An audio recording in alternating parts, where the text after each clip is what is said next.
yeah, let's just get into it because there's a lot to cover. It's Freaky Ass Friday. JD Vance conspiracies as well. JD Vance, Erica Kirk conspiracies. I said DJ Vance. JD Vance, Erica Kirk conspiracies. Wait, what the frick? Hold on, why didn't that work? Conspiracies. Trump to kill filibuster. And then hold on. Trump to kill filibuster, Pentagon to test nukes, heritage defense Nazis, right-wing fissure incoming, right-wing infighting. Lies go crazy on the timeline as Snap expires, Hollow Weekend. But then also Billie Eilish criticizes billionaires. It's yelled at, which is so annoying. Anyway, but yeah, spooky games. twitch.tv/Hasanabi. All right. And yeah, I know I'm just here to make sure the dog's okay. Oh, thanks, man. I can't tell if there are actual people who like still believe that there is severe dog abuse happening, or they're just like, because I'm sure like in the first week, people got firmly invested in this narrative that I was like abusing my dog, but like there's 0% chance the people who are still spamming it in the chat are like unironically thinking that like there is dog abuse happening, right? Like white people can't be that fucking delusional. There's got to be like bad faith at this point. I'm sure there are people are still trying to spread it. Yeah, they're just pushing it. It's a joblessness for the most part. 100% there's abuse at the park right now. Shaking my head. I know. What happened to the beard? I shaved it.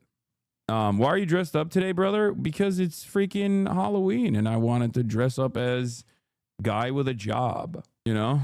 I wanted to dress up as a dude with an actual job. Why are you saying Clark Kent? Who's Clark Kent? I don't understand.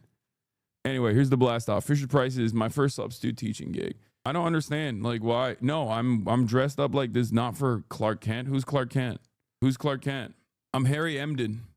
I'm just a regular old accountant, dude. What are you talking about? Like, I have I just as a Twitch streamer, I don't have a real job, right? So as someone devoid of a real job, this is the scariest costume you could wear. So I don't actually, wait, hold on. 1 second. Sorry.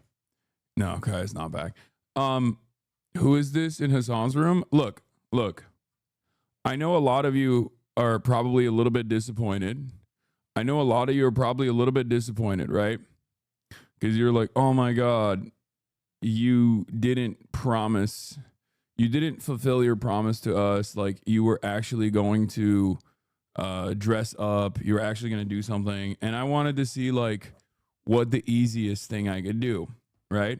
Because like all of the people that normally work on costumes and stuff like that, like they're so busy. This is like literally the busiest time for like Stella Chu, you know, all these like cosplayers. Like I always have a hard time getting this stuff ready to go ahead of time. So I thought, as disappointing as it is, I thought to myself, maybe I could just, you know, do something like, maybe I could just do something silly, you know, as a Twitch streamer. I thought to myself, what's the scariest costume? Obviously, the scariest representation is someone having a job, right? And all the Clark Kent comparisons are actually just completely ridiculous. That's not what I was going for at all. That wasn't my intention at all. I don't know what you guys are talking about. I don't even know who Clark Kent is. Except, what do you mean? Wait a minute. What? Wait a minute. Hold on. Ain't no way. Who's that? Who is that? Wait a minute. He was Superman the whole time. I can't rip the mustache off. I did not want to shave the mustache. And I will have to still wear the glasses. So it's going to be somewhere in between. Brother, that was a slow ass change. Those kids in Jarhampur are fucking dead. I know. Well, it's fine. I wasn't going to go there anyway. I was going to send Hawk Girl there regardless.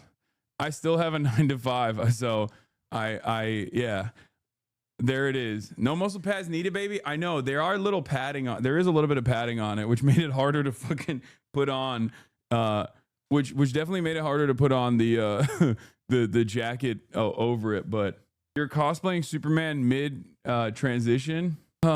Superman, but he got called back to work overtime. My feeling got hurt when you were cooking day jobs. Oh, really? Blonde Bob, thank you for the 25 gifted subs. Oh, and then of course, the final part of the Superman costume is this. Boom. This is what he does. It's crazy. He, like, in the newest Superman, he just goes like this, and then everyone's like, what? That's Superman. That's a totally different guy. I forgot. Yeah, I forgot to do that. Here it is. Boom. There it is. It's funny because, like, David Corenswet and actually Henry Cavill before David, both of the last two Supermans have the exact same issue that I have, which is that they look significantly better with like stubble and like maybe a little bit of a mustache, as opposed to when they're doing the Superman fit where they have to go fully clean shaven. And because I've done this before where I like went fully clean shaven before, specifically for one of the costumes that I did for Zorro, I just didn't want to do the full commit this time, and I wanted to make sure that I still had the mustache. I just could not get away with the full commit because there's too much, you know, there's far too much that you need to do. Does the S stand for Soros? Yeah. I think the most goated fit, like honestly, one of the most goated Superman outfits would be the Red Sun one. Where's Crypto? I'm gonna see if we can get Kaya a Crypto fit. Actually, that'd be pretty sick. But we'll see. Yeah, and then obviously, we gotta play that. I love this song.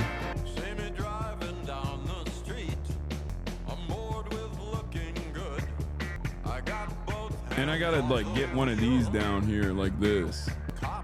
There you go. Does that work? No, that doesn't work. Billions must hope. Yeah. I had to do it, man. I had to do it. It's like corny, cheesy, hopeful, kind, nice, uncompromisingly woke, immigrant story, anti-Israel. If I didn't do it this year, I mean, what other year would I have to do that? Like, this is the year to do it, you know? Yeah, dorky. Like, it was just so perfect. Yeah, leftist doing the right thing. Yeah, super woke. I guess I never considered it being an immigrant story. Dude, Superman on many different instances has talked about being literally an illegal alien, because that is what he is. I don't mean it like alien as in like the racist way that people use it. He quite literally is an illegal alien, like alien in the normal understanding of the word.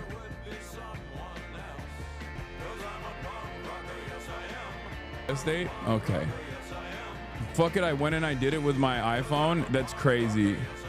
And no, we can't do this. I look insane without my mustache, bro. And I look like shit without the mustache. And everyone in my life always tells me don't do it. So yeah, I would look ridiculous. Anyway, so woo! All right, let's do it. I'm gonna be dressed up like this the entire day when I talk the entire day about serious news stories. I'm gonna be dressed up in this way. So, do you see Christoph Waltz seemingly knows Hegelian ball? It's not surprising. Old school actors are constantly, they're reading, they're doing like normal real world shit. They're not like people like us. Piss breaks are gonna be 5 minutes long. Oh fuck, I didn't even think about that. Hassan not beating the Flexican allegations. Oh my God, what the hell, bro? I didn't think about the piss break. Fuck. I also have other costumes. I have a riding costume too, that I thought I would do the riding costume, but I didn't, you know. I might do it tomorrow or something. I don't fucking know. But yeah, welcome to taking off a romper every time you piss. Yeah, I don't know how I'm going to do that. That's going to be fucking annoying. Please take photos of the fist for once in your life, Unc. Whatever. Like that. There you go. Take the glasses off and then do one of these. Freaky ass Superman. I did it. I don't care. I fucking did it. Whatever, dude. I'm in a good mood. I'm in a good mood. I hope everyone else is having a good day today as well. Do an outfit costume change before? No, I'm not a human. All right, bro. Chill. Lawman, you look like Einstein on his birthday. Daddy Kit Kat, thank you for the 5 gifted. Hot Girling, thank you for the 5 gifted as well. All right, we got a lot of news to cover. We're going to get all the way up into it. Christoph Waltz, first and foremost, explaining Hegelian dialectics in a food YouTube show in the context of ceviche was not in my expectations today, but I'm all in for it. There can never be a whole without a contradiction. Contradiction is part of the whole. You see, contradiction is what gets movement into the process. You can't just do one thing. You have to consider the contradiction in order to eventually arrive at something at all. Yeah. In my headcanon, he's not just a Hegelian. He understands Hegel because he understands Marx. In order to understand Marx, you must understand Hegel. You must understand dialectics. But that's he's not just Hegelian. He is dialectically thinking about commodity production, and he's saying that the history of all man hitherto is built around class struggle and revolves around a dialectical understanding of class struggle. That's what it is. That's what he's saying. Mike responded to your comment. Okay, calm down. He's going to jail. Okay, hit her through.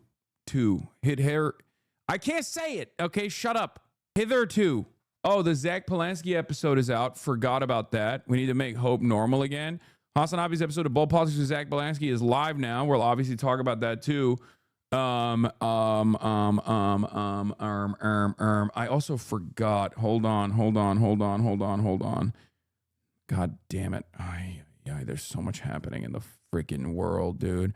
I was supposed to do this thing with them. Where the frick is my...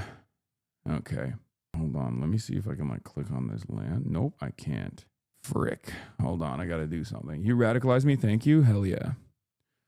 No, thank you. Thank you for being open to get radicalized.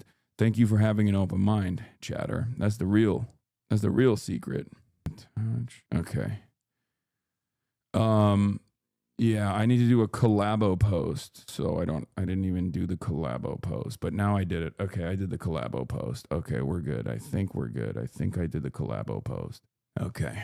You can't swear in the outfit? Real punk rock? Yeah.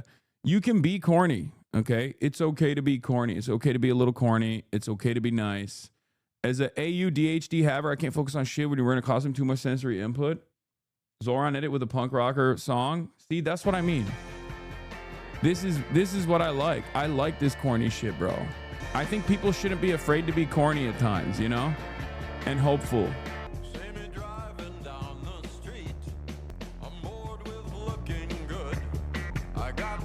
I think we need more of that. We need more of that. We need more hope and change, dude. Not to get all Obabe with this, but we need more hope and we need more change. It's desperately needed. Okay, maybe a little too corny. Maybe he's too much of a corn dog, but maybe he's too much of a cornball, but I do think a lot of people are obsessed nowadays with presenting themselves a certain way that they don't want to come out. They don't want to come across like they care about anything. You know what I mean? Especially on the internet where people are just so nihilistic. They feel like being sociopathic or operating that way is somehow cool. I don't think that shit's cool at all. I think owning your cringe is much better than just constantly escaping it, constantly trying to present yourself as something that you're not, you know? It's all right. I think being earnest is cool. Being sincere is cool. Showing empathy is cool, you know? Obviously, don't let it get ahead of, don't get ahead of yourselves, right? Don't go super corny, but will we talk about really important things, but not this trash Halloween? This is what I mean. We can't even have a brief moment, bro. You can't even have a brief moment of sincerity and be like, it's all right. It's all right to be kind to others and all this stuff without some fucking leftist coming to the chat being like, all right, enough fun. Fun is bourgeois decadence. Fun is counter-revolutionary. Hope is counter-revolutionary. Fun is counter-revolutionary. Get to the fucking news. I am angry. I'm angry all the time. The world sucks. It's we all know, man. We talk about it every day. I know. I know. Just relax, okay? Relax. Calm down. We're gonna get there. Don't you fucking worry. Please never hide your dimples again. Judge ruled. Also, here's some good news. Trump administration cannot suspend food aid benefits. U.S. judges rule. Hell yeah. There's plenty of that. There's plenty of that on the internet. Nice Batman costume, you said? Dude, also, I'm back on my reading shit. I'm back on my reading grind. Okay. And doing a little bit of wait, that's what you got? Oh, it's fine. Look at this. That's crazy. That's crazy. Apparently, this is the only thing that they had in Kaya's size. Hello. Hello, lady. Kaya. Hello. She does not fuck with this fit. That's so funny. There's no Crip dog. She looks miserable. I mean, she always looks miserable. She's a fucking Mastiff breed. She's a Mastiff mix. She's droopy. That's called gravity. Oh no. Fifi also always looks miserable. Fiona's got a boxer fit on. I don't even know what that is. But anyway, I was talking about Absolute Batman. Looks amazing. Also, I'm back on my reading shit as well. You can take it out. Check out Absolute Batman. He brutalized Nazis for the annual. Yeah, I saw. I heard he also beat the shit out of a cop or something, or like an ICE person. What? Wow, James Gunn saw my fit and said, "Wait a minute. Wow, the gun don't jam. The gun never jams." Tie it down. This is so funny. Oh no. She does not fuck with the fit. I don't think the gun don't miss. Yeah, Absolute Batman is going nutty mode. And I kind of want to get her a better costume. Okay, calm down, everybody. What you see is what you get. Not to be cheeky, bro, but dressing Kai as a rain cloud or lightning bolt would have been funny as hell. No, I think so too. I agree. I was gonna do Raiden. I was actually gonna be Raiden specifically. How's your cheek? Not good. It's like a triple beam. What you're reading?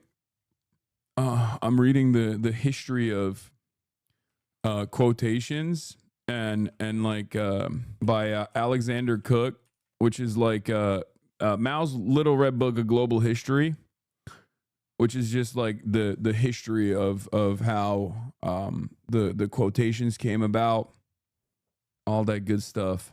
But I do also want to read more about like China's evolution and things of that nature before I go out there. Jesus, boring? What is boring? Like about grammar? No. Mao's Little Red Book, A Global History, is the book that I'm currently reading. Okay, it's from Cambridge University Press, and it is basically using Mao's quotation as a medium through which to re-examine the history of the 20th century world. Okay, challenging established ideas about the book to reveal its remarkable global impact. The book is about the Little Red Book, which is quotations of Chairman Mao Zedong. And the name of the book is literally called Mao's Little Red Book, A Global History. I think it's like college reading. I fell asleep during your description. Okay, we're never going to get anything done. You have to learn how to read, man. That's really, really important. Do you have any leftist hentai recommendations? I saw Adam 22's penis. That's crazy. Oh, God. I hate myself sometimes. This is one of those moments. You are taking the hope away from me. Okay. You can tell Hassan is a reader by how often he mispronounces English words that sound different from how they're spelled. No, that's also an ESL problem. That also stems from ESL. Neoliberal hell went all out. Make the rich pay. Zap. Shock me, daddy. And for the record, I don't think Hassan shocked his dog. That dog has a better life than I do. This is valid. You realize Mao killed millions of Chinese people from his famine? Yes. I do realize it. Thank you. You're right. I shouldn't learn. You know what? You're right. This is like, you know what's funny about this? People that say this stuff, it's basically the same as like, the founding fathers had slaves, right? And it's like, okay, so should we not learn about them? Like, what the fuck is the argument? Like, what is literally the argument here that you are presenting? I'm talking about how, like, I'm reading about Mao Zedong thought and Chinese history, and this guy's like, excuse me, this is unacceptable. I'll have you know. Yeah, Mao personally went to everyone's house and took their food. That's true. Dialectical thinking is cool because it trains your brain to see the reality as a dynamic process instead of a set of static facts. It's about understanding how contradictions drive change, how things transform through tension, struggle, and synthesis. Instead of asking which side is right, it asks, how do both sides interact to create something new? It's like thinking in 4D. That is definitely a bot. That chatter just type that into Chat GPT and then boom, put it in there with the M dash and all. Yeah. Also, there is no, like, unironically, as far as founding fathers goes, okay, the founding father of the People's Republic of China is an incredibly important historical figure and will be even more important to understand as we move into the Chinese century of prosperity and we move away from the Chinese century of humiliation. So you guys can actually stay behind if you would like to. I choose very much not to do that. So even when people like make comparisons between the founding fathers in the United States of America versus Mao Zedong, like there are obviously a lot of growing pains that have taken place in a lot of these countries. But I care about improving people's lives overall. I care about improving people's material conditions overall. So you are saying Mao is better for killing their own people versus the Japanese genociding the Chinese during World War II? What the fuck? I didn't say any of those things. I did not say any of those things. You said those things. And also, there is a reason, oh God, there is a reason why Mao Zedong is an incredibly important historical figure for the development of modern China, the People's Republic of China, okay? Regardless of the famines, regardless of the mistakes of the Great Leap Forward, Cultural Revolution, whatever you want to fucking say, killed 15 quintillion Chinese people or whatever, okay? He is incredibly important to understand, especially incredibly important to understand the material realities for the Chinese peasant class, for the Chinese population in general, and how China evolved into becoming a global superpower in a fairly short time.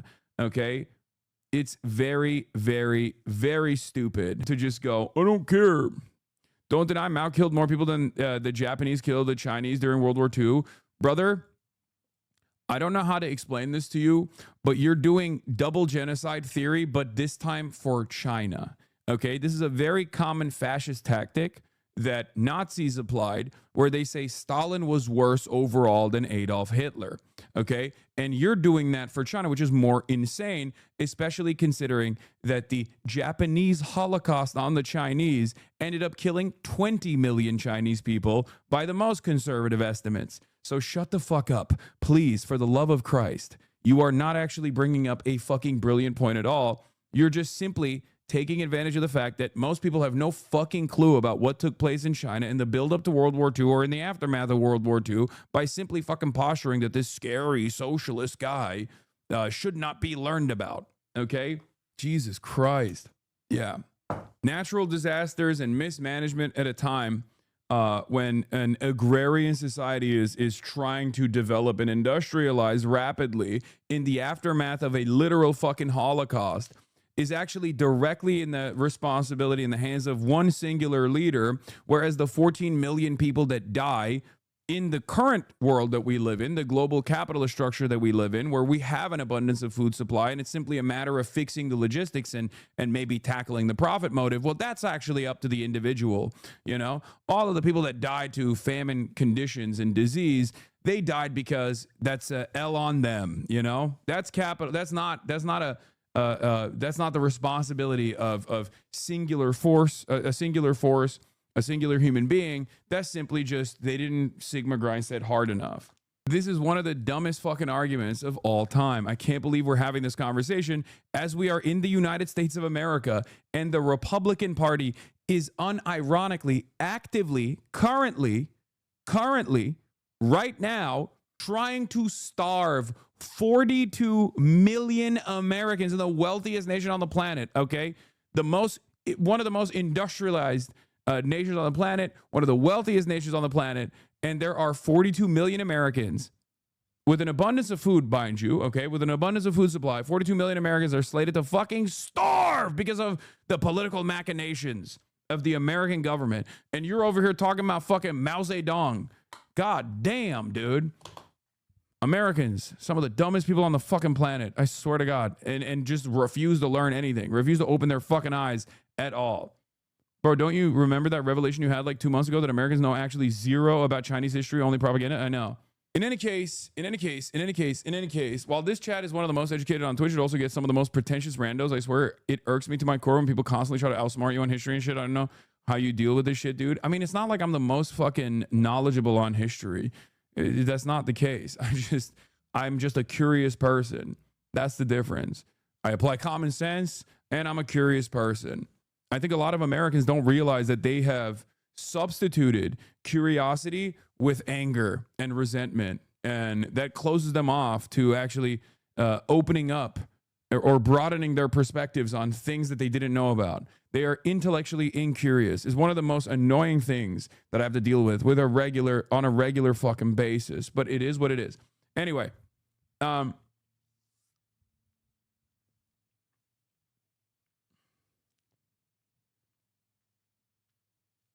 you seem like a fucking genius to Americans because we know nothing, or you pissed them off for the same reason. Yeah, I know. I'm a dumbass too. Like, I'm not even a smart guy. Anyway, having said that, where was I? What was I going to talk about? Not Mao Zedong. I was just talking about what I read that fucking pissed off this dumb fuck. While I was urging people to go out and read and urging people to have an open mind and learn about different perspectives. Anyway, we have a lot happening in the world, and we are going to get to all of it. Hopefully. We'll talk about, but first, what is this? This is a lefty UFC guy. One more time, where are the political candidates lining up with MMA fighters in swing states to affect young men as a voting bloc? Where is Hassan Piker at UFC events? Which fighters are going on left-wing politics? Which MMA leaders are speaking for left-wing candidates? Which gubernatorial candidates are holding, on the left, are holding events in MMA gyms? Which podcasts on the left feature MMA fighter? I could go on and fucking on and do. Guys, it's raining outside and you're trying to tell me the sun is shining. One more time, where are the political candidates lining up with MMA fighters in swing states to Yeah, I don't know shit about MMA. I'll be real. And not only do I not know shit about MMA, there is a guy out there. There's two guys out there, John Boyce and Felix Biederman. They've done that. But also, I don't know if the MMA community is invested in like leftist politics. There are some that definitely are, but the problem is it's owned by fucking Dana White. Dana White's never going to fucking invite me to any of those events. Let's be real. I would go to the Dana White Throne Nazi Festival. I know a lot of the fucking influencers personally, some of which are even friendly. I'm friendly with, and some of which I'm even actually friends with, like Mike Malak, right? So like I wouldn't be that out of place at an event like that. But I don't think Dana White is going to invite me anytime soon. He'd probably fucking invite me to kill me, to beat my ass with hammers or hammer punches. So yeah, this is an out of context clip. It's an inner MMA community debate that's happening, and you just got brought up for no reason. Why did you abandon MMA fighters? No. I don't think this person is actually blaming me for it. I don't think this person is blaming me for it at all. I think he's just saying that like there is no diversity of ideology reflected in the MMA community amongst the fighters or even amongst the politicians. And it's like, it's one of those things where like the context of the video is simply pointing out that MMA is right wing, not that Luke is asking leftists to engage with MMA. I would though. As a left wing fan of MMA, I have to admit it's hilarious that the literal brain damage sporting community is so heavily prevalent. Bro, what's interesting about that is that there used to be a lot of fighters who actually really rode with like populist politics. Like there were a lot of fighters in the Bernie 2016 era. There were a lot of fighters who were openly riding for Bernie. And then, you know, a lot of them just swapped over to Donald Trump. I'm trying to read Rashid Khalidi's 100 Years War on Palestine, but it's sad, depressing, and overdue. Yeah. Even if Hassan went to a UFC event, do you really think they would pan the camera to him and show him off? The UFC production team picks and chooses who they show, and I highly doubt they give even a second of attention to anyone on the left deliberately. Yeah, I don't think Dana White would be on board with that, is what I mean. I just don't think that Dana White would fuck with anybody as ostensibly leftist. You know what I mean? The correlation between damaged brains and right-wing politics needs to be examined. There's definitely that too. Anyway, speaking of brain damage, we got to talk about something that's going on. The brain damage that I saw on the timeline that gave me direct literal CTE by just simply being online. I'm, of course, referencing Billie Eilish. Billie Eilish's wonderful statement. Love you all. After gifting millions of dollars, I guess. And I don't know what the exact background is, but basically, she was at the Wall Street Journal Innovator Awards in New York. And in a room full of billionaires, she was calling out the billionaires. And so many people on Twitter did the exact same thing that they do all the time to people like myself. She has donated a quarter of her net worth, okay, $11.5 million. That is an insane amount, okay? If a billionaire were to do that, you could solve like almost single-handedly some of these issues like homelessness. You know what I mean? Like it's crazy.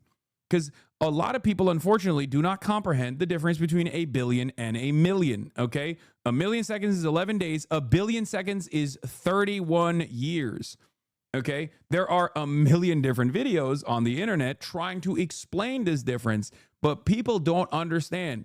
They think the difference between a billion and a million is just a B swapped for an M, okay? It's not. It is so much more than that. It is like...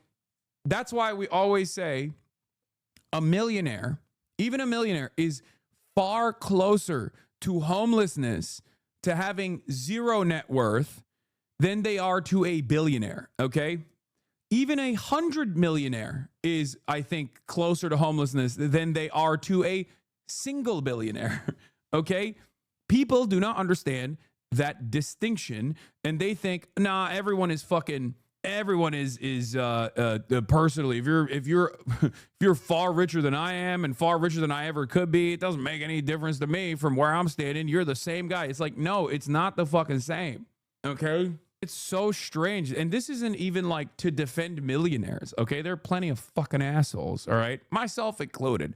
But like, this distinction is also important because like, while these people are also profoundly fortunate, profoundly wealthy, myself included, okay, we do not have a fraction of the power that one singular billionaire holds in the palm of their hands. And not only that, but also, it's more so the accessibility of these people, right? Here's what she said. And then she got dunked on and got yelled at. Love you all, but there's a few people in here that have a lot more money than me. And if you're a billionaire, why are you a billionaire? No hate, but yeah, give your money away, shorties. Love you guys. Thank you so much. So she said that. And the timeline lit up. There was a lot of support for it, obviously. There was a lot of support for it. People were like, oh, that's great. Like, that's cool. She's right. Which is the normal position to take here. And then there were a lot of people who were like, well, you should literally be wearing a barrel around your chest and living in squalor because you demanded that the most powerful people around the world that are basically functional demigods, okay, that are basically monarchs that have the wealth and power that monarchs used to have, those people should give back more so that we can all live in a better society overall. Everyone was like, how fucking dare you say that? Now, the reason why this shit pisses me off personally is because I hear it all the fucking time from the dumbest people, but also it is like these people don't realize that this is peasant brain mentality. You are literally defending billionaires when you do this. Okay? You are literally defending billionaires when you do this. How do you not understand? How do you fucking not understand that you are defending billionaires when you do this? Yeah, when the rich talk to the mega rich. She just donated 20% of her net worth. Now imagine if a billionaire only donates 1%. Great. For your information, the difference between her net worth, about 50 million, and the net worth of a billionaire is 950 million. They are not the same. I know her heart was pumping out of her chest. She looks so nervous. Side-eye Taylor Swift. Exactly. There's no such thing as an ethical billionaire. Dolly Parton would be a billionaire many times over. She donates so much. Billionaires could virtually save the world any day, and they actively choose not to. Like, I just don't. Like, yeah, look at this. Look at this. Look at this. It's so fucking annoying because, one, money is fake, and it's never been more fake, okay? It's never been more fake than it is at this moment, and it's so goddamn annoying because not only is money fake, but for the average person, they have no way of comprehending what a fucking billion looks like, okay? It is such and they have no way of even comprehending what a million looks like, which is precisely the reason why they're like, well, there's no distinction between these two people. It's like, what are we? There's so many different things that frustrate me about this dynamic. One of the things that frustrates me is that no matter what your class position is, or no matter what your level of wealth is, okay, the moment that you say, hey, people should maybe give back more and be kind to others, everyone on the internet goes, ha, fuck you. It's like, brother, you are tweeting that from your Motorola Razr phone in a busted ass 1998 Honda Civic that was a hand-me-down. Like, this person is on your side. Part of the reason why you're in the situation that you're in, and it's virtually impossible for you to fucking generate any kind of wealth or have any sort of financial prosperity or financial security, any sort of real freedoms in your fucking life, is unironically because we have too many fucking billionaires. But God forbid somebody calls it out. Immediately people go, how dare you call that out? I'm going to be a billionaire one day. It's like, come on, man. It doesn't make any fucking sense. Yeah. And then, of course, this kind of dipshit gets promoted. Nothing more inspiring than millionaires castigating billionaires. It's not just any millionaire castigating billionaires. It's a millionaire that is doing their part. Okay? You should take a note from Billy's book. What do you mean? It's so fucking annoying. This kind of stuff, from the way people reflect on it, because we are the most propagandized people on the fucking planet. This is capitalism propaganda through and through. Okay? This is capitalist propaganda that is baked in to the collective consciousness of the dispossessed masses, that they are angry, they are pissed off, they're frustrated, and they don't even fucking know where to direct their attention to. And when someone comes out and says, hey, direct your attention to the super, super, super wealthy people that control all of the levers of society, they go, how dare you fucking say that? You, in my mind, actually have more power than some fucking billionaire, because I don't know who the fucking billionaire is. The billionaire didn't make an album that was important for me, or a billionaire didn't actually get into drama with another, musician that I really love. So obviously I don't give a fuck about the billionaire. It's like, they're boring for a reason, okay? They're boring and mostly invisible for a reason, okay? With the exception of like the Elon Musks of the world. People would rather direct their enmity towards someone like fucking Bernie Sanders for dropping a mill off of his fucking book that he wrote after being in office and advocating for the working poor for like 100 years than the people that he wants to tax more. And the other problem here is that this makes it so that people go, all right, why the fuck would I say anything? It's much better to shut the fuck up. This is the same principle for everything. I do advocacy, so this is something that's like very near and dear to me. When I see someone in a moment where they are obviously putting their money where their mouth is and then coming out and also demanding more from others, not from you, not from the average working class person, but like instead those who are unimaginably powerful. The working class does the bidding of the powerful for them, where they just redirect that animosity towards a more accessible group of people. It blows my goddamn mind. It's just peasant mindset. It's so fucking annoying. Yeah, here are a million different ways. 1 billion versus 1 million. Here are a billion different ways to try and help people comprehend this. Defending a person with $50 million, by the way, very cuck behavior. Well, about 40, since she gave 11 million away. Everyone with that much wealth or more should give up to a fifth of it at least. Like, that's what this is a person who is defending billionaires by attacking the millionaire, saying the billionaires should give more. How cucked are you? How cucked are you in that situation? It's not nice to make fun of peasants. No, it's like, this is peasant mindset, 100%.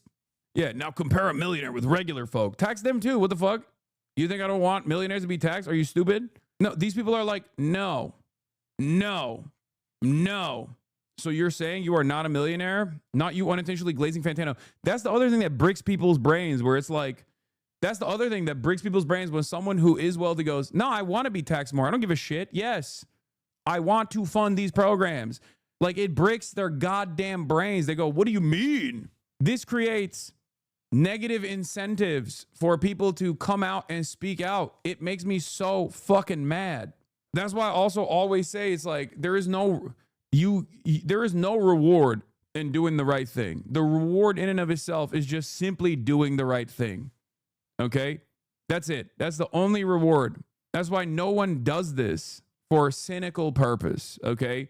I know everybody thinks when someone comes out and makes a statement like this, there's some hidden cynical reason. Oh, it's just marketing. It's just propaganda. No, dude, you just get fucking yelled at by people who you are advocating for. That's what it is. That's why you just do it.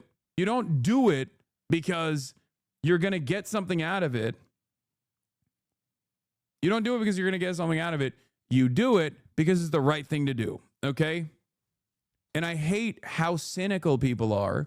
Because they are so nihilistic. They have been hurt so much and they're so angry that the moment where they see someone speak out on an issue like this, they go, oh, that person must be grifting. No, dude. They could have just kept fucking quiet. Okay?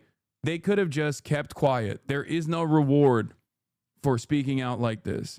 There is only just animosity.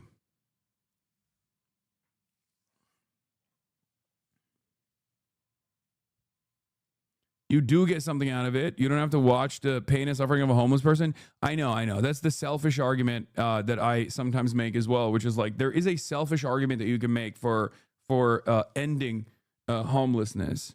There is that as well, but I'm not making that right now. I'm not talking about that right now. I'm talking about like just straight up, like the attitude that people have,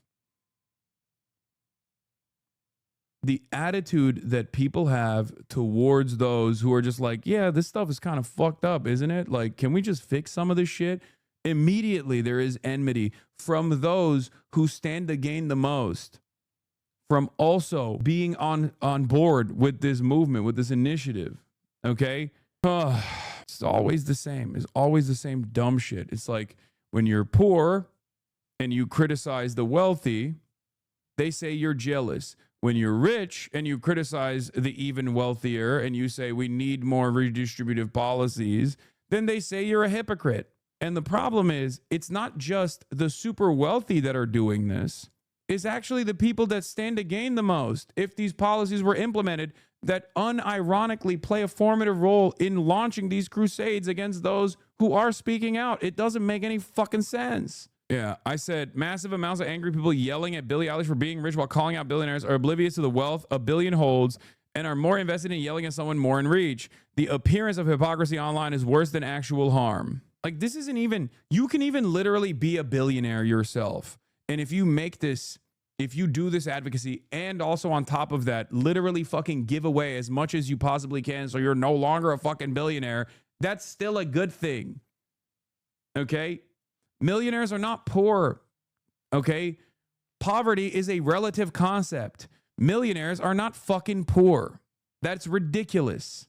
Okay? That's ridiculous. Of course they're not poor, especially when the average working class person has nothing. Nothing at all. In comparison to the millionaires. That's not the argument. The argument is not even that oh, millionaires have no money. Like, that's not what I'm saying. That's dumb as fuck. Okay? The argument here is that there is a ginormous wealth disparity even amongst millionaires and the average billionaire. But even besides that, this is not even like the average millionaire. The average millionaire just shuts the fuck up because he knows that the system is already designed so that nobody ever fucking pays attention to them. And we have a tendency as a society to punish those who do talk about it. It's very strange. It's a very strange phenomena. It's like this cynical rot that people have in their souls. They have been so propagandized. They have been so propagandized into believing that anyone who speaks out on this shit, anyone who says we must improve society somewhat, is immediately like, well, you're participating in society and it seems like you've benefited quite a bit from participating in society. Fuck you. If you spent $10,000 every single day, it'd take 100 days to spend $1 million. It would take you 274 years to spend $1 billion. The gap is insane. You're asking Americans to understand basic math is an impossible task? No, even if you don't understand basic math, I'm asking Americans not to understand basic math. I'm asking Americans to understand their own class position. I'm asking Americans to not be so cynical.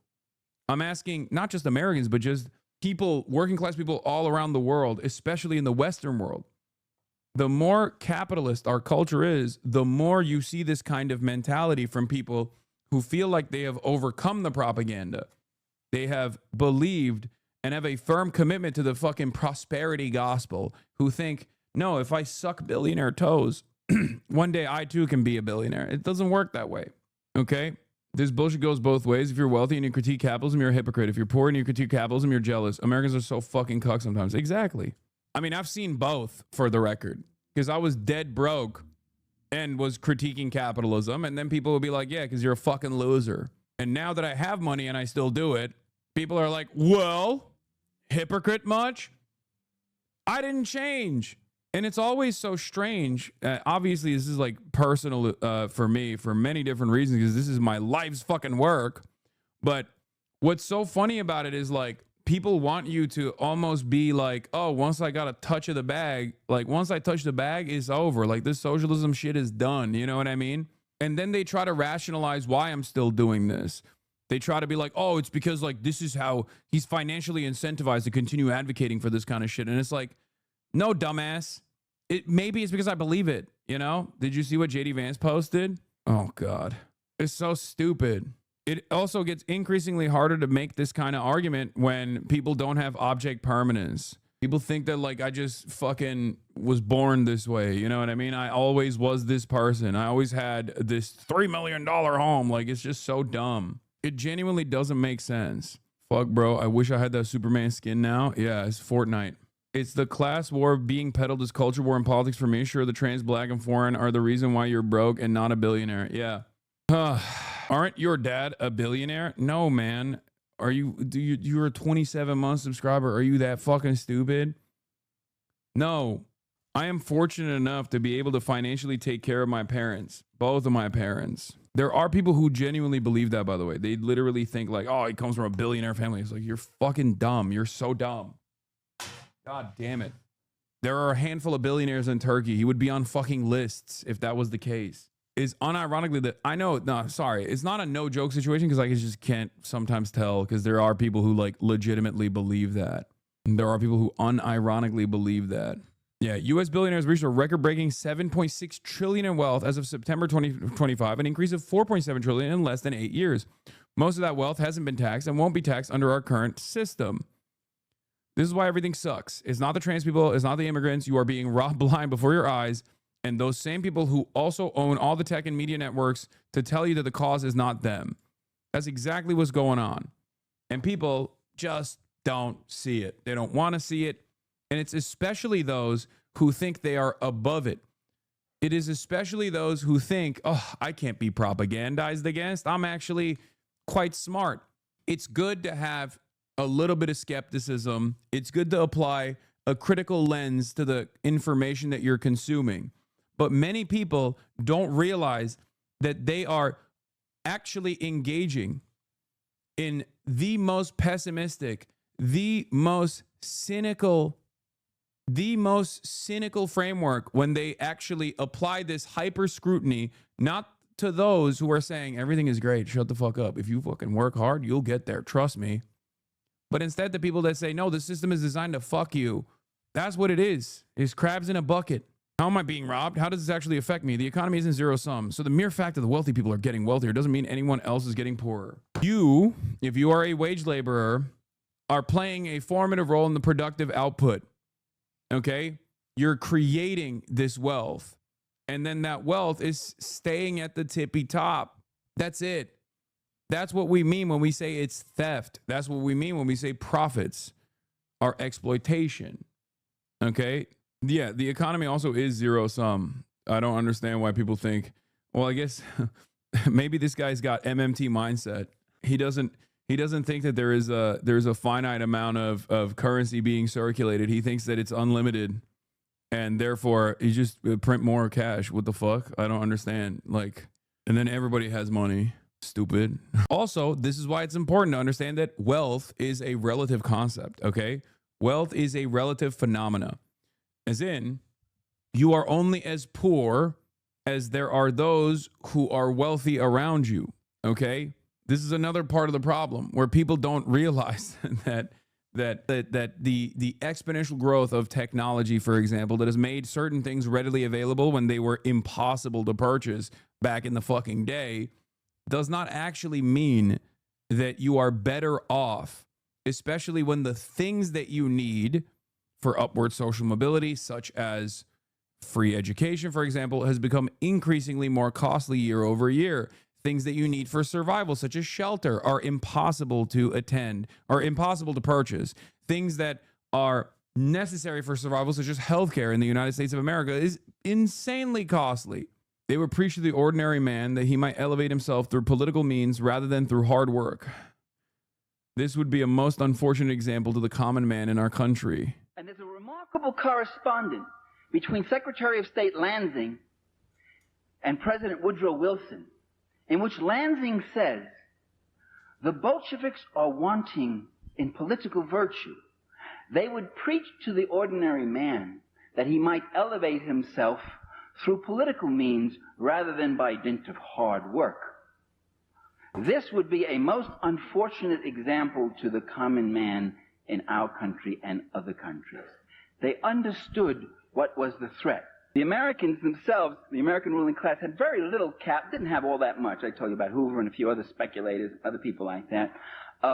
But they joined in with 14 other nations to invade the Soviet Union, to overthrow the socialist government that had just been put in after the Tsar was overthrown. That process of invading a revolutionary country is still happening before our eyes. If you want to understand those years after the Russian Revolution, just look at what's going on in Nicaragua. Invasion, either by directly with troops from your own country. I'm a field tech at Spectrum. Does our CEO keep the service on? No, we do. The world would burn if ISP techs took a week off. Yet I'm at a fraction of what my boss does. Exactly. And your boss's job is quite literally to ensure that your pay is kept as low as fucking possible, that you don't get the benefits that you need. Okay?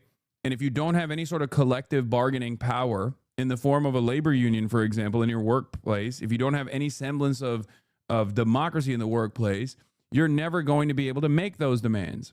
This is how the working class is divided, is kept divided along sectarian lines, along ethnic lines, along religious lines, but then even in the workplace, you are divided.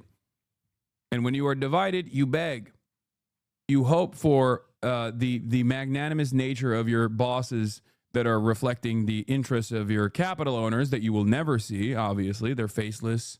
They will never touch a single tool. They will never be a part of the assembly line. They will never be a part of the productive process. They will never be a part of the productive forces in general.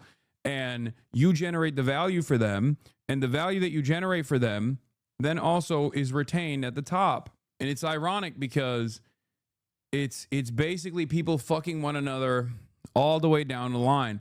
It's the managers that think, well, their job is to make sure that you don't actually unionize. And it's the managers' bosses whose job is to make sure the managers are actually not demanding more in return for their performance. And it's the bosses that are still beholden to the board, and it's the board that is beholden to the shareholders. And this system is only beneficial for those at the top. Oh, just as every single homeless person is a reflection of systemic collapse, systemic failure, in my opinion, especially in a country as wealthy as the United States of America, the wealthiest country on the planet, the reality that there are any billionaires whatsoever is the exact same indication of failure. These two things work hand in hand. There's always someone above you until you reach a point where you are simply engaging in the act of capital accumulation, where your money is making money for you. A trick that the capitalists have also played is to make the average laborer think that they actually participate in capital accumulation with 401ks, right? You get a modest increase in your overall net worth and you think, yeah, I'm doing something, okay? I'm a part of this process. Not realizing that the top 10% of wealth own 90% of the stock market, and therefore within the structure of the market, the gains are privatized, but the losses are socialized. So the market's doing well. You get a modest increase in your 401k and you think, oh, my net worth is increased. That's great. When the stock market's doing poorly, everybody experiences it. You get mass layoffs, right? That's how it works. That's how it's always worked in our financialized economy. But as long as the overwhelming majority of your yearly increase in your net worth is not coming from capital accumulation alone, you are still, in the old sense, a wage laborer, okay?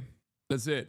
If you are making the majority of your income, the majority of your increase in your net worth from your wages, okay, and not from your capital accumulation, you are a wage laborer. If you lost your job, you would have no income whatsoever, okay? Or you would have a little bit in your 401k. Which one is more? The moment that you make more, from capital accumulation is when you become a capital owner, okay? That's how it works. Oh my God, the Superman costume. Can't wait for a major event to happen and Hassan cover it like that. Yeah. That definition isn't fully accurate as some CEOs have their income in the millions, but they aren't wage laborers. No, because the CEO in that point has a fiduciary responsibility to the shareholders. So the CEO is acting out the desires of the shareholders, which is to improve profit margins. Okay? We will not say, you fucking piece of shit. Now you're Clark Kent when I'm not around as Batman. Boo this man. All right, listen, brother. You could have been around last night, okay? You chose to do normie stuff. You chose to be a healthy, functioning adult with your wonderful family members. I'm a punk rocker. Yes, I am, okay? We have come so far since the first leak last time. What is this? White Hassan? Yeah. Anyway, so that was my Billie Eilish rant. I really hope that we can collectively rid ourselves of this undue, unjust skepticism and cynicism that we only offer to those who are trying to do their very best. They're not always going to be perfect, okay? They're going to be imperfect. That's just the nature of man, all right? Man is an imperfect animal. Man is a social animal. We are a combination of our collective experiences, things that we have seen, things that we have learned. And yet, for some strange reason, anytime, and I see this on the internet, I feel like this is more of an internet-born phenomena. Anytime anybody tries to say even something marginally in the right direction, marginally in the direction of like, can we please do more to help others that have less than us? There is this wave of cynicism from people who go, oh, you're a fucking grifter. No one actually believes that. It's cutthroat out here. Okay. I think that's part of the reason why people watched Parasite and didn't understand that concept that was baked into it as well, is that like capitalism is such a vicious system that it actually makes people put the knives out. Capitalism is such a vicious system that it makes people hate those who are closest to them or closer to them. It makes people go, oh, you have a little bit more than I do. Fuck you. Okay, you're my enemy. You're the real reason why I'm suffering because you're my neighbor and you have more than me. And it's like, no, it's the people that you don't see, the people that who keep quiet on purpose. Okay. Yeah, we'll watch the Bold Politics episode with Zach, the leader of the Greens in the UK later. Okay, but don't you say the same by saying the billionaires are the enemy because they have more? This is a joke. Okay, good one. Parasite was a garbage movie? No, it wasn't. All right. Now let's get to the real enemy, Venezuela. Okay, the enemy of the United States of America. It's existing over there, looking sexy, probably deserves an invasion. You can't be having those vast oil reserves, okay? And get away with having those vast oil reserves left untouched, okay? Got to get in there. Got to do something about that sexy ass oil. Breaking news, new reporting this morning that the U.S. is preparing to strike targets inside Venezuela, a major escalation against the Maduro regime. And this is according to the Miami Herald, which has sources with knowledge of the situation telling the paper the Trump administration has decided to attack military installations inside Venezuela, and they could come at any time. That as House members from both sides of the aisle say they were left with more questions than answers after a classified briefing yesterday on the administration strikes on alleged drug boats. There were not very good answers as to, what is the standard, what is occurring. Lawyers were supposed to be in the room. They were not. People were very frustrated in the information that was being provided. Am I leaving satisfied? Absolutely not. They just said that they can't answer these questions because the lawyers aren't here. They canceled having the lawyers here. Are you hearing from the right people? I don't know. I don't think so. Since early September, at least 61 people have been killed in 14 known strikes in the Caribbean and the Pacific. For more on this, let's bring in MSNBC senior national security reporter David Rode and retired commander of the United States Army Europe, Lieutenant General Mark Hertling. So, David, starting on this new reporting from the Miami Herald, as well as the Wall Street Journal, that the administration is eyeing targets inside Venezuela to go from boats to land. How significant is this? It's very significant. We're trying to confirm it independently. We don't have that yet. But this is a big step forward in terms of the War Powers Act. And I just looked this up. Section 3 of the War Powers Act says that the president, in every possible instance, shall consult Congress for introducing U.S. forces into imminent hostilities. And so what the Miami Herald and the Journal are reporting is that these would be strikes by U.S. forces on Venezuelan military facilities. Venezuela has anti-aircraft systems, so this is a much more serious thing than these strikes that have been happening on boats that don't really threaten U.S. forces. So we'll have to see what's happening. We'll keep pushing our sources as well. And we're reaching out to people on the Hill. And as far as I've been able to learn, members of the Hill, at least one has told me that they have not been informed of any kind of imminent strike. That doesn't mean they're not happening. They're just saying they haven't heard much information from the administration. General, sources with knowledge of the situation are telling the Miami Herald that these strikes could come at any time. What's your reaction to this potential escalation? Why the fuck are they doing this? Because they can. That's it. Because who's going to say no? It's one of the most insane situations, one of the most insane developments that is also the most expected.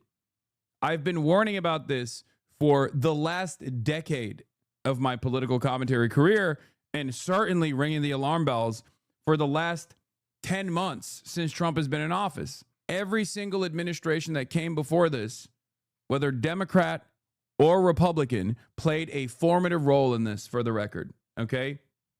They played a formative role in this. Now, Americans don't want this to happen. A third of Americans believe Trump's completely made-up line that each strike on a civilian vessel saves 25,000 lives. A quarter of Americans just assume that the military strikes have been approved by Congress. But overall, when you ask them, like, should we go to war in Venezuela? They're like, no. It's a deeply unpopular statement. Part of the reason why is because they haven't even done the necessary consent manufacturing that they normally would have to do. More competent administrations in the past have done so. Obviously, the most famous example of this is the George W. Bush administration with a global war on terror. But this is an expansion of executive authority and executive power and a lack of interest from Congress, a Congress that has been nullified in general, in stopping this kind of posturing, stopping this kind of like war waging. I mean, it goes even beyond. It goes even beyond the global war on terror. But the global war on terror greatly escalated the expansion of powers. Okay, the expansion of the executive authority, the expansion of the executive powers in general. It's that is a major factor here, and every single administration that we recall in our lifetimes have played a formative role in allowing someone, anyone, to basically take advantage of the situation. The U.S. Navy deployment near Venezuela has become even less popular in the past month because for a lot of people, okay, they look to the situation and they go, why the fuck are we spending billions of dollars fucking striking random ass towns in Venezuela potentially, or killing boaters off the shoreline of Venezuela when our roads fucking suck, when our infrastructure is dog shit? Why are we doing any of this? You know, fix the problems here. That is a selfish American perspective, but it is the most commonly held perspective. We should use those forces to our advantage. Okay? It is utterly ridiculous. And it's very frustrating that the Democrats have not made a bigger fuss about this shit until now. Because if you don't build the underlying resentment, if you don't actually point your base of support in this direction of no war with Venezuela, no war at all, no more wars for the past couple of months, and when they do actually take advantage of the lack of pushback, they just do it. Donald Trump last week straight up came out and said, I'm not even going to ask Congress to go to war with Venezuela, but if I do, I'm sure they would even agree with me. That's what he said. How many places warned about what was imminent? I know many of you are, I mean, you people are the worst people to ask this question because you're here every day. You're here day in, day out, even when shit's not popping. So obviously you have heard me warn about this over and over again. But where else have you seen this? Where else? Like, for how severe this is, for how severe of an escalation this is, there has been a dramatic lack of coverage.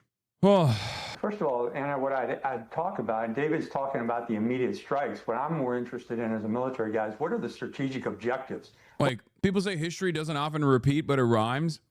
But in this circumstance, it's almost a repeat rather than a rhyme. Build the concentration camps on the one hand, start slamming people into those concentration camps through the exact same legal mechanisms of through the exact same propaganda vehicles of dehumanizing and constantly shifting the blame over to undocumented migrants when they are not responsible for any of the fucking issues that you're experiencing.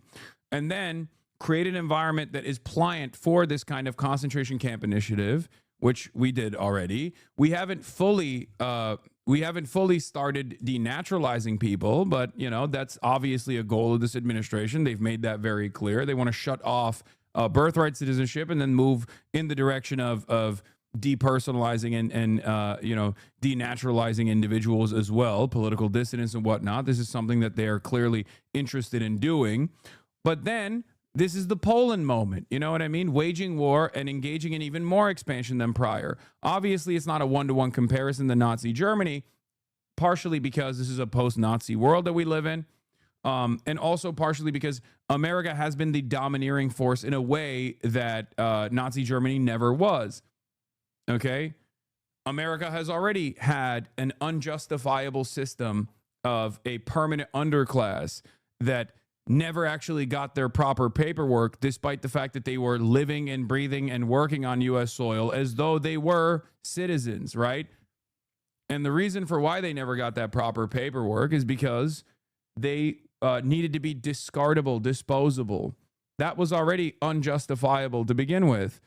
But instead of giving these people the necessary paperwork, what is this? I mean, you don't listen to the Venezuelans in your chat. Your analysis on this has genuinely been abysmal and painfully U.S.-centered. I expected the latter, but I'm still disappointed in the former. This article still feels relevant. If you want to actually learn more about the political situation in Venezuela, I recommend this news site. My people yearn for freedom, dude. My people yearn for freedom.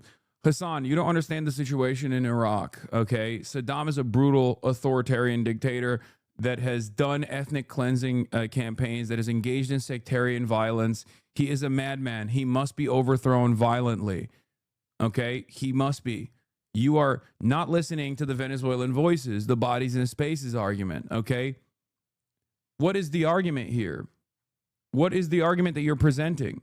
I haven't even actually fucking defended the Maduro administration at all.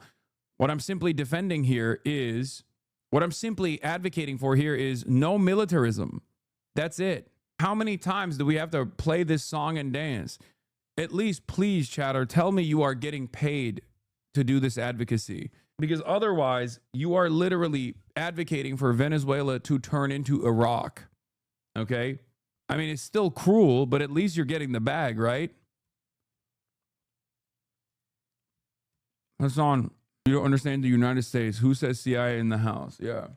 I cannot believe it. I cannot believe that people still try to pull this shit off after, like, this is not like 40 to 50 years in the past. You know what I mean? We're not like, we have immediate comparisons that we could pull from.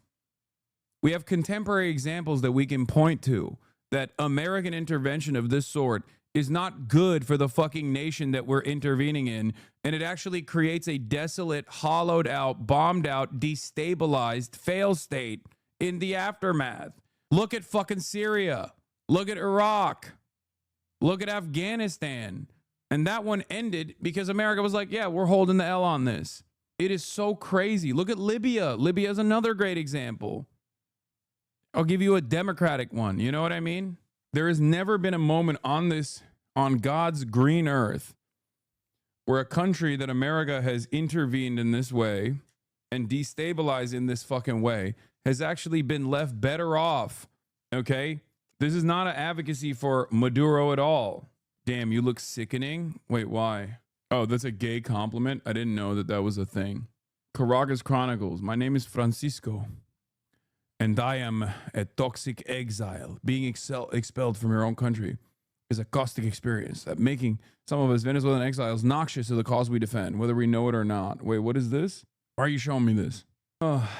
Like, the reason why people look for examples, especially in this moment, the reason why people look for examples, especially in this moment, for intervention is so silly to me. It's like, oh, were the past elections legit or not? Brother, does that even fucking matter? What are you talking about? We're talking about bombing this country and killing potentially millions of people and tens of millions that have already been displaced due to the fucking endless sanctions that we've applied to Venezuela. Even more will now suffer. The fuck do you mean? Oh no, their elections weren't legit. Like, what are you talking about? Saudi Arabia is one of our closest fucking allies. They are a direct monarchy, chatter. Wake the fuck up. What do you mean? This is not a consideration. This is not how things work. That's not how things work at all. You do not bomb a country into abiding by democratic values, okay? That's not how this works. If it did, it would have succeeded at least once with American military intervention. The only time it actually succeeds is after endless, unlimited amounts of war crimes. Do you actually have a successful purge of the invading forces? And then it takes like 30 to 40 years for the country to recover from that process and become like an established nation state. Look at fucking Vietnam. It's so crazy. What's the end state? What's the administration clearly defining as mission success in this? Is it just to bomb targets, or is there something related to that? Secondly, how does this campaign, if you will, if they describe it as such, challenge broader U.S. national defense interest in the Western Hemisphere? How are they coordinating with other countries in the region? A strike against Venezuela is certainly going to affect countries like Colombia, Honduras, Guatemala, Mexico. And have they assessed the second and third order effects of a major naval air strike capability against... Bombing them won't get rid of fentanyl either. Brother, there is no fentanyl coming out of Venezuela. What are we talking about? Are people even still believing that? That's bullshit. That's been bullshit. You get laughed out of every goddamn room available if you were to run with that narrative. Let me tell you something, okay? That's never been a thing. That was never a real consideration. At most, it was something to get like Trump on board potentially. I don't know. I mean, I think you probably told him that there's oil reserves, and he's like, "Oh, I'm down. I fucking hate Maduro. Let's get those. Let's go sit on that pile, that stockpile of oil, just sitting there looking pretty." Venezuela against not only the other countries in the region, but what does that end state look like? And is there a difference between what they're claiming is counter-narcotic operations, that was the original take they mentioned, versus what appears to be either a destruction of the Venezuelan military or first strikes and an attempt to regime change? So that's just a small portion of the questions I would have as a military guy. And saying, you know, are there other people reining this in? You get into the legal ramifications like David just said and what's in the War Powers Act. You also get into operational transparency. The American public have a right to know about this, and that's why Congress is so interested, and they've been pushed aside on every request for what is happening in terms of the targeting of these boats. The questions are endless, and I don't think the Trump White House has answered any of them. I mean, there have been now at least a couple of briefings that we're aware of, but David, we heard from those lawmakers say there is still a major lack of transparency, that they aren't getting their questions answered, in part because they aren't able to ask the right people their questions. Who should be given these briefings, and who should be part of these briefings from the administrative side? Well, one basic thing would be, usually these are more intelligence focused, but the Gang of Eight in Congress gets to know before there's any major operation. There's maybe some gray area in terms of the military, but those would be the chairs of the House and Senate Intelligence Committees, and the ranking members and the Speaker of the House and the Majority Leader in the Senate would be informed of this. And, you know, we'll have to see if they've heard about this. And the questions that the general's asking are the right ones, like what is the long... What about the argument that this is to prevent China from having a foothold in South and Central America? I mean, I think it's a failure of American policy once again, because if anything, this will cause every other South American government to actively run to China. They have a lot less to lose. They are not in a permanent vassal state status in the same way that like in the same way that like the European Union is, for example. So it'll only harden their position. The thing is for the South American continent, they all have experienced to varying degrees American intervention, and they all fucking hate it. I gave you this example in the aftermath of the Venezuelan elections that took place. There were some inconsistencies, right? And I know everyone's going to get mad at me for saying that. You're like, oh, you're just giving in to the imperialist pigs in their argument or whatever. It doesn't fucking matter ultimately. But Latin American countries came out and they were like, whoa, whoa, whoa. This election looks a little sus. And then America immediately was like, this election was fake. It was illegal. And actually, we think the opposition won the election. And then do you know what happened? Every single country, including, you know, social democratic countries or leftist countries, regardless of whatever their perspective was initially about the outcome of the election, every single country came out and, oh, there it is. We did it.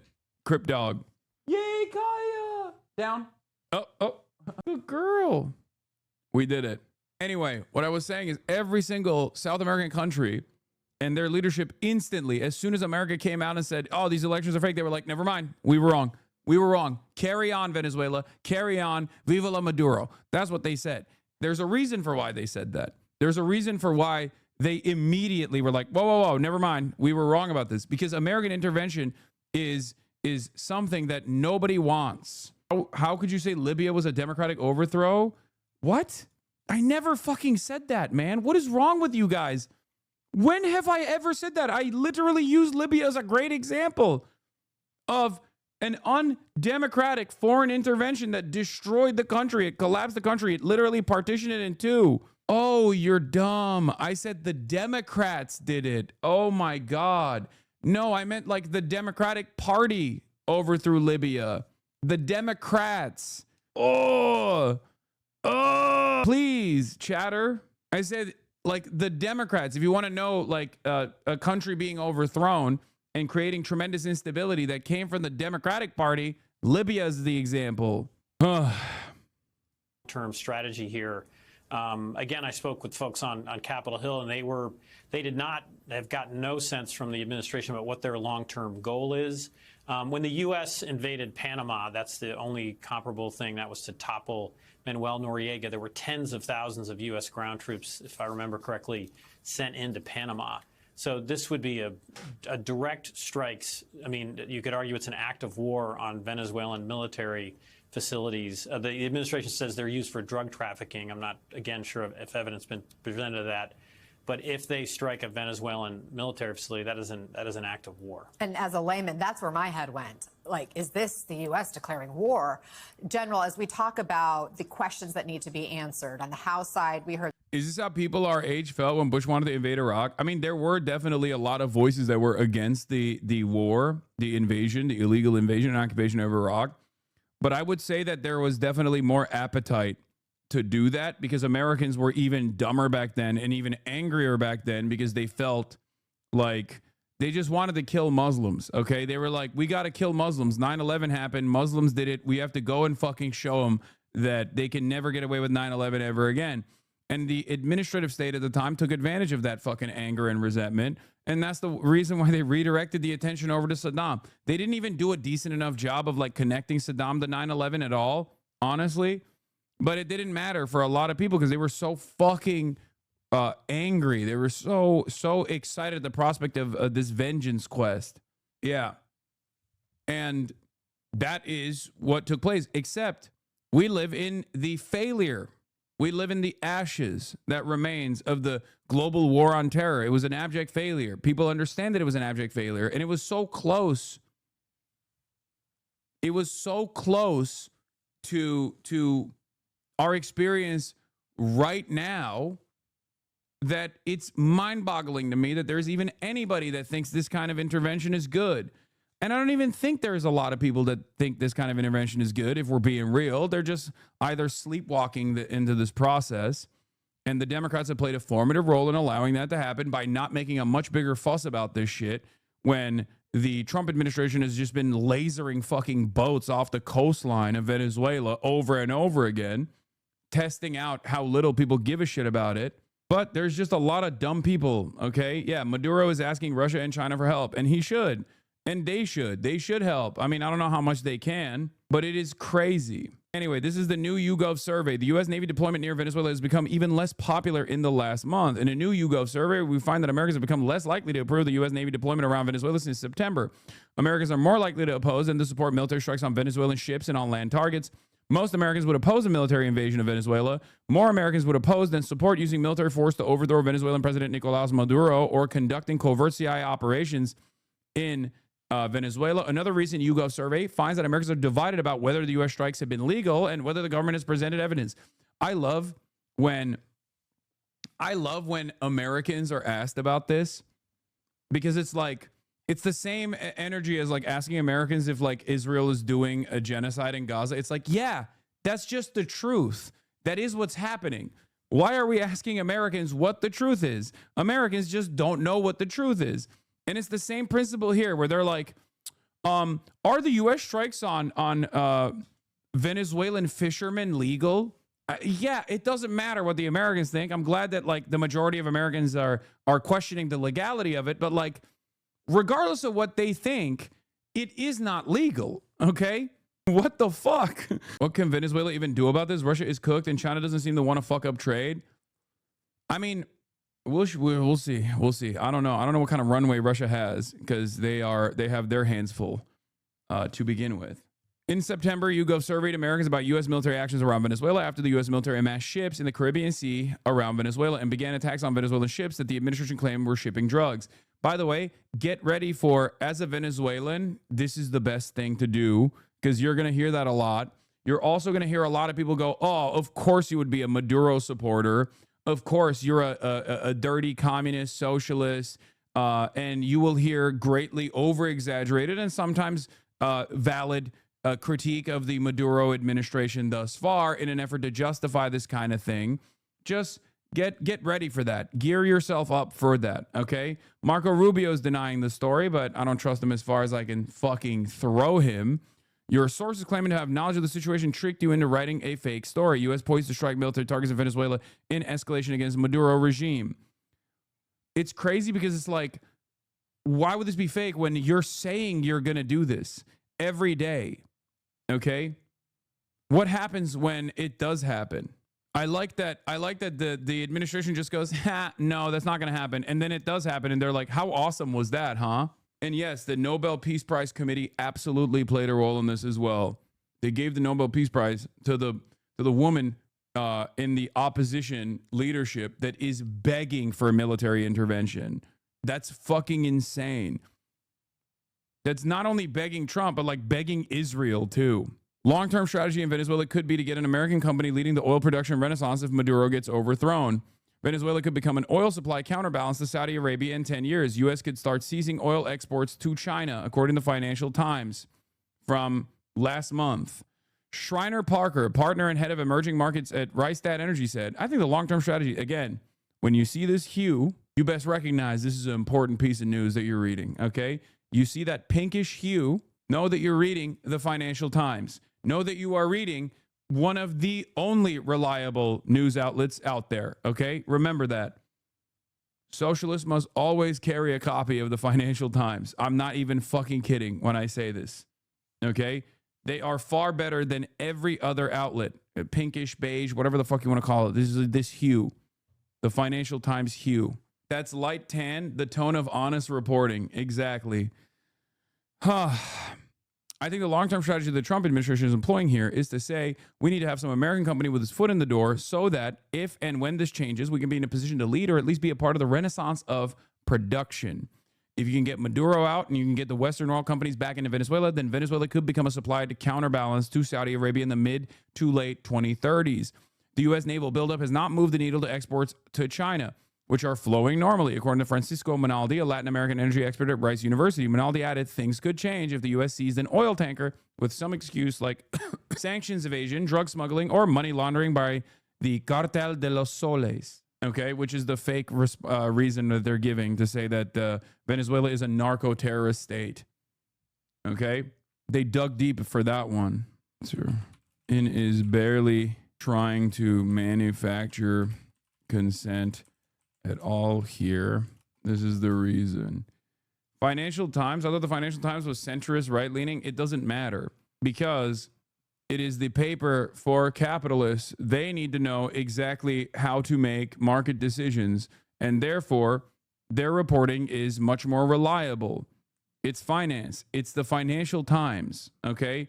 We're not talking about the opinion editorials. We're talking, or even when we talk about the opinion editorials, like they're going to be more honest about how things are going. They will do fact-based reporting because those who want to make decisions about where the markets are going to go need to make those decisions after being informed on the facts. And if they want to be informed on the facts, they have to go and read one newspaper that actually does that kind of honest, fact-based reporting. You cannot make solid investment decisions if you have no grasp over the truth. Yeah, it's the same reason exactly as the shadow says. It's why insurance companies don't play when it comes to Florida property rates.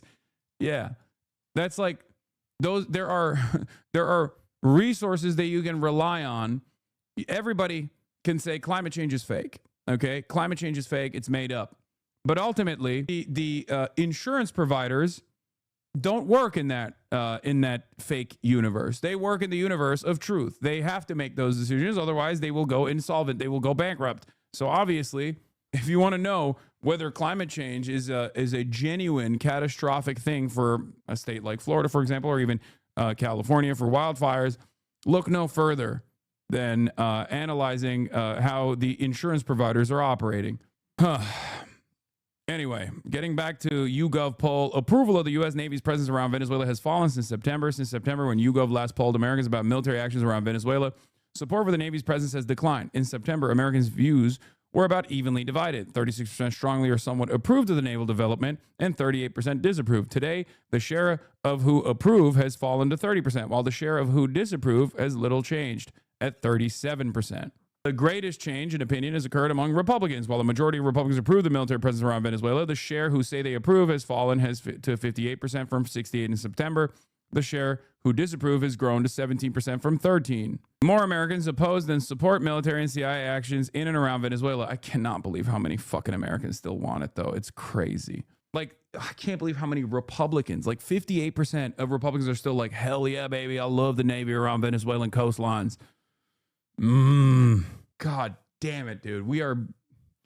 We constantly have to be at the mercy of barbaric morons, and I fucking hate that. I can't begin to explain to you how much I hate the mass approval for unlimited murder and bloodshed coming from some of the dumbest people on the planet. Most Democrats disapprove of the strike, 67% disapprove, while only 8% approve, and more independents disapprove than approve, 42% to 21%. On the other hand, a majority of Republicans approve of the strikes, while 16% disapprove. More Americans disapprove than approve of U.S. military attacks on ships around Venezuela. Out of U.S. adult citizens, strongly or somewhat approve is at 27%, not sure is at 31%, and 42% say strongly or somewhat disapprove. This means that if there was at least like a little bit of fucking manufactured consent around these attacks, there would be a lot of Americans that have appetite for this death and destruction, by the way. So even with this like demonstrably incompetent administration that hasn't even tried to really flood the media markets with like justifications for why we have to kill these fishermen, there's still clearly plenty of appetite for death and destruction. Striking land targets in Venezuela, which Trump says he is considering, is less popular than attacks on ship. Nearly half of Americans say they would strongly or somewhat oppose the U.S. military attacking and destroying targets on land in Venezuela. Only 19% say they would support such strikes. Democrats would overwhelmingly oppose such attacks, 68% versus 9% who would support them. Independents are also more likely to oppose than to support strikes on land, 46 to 13. Republicans are closely divided. More say they would support such strikes at 38% than oppose them at 27%. For the rest of the world, for those in the global south that were laughing at the United States of America, this is part of the reason why I said it's not a laughing matter. The unfortunate reality is that when the American government is led by an authoritarian fascist madman, you are still going to suffer, because the decisions that we make over here that you have no control over will end up hurting you in the long run or even in the short run. Oh, how long until AI-powered videos justifying the strikes, like showing fake drugs? I don't even know. As was the case in September, most Americans now would not like to see the U.S. engage in a more significant military conflict with Venezuela. A majority of Americans would oppose the U.S. invading Venezuela, while only 15% would support an invasion. Jesus Christ. 30% are still unsure. More Americans would oppose than support the U.S. using military force to overthrow Nicolas Maduro. 46% strongly or somewhat oppose it. 18% strongly or somewhat support it. Support for covert CIA operations in Venezuela, which Trump authorized in October, is also far from widespread. More Americans oppose the CIA engaging in covert operations at 37%, as opposed to those supporting it at 28%. We will never... There's still motherfuckers in the chat going like, how's your dog doing, Hassan? Shock your dog yet? It's like, dude, we don't deserve anything good. We only deserve the bad. We only deserve the bad things. This is what we are demanding, okay? Like, sometimes I think to myself, how do we get here, right? But I think it's pretty obvious how we got here. There's just a lot of fucking stupid people out there. There's a lot of angry people out there. There's a lot of people who are weak and insecure and want to feel strong. And how can you feel strong? By showing America's military might, by fucking over people that we've already fucked over in perpetuity, by killing them, by directly killing them with our military, killing them dead. And we saw a fraction of this animosity and anger and lack of restraint and insecurity with the whole like Yemeni population is going to learn today why we don't have health care. You remember that multiple billion-dollar bombing campaign that the United States of America engaged in against the poorest country on the fucking planet, Yemen? That was awesome. Dropping fucking planes out of aircraft carriers in the process. Yeah, we really learned that lesson, didn't we? We are the ones who should be learning that lesson. Biden did it. Trump did it. Everybody did it. More Americans oppose than support covert CIA operations in Venezuela. What Americans believe about recent boat strikes. Americans are divided on recent U.S. military strikes on boats in international waters. In a series of strikes in international waters, the U.S. military has destroyed boats and killed several dozen people that the government claims were involved in drug smuggling. Do you approve or disapprove of the strikes? This is perhaps the most important piece, because this is what they have actually at least defended, right? What they have actually celebrated, right? This administration has come out and said, this is what we're doing, and it's fucking awesome, right? That means that there was at least some kind of propagandizing to the American population about whether or not this was a justifiable act. So the reason why this is the most important information is because all of these numbers are slated to change. Okay? With a little bit of push, you see how Americans actually do think this is cool. Americans are divided, and yet 42% strongly or somewhat approve of the military strikes on random fucking boaters. 43% disapprove of it. Okay? That is far too close. And if you notice, only 15% are unsure. Republicans, of course, once again, at 76% approval for the boat strikes. Remember, totally unjustifiable, transparently illegal, cruel, unusual, ridiculous empire shit. Nazi shit, if you will. The idea that we just get to fucking laser boats off of the Venezuelan coastline is ridiculous, okay? With no evidence whatsoever of whether or not they're actually trafficking drugs, and with more evidence coming out that they certainly are not, as a matter of fact. But even if they were literally shipping drugs, which they are not, okay? But even if they were, this is not what you do. This is not how this is handled, okay? It's ridiculous that Americans think, no, that's the only way to do it. That's the only thing that we can do. That there are 42% of Americans, 76% of Republicans that say, no, that is how you're supposed to do it. You don't know if they're shipping drugs? I know. There is at least evidence to suggest that they weren't, however. Okay? But it doesn't even matter if they were, because that is not how you're supposed to deal with drug shipments. We can overtake these boats. Okay? You can create an investigation. That's what you're supposed to do. What do you mean? Like, think about it. Think about it at the domestic level, okay? Think about it at the domestic level. Do you think there is no reason for due process? Do you think there is no reason for investigations to take place? I know that for many Americans, I had to explain the importance of due process over and over again when the Trump administration talked about potentially destroying it. But when you don't have due process, everybody's a target, okay? Your words, they aren't shipping drugs. Oh my God. I said there is more evidence to suggest that they are not shipping drugs than there is evidence to suggest that they are, okay?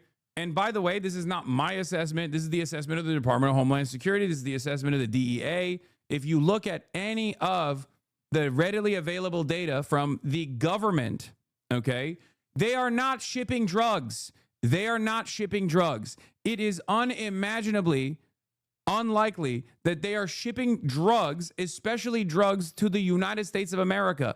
That is not how drugs are shipped to the United States of America. If you knew anything about how drug trafficking works, you would know that they are not coming from, fentanyl's not coming from Venezuela by way of fast boats.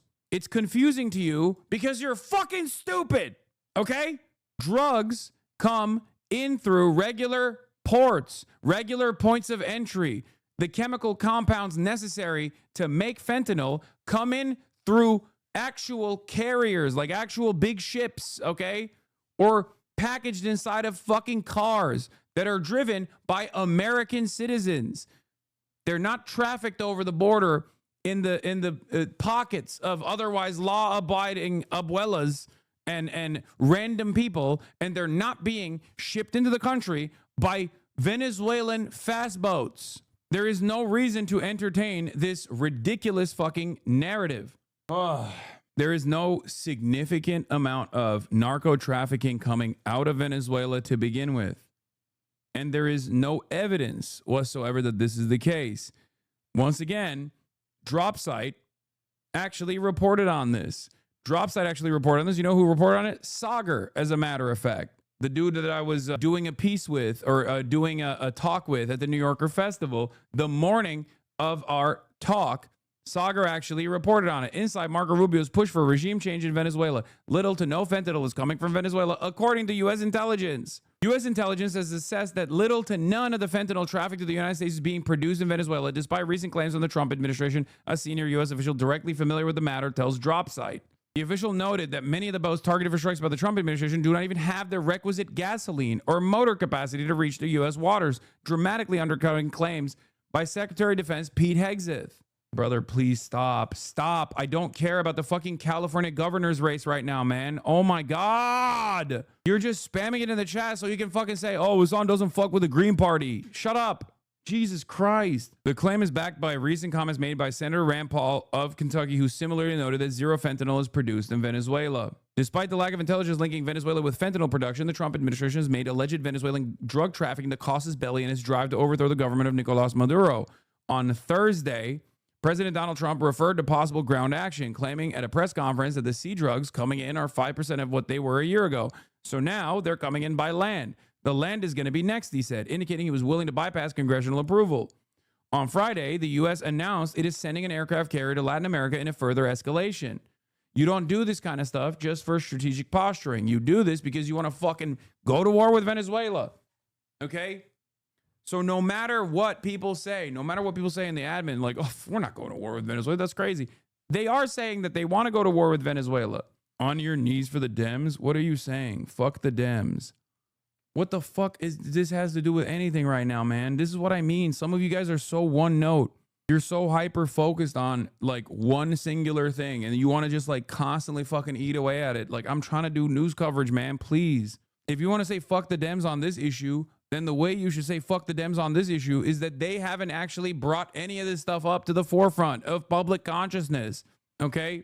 Because it is true. That would be a valid concern for this story, okay? They're not in power, but it doesn't matter, chatters. They have legitimacy. They are the opposition party, okay? They should let their voices be heard. They should encourage people to do the same. It's not like their voices are silenced, you know? They can still talk. Yeah. From Trump's own 2025 DEA National Drug Threat Assessment, Venezuela does not appear once in the report in the fentanyl section and briefly appears only to highlight Nicaragua as a low-level street traffickers who specialize in human trafficking. The administration itself admits that it has no idea whose drug boats are being bombed.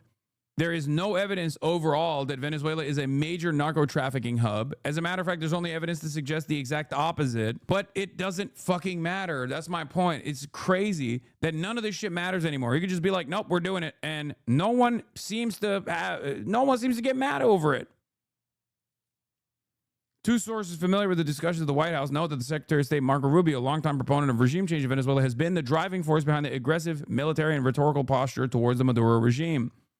Toward that end, Secretary Rubio, also in charge of the remnants of the U.S. Agency for International Development, has redirected millions of dollars in money previously allocated for pro-democracy measures in Venezuela and the surrounding countries, a thinly veiled effort to prep the region for war. Maybe that's why we're not seeing so many people in the chat being like, as a Venezuelan, please bomb Caracas. I need to see Caracas reduce the rubble with nukes. Rubio cycled through multiple arguments for regime change in Venezuela during the early months of the administration, largely based around human rights and election concerns, which were unconvincing to Trump. After assuming a position on the National Security Council in the spring, Rubio then presented a new argument to Trump, that Maduro was a narco-terrorist drug trafficker based on a 2020 indictment by the Department of Justice under the first Trump administration over alleged cocaine trafficking. The official noted Trump's personal distaste for drugs and a campaign pledge to use the U.S. military against Mexican drug cartels as an important impetus for Trump greenlighting recent strikes. Half the time, the lie that they're telling the public is actually just to manipulate Trump, by the way. That's the other side of this fucking story. Like, because Trump is somewhat malleable. He's somewhat persuadable. It's kind of crazy. Yeah, the lie is usually not for you because these guys kind of understand that it doesn't really matter what the voices of the public say. They can always pick the slack up and pump a little bit of propaganda, and Americans are so fucking stupid broadly that they'll be like, yeah, we should do it actually. I mean, what? What are you, defending Maduro? What are you, defending Maduro? It's so fucking stupid. It's like, what, you're defending Maduro's regime? Think for a moment. What will happen? Think for a moment what will happen.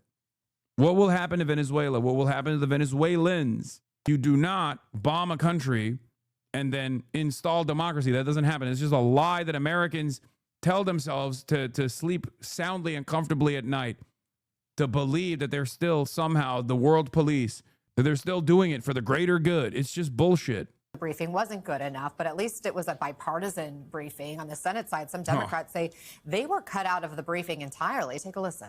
If you're sitting in this room getting clearly what had been prior Gang of Eight level classified information, didn't somebody raise their hand and say, well, holy crap, where are the Democrats? Who was willing to say, isn't there a constitutional obligation here? It is about separation of powers.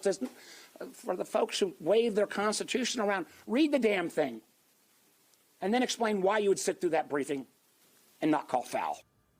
General, what red flags does it raise to just brief one party?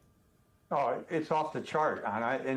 And here's what I think the senator is getting at is not only are they not getting the intelligence they need to commit to potentially an authorization for use of military force, but I'm going to take it down to my level. You're putting American men and women, their soldiers, sailors, airmen, Marines, in harm's way.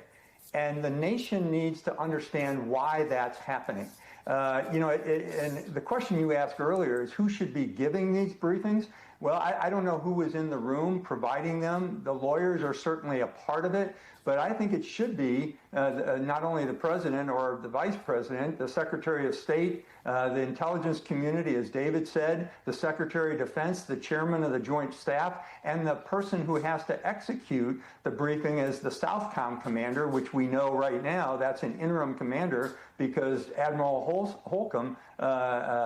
Halsey retired just a few days ago, or offered his retirement because he had contention with some of the things that were going on down there. So you're seeing probably a couple of people push these strikes at the behest of the president when you're putting men and women in harm's way, and that's just not the right way to go to war. David mentioned Operation Just Cause in 1989 when we went in and took out a leader of a drug cartel who was also the head of government, Manuel Noriega.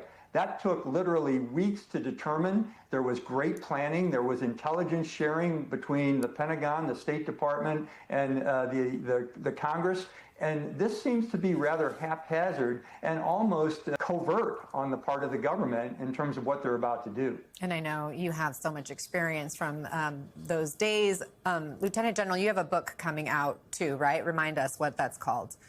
I do. It's a book called If I Don't Return. It was based on some journal entries I made during Operation Desert Storm, and then our oldest son asked us to expand it to cover the last 30 years of my career. So it's a reflection and some entries on the military, the changes in our military life, love, emotions, anxieties, and military families. So I think it's more of a reflection of what's been happening since 1990 in Desert Storm.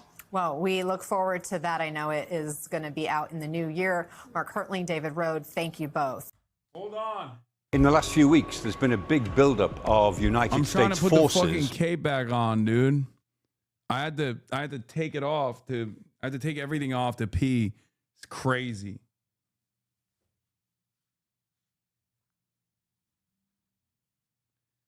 The things I do.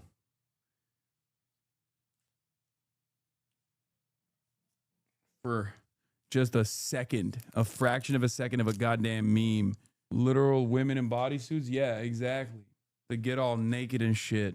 Cut a P-slit, it's not like if I cut a P-slit, my dick is going to flop out while I'm in the process of doing news coverage when I get up.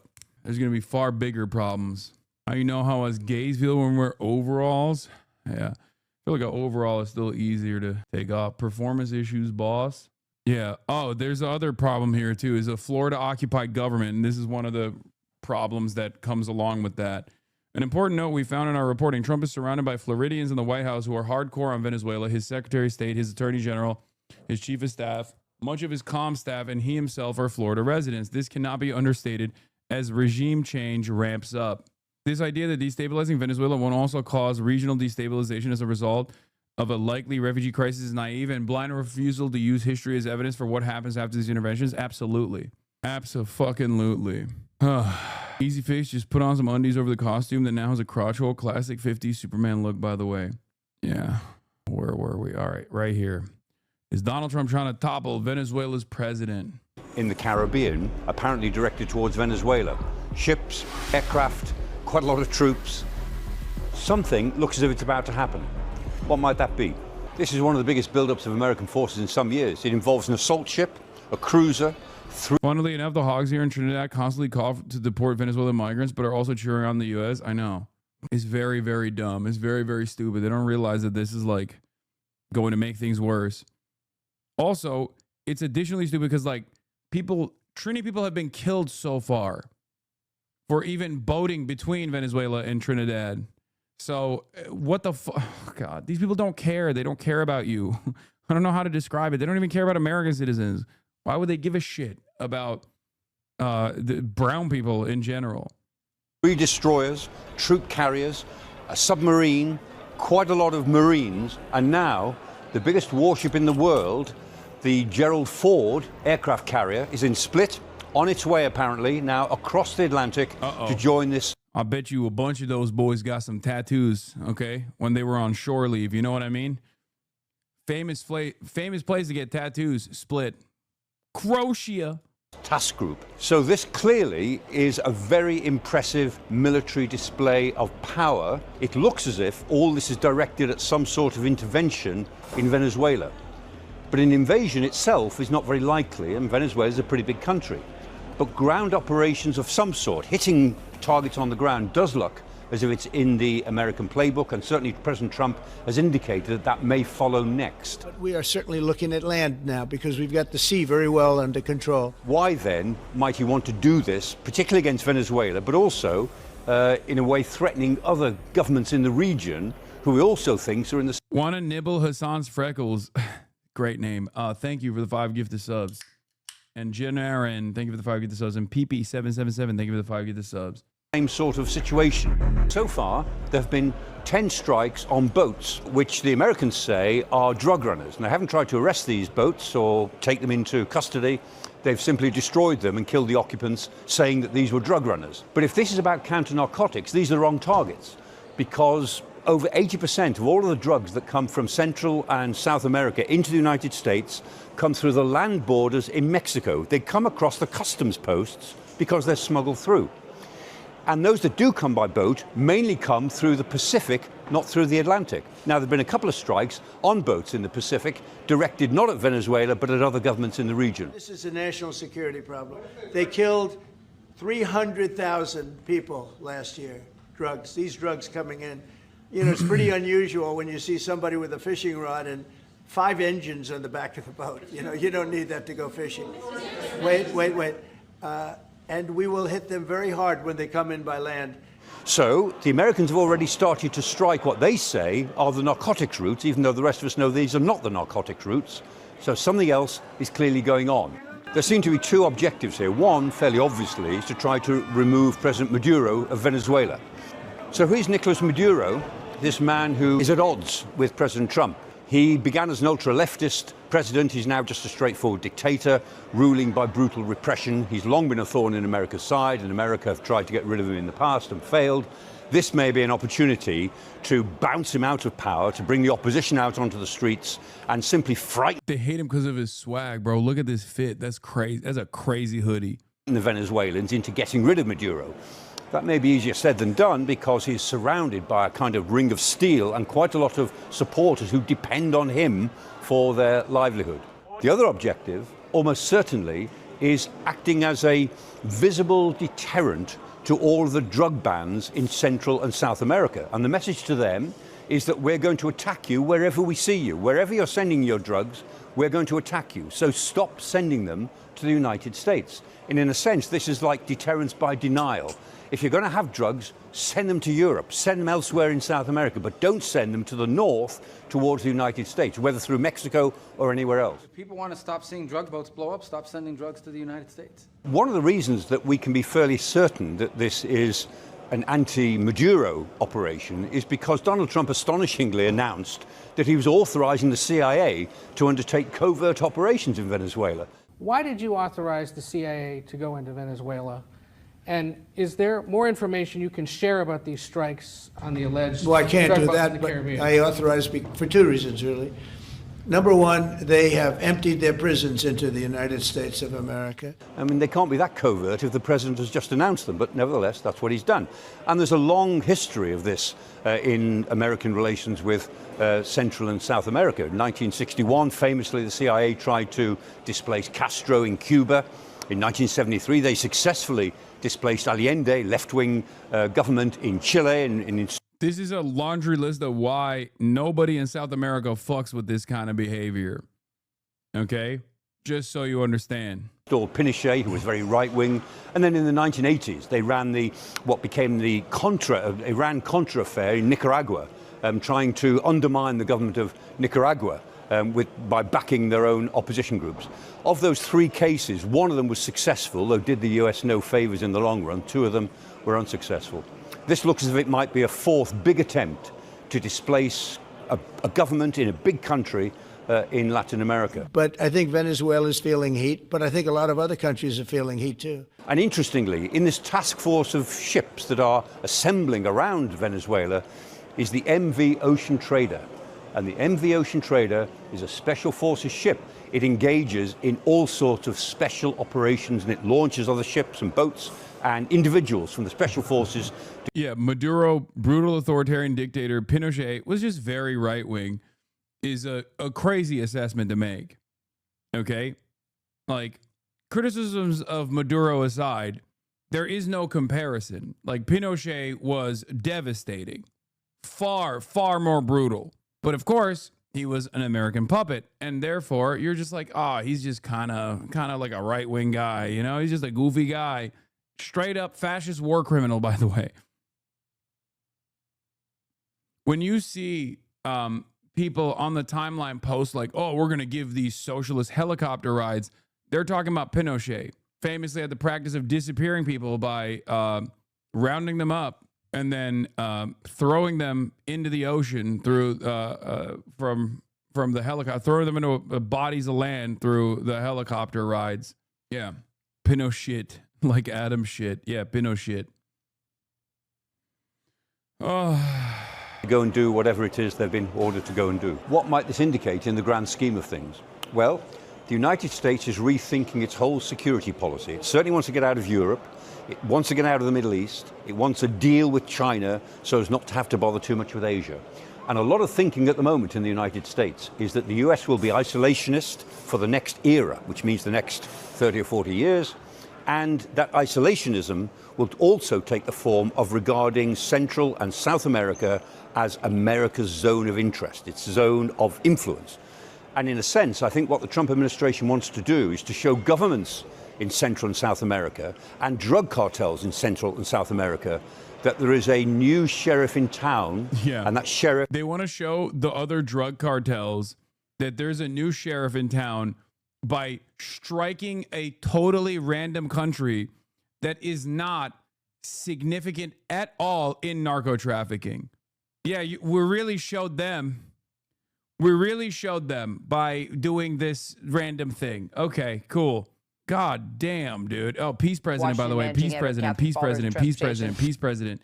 Meanwhile, as we are moving in this direction, and I gave you, I think, plenty of evidence at this point that it's fucking utterly bullshit. The other side of the story is, of course, exclusive. Documents show that Venezuelan President Nicolás Maduro has drafted a letter asking for Russia for missiles, radars, and upgraded aircrafts in U.S. forces as U.S. forces amass in the Caribbean. Okay? But obviously, there is still fresh hell to unlock. Obviously, there's still fresh hells to unlock. Because while that's happening, Donald Trump and the Republican Party, under the Republican Party's command, the USDA, the FDA, all of our federal agencies are actually serving not the interests of the public, but working against them. And one of the things that they tried to do was to suspend SNAP funding. Now, SNAP funding is slated to run out because the government is shut down at this point. But there is a $6 billion contingency fund for emergencies for when SNAP funding dries up. Emergencies such as this circumstance. Because if SNAP, the nutritional assistance program, the supplemental nutritional assistance program specifically, were to run out, 42 million Americans that rely on SNAP to be able to purchase food every single week would now no longer have this additional assistance and would not be able to eat at least one meal, maybe two, depending on whether they have children, depending on the number of dependents. Wealthiest country on the planet, by the way. Wealthiest country on the planet, just want to remind you. And yet, even though there was a 1 month contingency fund, because that's how much it would cost for a month, around $6 billion or so, the government tried to say, no, we're going to starve the American population. We're going to starve 42 billion people on U.S. soil. American citizens, by the way. Remember, these are almost all American citizens. Like, the only marginal assistance that, like, somehow some undocumented person could get from SNAP is if they have American citizens in their houses. Okay? 42 million. Oh, did I say 42 billion? I'm sorry. 42 million Americans that rely on food assistance programs, specifically SNAP, and to fund that for at least a month is $6 billion. Now, these funds exist. These funds already exist. But the administration tried to stop using the contingency funds. And then, of course, they were sued. And a judge ruled that Trump's attempt to suspend SNAP funding was unlawful. Think about how insane this is, by the way. Okay? Let me pull you back for a brief moment. Why is this happening? Why is the government shut down? The government is shut down because the funds, the government to fund itself, you need to pass a bill. Okay? And in order to pass a bill, you can't have a simple majority. You need 7 additional Democrats to be able to pass this bill in Congress, pass this spending bill in Congress. Okay? This is a point of leverage that the Democrats have. One of the few points of leverage that the minority party has.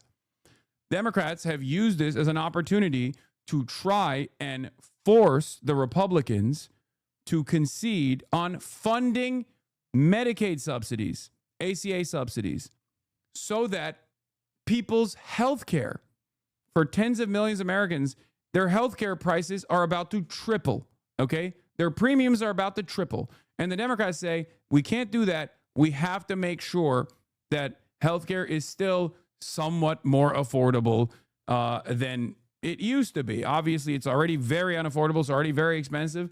But the fact that healthcare prices are about to triple and the Democrats are trying to stop it and using the government shutdown as a way to bargain with the Republicans to save majority Republicans, by the way, because when you look at the actual percentages of the population that rely on ACA subsidies, is 58% Republican, okay? And not only that, but there's also a secondary impact, which is that a lot of places that have rural hospitals rely on these Medicaid subsidies because that's the only way that poor rural areas can even go and get the necessary health care and fund these hospitals in general when they're already in a dire state. So the Democrats are trying to save Republican voters from their own fucking party in this circumstance, which is why I've obviously backed the Democratic Party in this shutdown. They've done the right thing. Okay? They've done the right thing. Now, Democrats are trying to get the Republicans to do the right thing, and the Republicans are saying no. They are trying to leverage the starvation of 42 million Americans in an effort not to fund healthcare subsidies for another 10 million to 20 million Americans. That is what's so fucking crazy about this argument. Okay? Now this judge has declared Trump's attempts to suspend SNAP funding, the $6 billion in contingency funds, to not use the $6 billion in contingency funds to be unlawful. That's where we're at. That's what's going on right now. Reporter Sam Sweeney joining me now for more. So, Catherine, a judge says that Trump's attempt to suspend SNAP is unlawful. What more? He didn't mention anything about it there on the tarmac, but what more do we know? Yeah, that is interesting.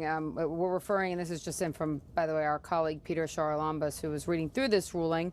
This was a hearing that was heard yesterday on an emergency basis to try and get a judge to restore those funds that will be lost, Kira, as you say, at midnight. So this federal judge in Boston did rule that the administration's attempt to suspend the SNAP funding, as you mentioned, is unlawful, but that judge declined to issue an immediate order ordering that the program be funded by the federal government. So while the judge says it's unlawful, that does not mean that all of a sudden food assistance won't go away for 42 million Americans starting at midnight, as you mentioned. So this is just what the judge said, but it doesn't seem at this point that what this judge in particular said will change anything that will go into effect at midnight tonight. Now, remember, there's also another hearing in Rhode Island before a separate federal judge. So we'll see if that judge says anything different that may happen to affect the outcome of what will happen in less than 24 hours. This morning, I saw someone say, at least Marie Antoinette said, let them eat cake, lol. Yeah, Donald Trump, on the other hand, is saying, let them eat ballroom. It's even fucking dumber than that.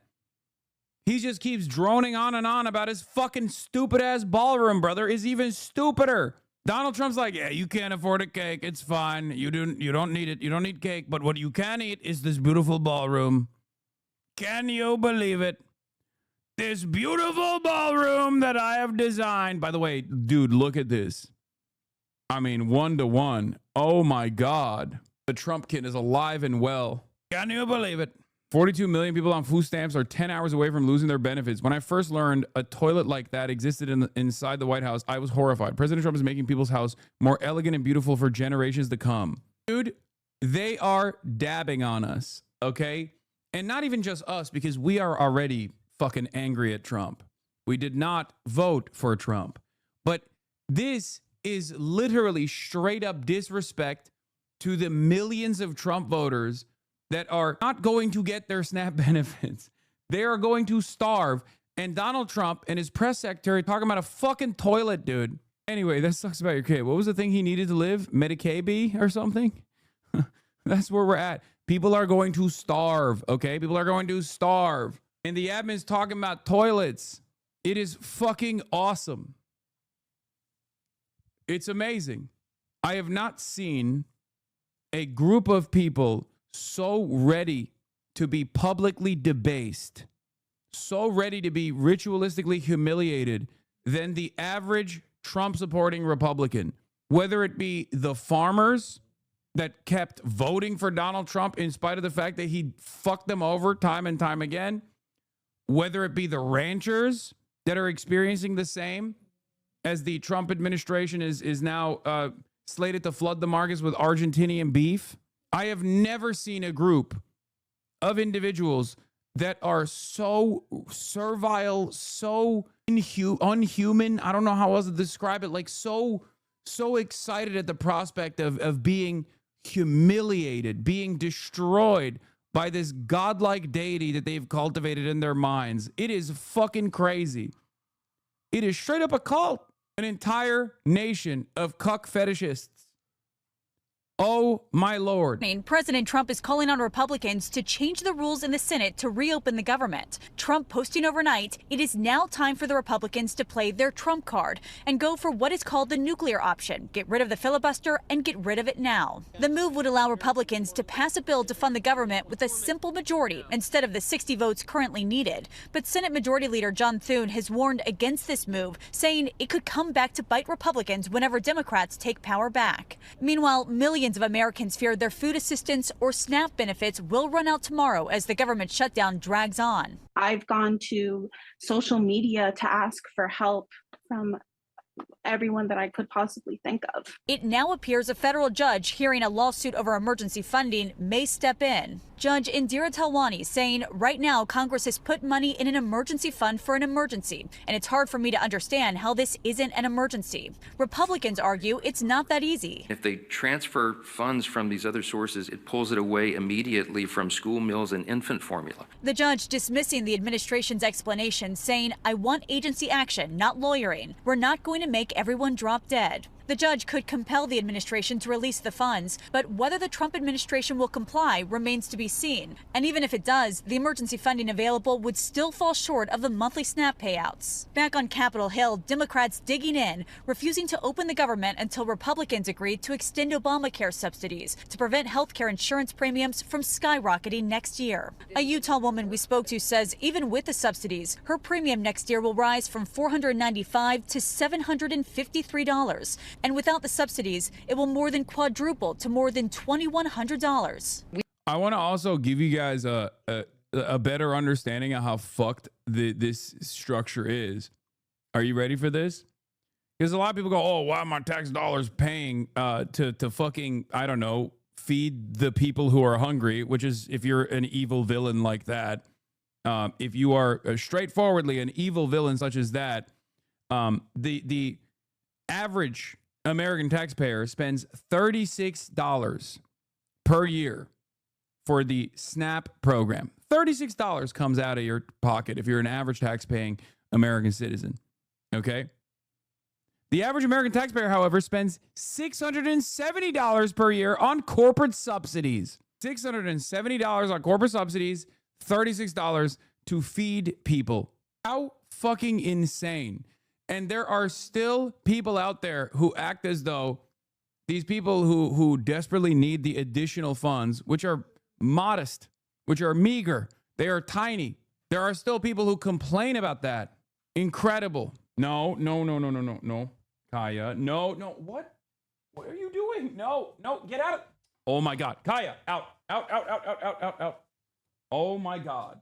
Get out of here. Go. Instantly runs over to the fucking mic cord. I swear to God. Instantly. Literally fucking Crip Dog. Just the real one. Fucking, I can't believe it. I don't know why. Yeah, she just got used to being electrocuted so much. She's like, I need that electrocution. Let me just sit on this wire. Hopefully it'll electrocute me. New Kaya Gate just dropped, yells at his dogs and chokes her with the wire. Yeah.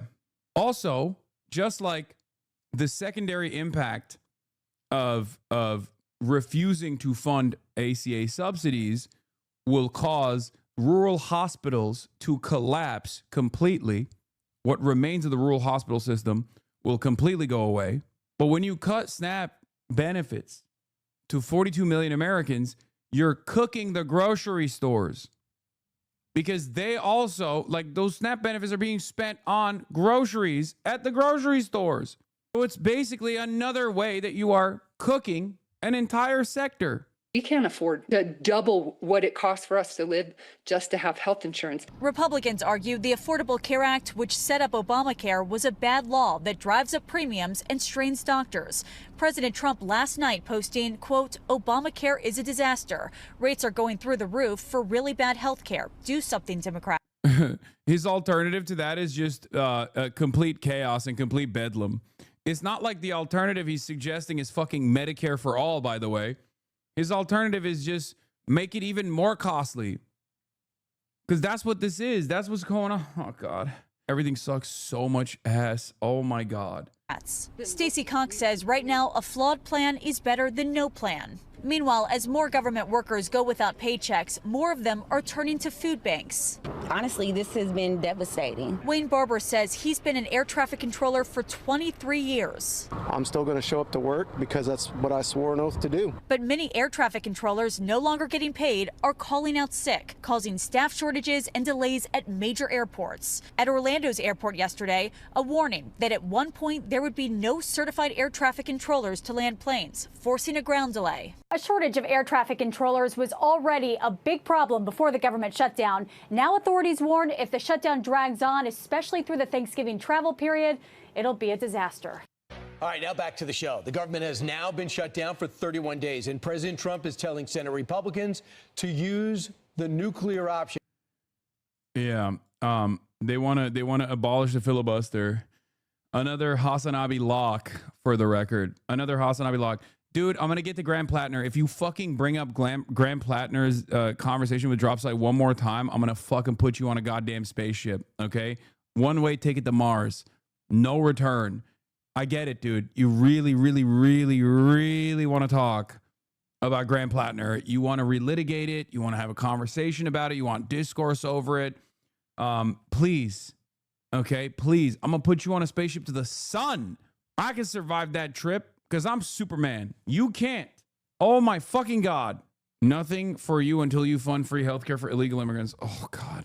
Oh. Why do leftists want to talk about Plattner so much? I don't get it. I don't know, and I don't care. I mean, I do know. It's because they want to be condescending. Leftists love discourse more than anything else, okay? More than anything else. That's it. The Mainers don't give a shit about your concerns, it seems. Here's what I was talking about, by the way, as far as the National Grocers Association the other day. That makes up around 12% of grocers. National Grocers Association, a pro-business trade group. This is a right-wing think tank. Oh, what the fuck? Uh-oh. A little F. Little blip that took place there, but we're back. There's a small F. We're back, it seems. God, I hate everything. It's fine. It's fine. We're back. Okay. Let's test out. Let's test out the delay. Delay test. Okay? Put the number you see on screen. Type it in the chat. 5, 6, 7. Okay, there's a 6-second. There's a 6-second delay. All right, I'm going to fix it.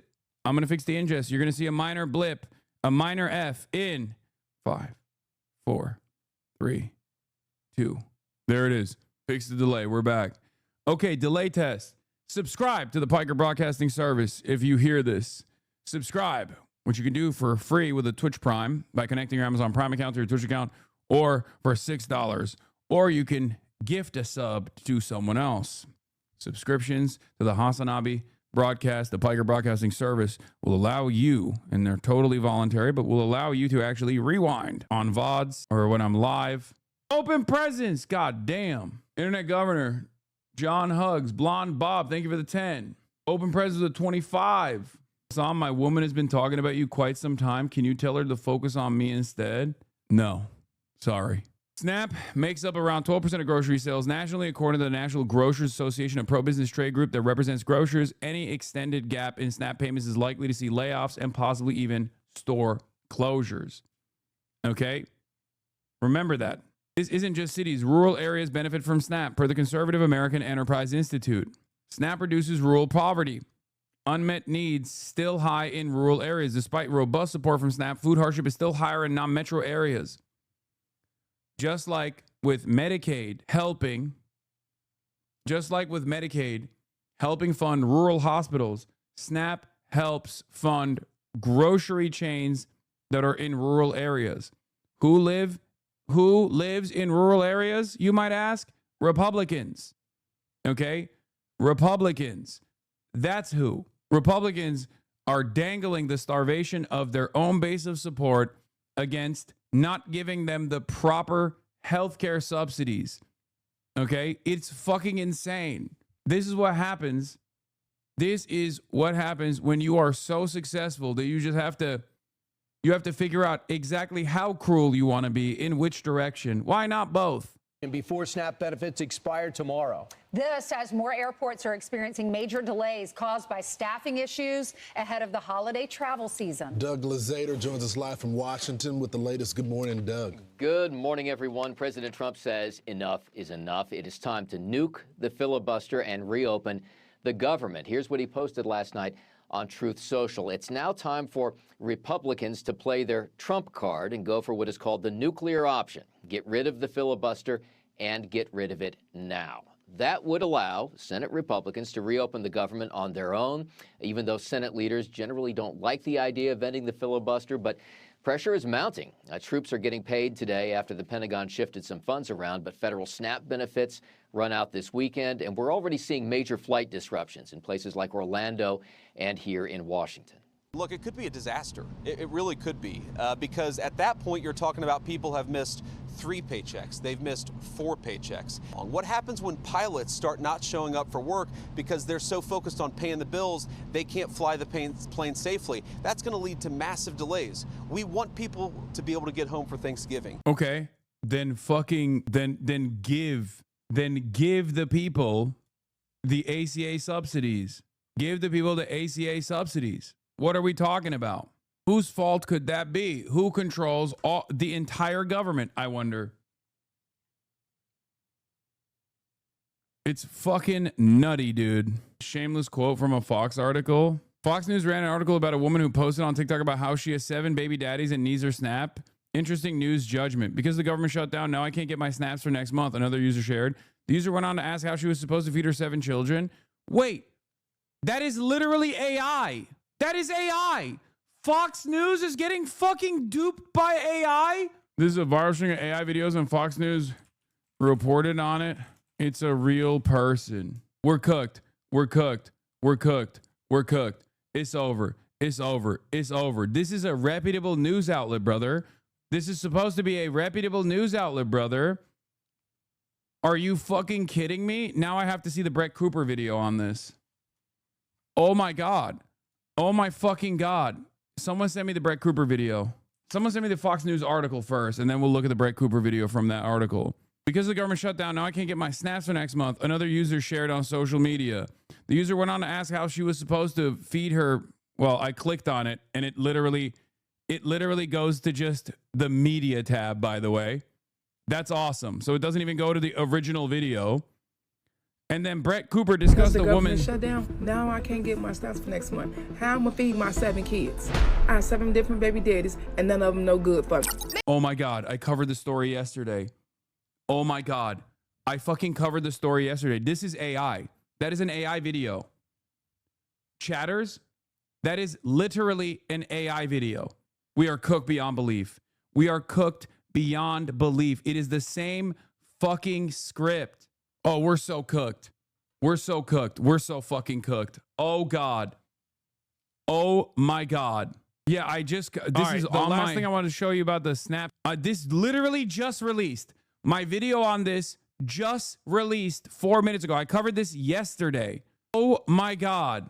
That is fucking insane. I cannot believe it. I mean, I can believe it, but it's like, oh no, dude, this is so fucked. This is so incredibly fucked. Extensively yesterday, it turns out, what is Brett Cooper's Twitter at? Is it the same video? It's not. It's not. It's the exact same script. I have 7 baby daddies. All none of them want to fund my food, and therefore I rely on the taxpayer. Like, that's the AI script. It's the literal. My kids have not eaten in 5 days. It is the taxpayer's responsibility to take care of my kids. Yeah, these are all AI videos. Every single one of these AI videos have the exact same meta. Okay, every single one of these has an angry, crying black woman. They all have 7 kids. They always say they have 7 kids. They always bring up, some of them bring up baby daddies from different baby daddies. Some of them don't bring it up. And then they fucking turn around and say, it's the taxpayer's responsibility to actually take care of me. These are all AI videos, chatters. Okay? And I have literally seen probably 20 different versions of the same style of video. Trump done cut them food stamps off. If you're poor, don't have kids, okay? If you're struggling, don't have kids. Don't bring more in. If you already have them, that's another situation. If you don't have them, don't bring any in. And if you have 2, don't go having another one. If you have 1, don't go having 2 more. So they say 2 million is getting cut off this month for the scamps. I'm about to go find out if I'm in that number, in that ratio. It's been day 5 and I have not received no food stamps. My disability checks is on hold. My cash benefits is not coming no more. They're still pending. It is the taxpayer's job to pay for my kids to eat and for my kids to be taken care of. I have over 2. That's how you know it's AI, by the way. That's how you know, like, another reason why you know it's an AI script is because they keep saying it's the taxpayer's job to take care of my children. Because it's written by a fucking right-wing dickhead. It's a very specific script. Dude, we are so fucking cooked. All it takes is for you to like erase the 1,000 Sora followers watermark. on TikTok, and I can't get not one person to send me 50 cents. If you're watching a fucking video and you can't send me nothing, I'm blocking you. Oh, we're so fucked, brother. We are so fucked. We are so fucked. The account has 400 followers and Fox News used it as a source.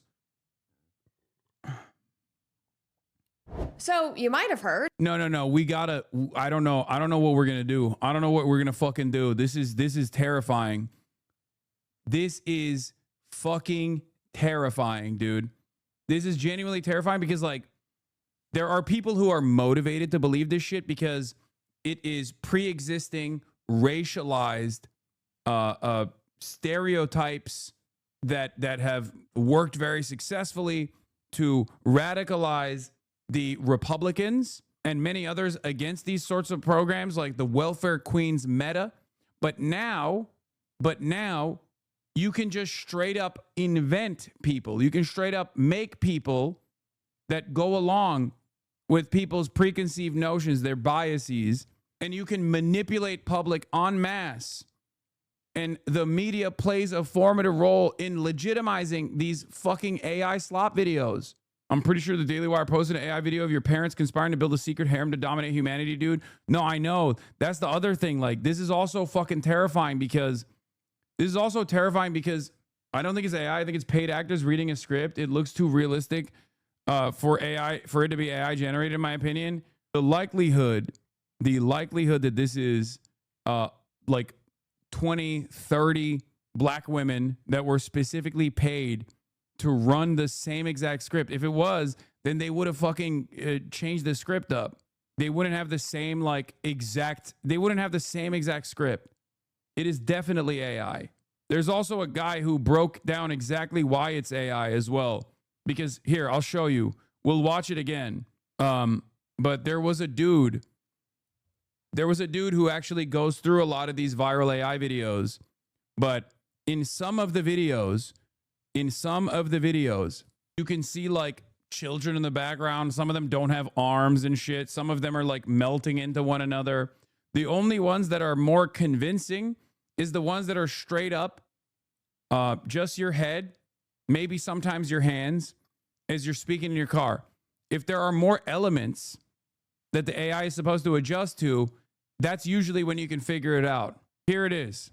This is AI. Here's how we know and why it matters. It's made by Impossible_ASMR1, who, after 8 failed slot posts and a 3-month break, decided that Sora could finally make their dream. Anyway, go watch my video from yesterday if you want to see, because I covered all this shit, including this exact video. Content. Videos of black women trying to use EBT in places it's not accepted. True creativity unleashed by AI. The shutdown created an opportunity to have them yell at the camera, but it's not till the whole family's back there that the full racist stereotype is fulfilled.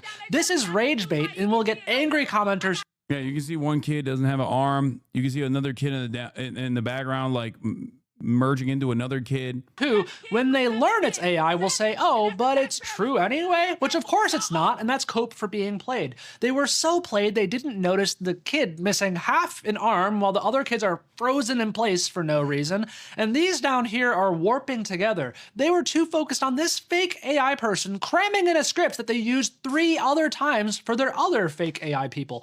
I will gladly not. Yeah, you can also notice if you've seen enough AI slop, you can figure out when the vocal distortions take place as well. There's also I saw the Neil deGrasse Tyson video this morning. It's fucking terrifying, okay? Down AI rage bait of all kinds and from anywhere on the spectrum because it's part of the same problem. Casually letting our feed slip into fake parallel AI universes that exist only to divide us. Like this kid is frozen. That kid in the background is this is AI. Frozen. Here's how this kid's face is fucking frozen. It's like, how is this any different from Fox News spreading 100% misinformation for decades? It's just instead of words, it's video now. No, there is a major difference. There is a major difference. Fox News, not the opinion editorial side, not the editorial side at all. Fox News still has a digital team that is supposed to at least lie by omission or lie by cherry picking data. There's a difference between There is a difference between the way that, like, the New York Times lies, for example, when they fucking listen to whatever Israel is saying and then just go, the IDF says this, right? That's a way that the mainstream media still tries to maintain a shred of credibility while simultaneously misinforming the public. This is just straight up misreporting. This is straight up not reporting the truth. There's a difference between someone just being like, there are baby mamas according to these according to these videos, there's women with 7 children from 7 different baby daddies that are complaining that the taxpayers are not footing the bill, right, of their irresponsible behavior. Like, that is a complete fabrication. That's not omitting key details. That's not actually that's moving in a very dangerous direction, where they're not even engaging in the act of deceptive messaging or deceptive framing. They're just straight up inventing fake evidence or going along with falsified evidence. Because of the government shutdown, now I can't get my stamps for next month. How am I feed my 7 kids? I have 7 different baby daddies, and none of them no good for me. It's the taxpayers' jobs to make sure this happens. So taxpayers, y'all out there, I need y'all to make this happen next month. This is the same exact script as all the other ones. I don't know if this is the original video that was a real one. I don't know if this is a real person or if it's an AI fucking account that they designed specifically, or if it's just rage bait. Okay? It could be rage bait. Even if this is the original video, all of the AI videos are using the exact same script. Okay? Like, look at this shit. Attention, a food stamp caseworker found dead. First 48, somebody done snap. Government shut down and my job not paying me. Let my stamps don't hit. Even if this is a paid actor or an OG content creator who's just like straight up a real person, okay? Straight up a real person. The exact same script has been getting pumped as AI. The exact same script. In this circumstance, what you're supposed to do, is verify. In this circumstance, what you're supposed to do is find who this person is. And maybe to the best of your ability, go through their background here to see if this is a real person or fucking, this long convoluted plot, if it's AI or not. Or go and find out who this person is, check their background, see if there's veracity to their claims. Borrow clip of about 2 months ago, I stopped eating dinner almost every night of the week. Yeah, this is a real person, okay? This is a real fucking person talking about SNAP benefits being cut. Glad you are finally diving into racist rage bait channels. This is why white people happy are claiming black fatigue. I need to see more of this. Yeah, that nigga just called me talking about I'm sick of your monkey ass. I told him. Shut the fuck, shut. I understood the assignment. Did the assigner of the assignment understood who they were assigning the assignment? You gotta do what you gotta do, so I'm here at the 8 office not giving a fuck. Number one, you gotta be quick. What the fuck is this? Because of the government. I feel like this isn't your first rodeo covering and exposing racist rage bait channels. No, I have not seen this before. This is fucking crazy. The left needs to start using AI if we want right wingers to stop and realize AI is bad for them. Fight fire with fire. No, man. What the fuck are you talking about? Please bring me some. Come on, man. Don't act like you forget. Oh, baby, we about. Bro, I'm telling you, I still can't tell if this is like. This video she posted says she's a mother of 4. They say keep posting content, so I'm just gonna keep showing up until y'all catch on all this greatness over here. Wait, so this is a real person. Channel only began September 26th. You know how many white people love cosplaying as black people? Wait. Glad you're fine. So what is this, like a rage bait channel? This is like a person who has an inconsistent story and they're just trying to do like racist engagement bait, leaning into fucking racialized stereotypes and shit like that. Oh God, this is so fucking insane. Yeah, there's no children, but maybe she's like, she does actually have children and she's not showing them. But like, Walmart had me fucked up. Let my stamps don't hit 11-1. Mama gonna make it happen with or without a man. Let's eat. Really gonna miss these days when these kids move out, okay? I'm gonna miss these days. That's a different lady, by the way, I think. It's a different person's voice. So, trick or treat. Here's what I have for my trick-or-treaters. All right, hold on, let me get this candy. This is what I have for my trick-or-treat. Yeah, those steaks were from 2021 for the record. This is a meme. Like, this is not real. This is not a real photo that she took or anything like that. Obviously, this is a meme. She's like posting I think a different sticker, but like the meme itself, I don't know where it originated from, but the meme itself is even older, especially considering that the meat expiration date on it is 2021, as you can see here. It could be stolen videos with the text that they add on top of it. Cardi B on TV, y'all. Look at Cardi B. Look at Cardi B. So I need this message to get out to like everybody. Like, get this message out to everybody, because for one, I'm so tired of y'all steady bashing these people or me or whomever may be getting EBT. I'm so tired of y'all bashing these people's. Like, what's the point? Why are y'all making fun of people who getting EBT? Like, y'all just do not know what people is going through or what's their situation to why they're receiving EBT. Y'all need to learn how to humble yourself and just shut the fuck up, because for one, them tables can turn real fast and God can take anything that you got away from you, and then you'll be looking stupid and shitty and be wishing you had EBT. Okay, this is a normal take. This is a rational take. So guys, since we got the government shut down and there's families out here that need food. Yeah, that nigga just called me talking about I'm sick of your monkey ass. I told him. Shut the fuck, shut. I understood. Number one. Because of the government shutdown, now I can't get my stamps for next month. How am I feed my 7 kids? I have 7 different baby daddies, and none of them no good for me. It's the taxpayers' jobs to make sure this happen. So taxpayers, y'all out there, I need y'all to make this happen next month.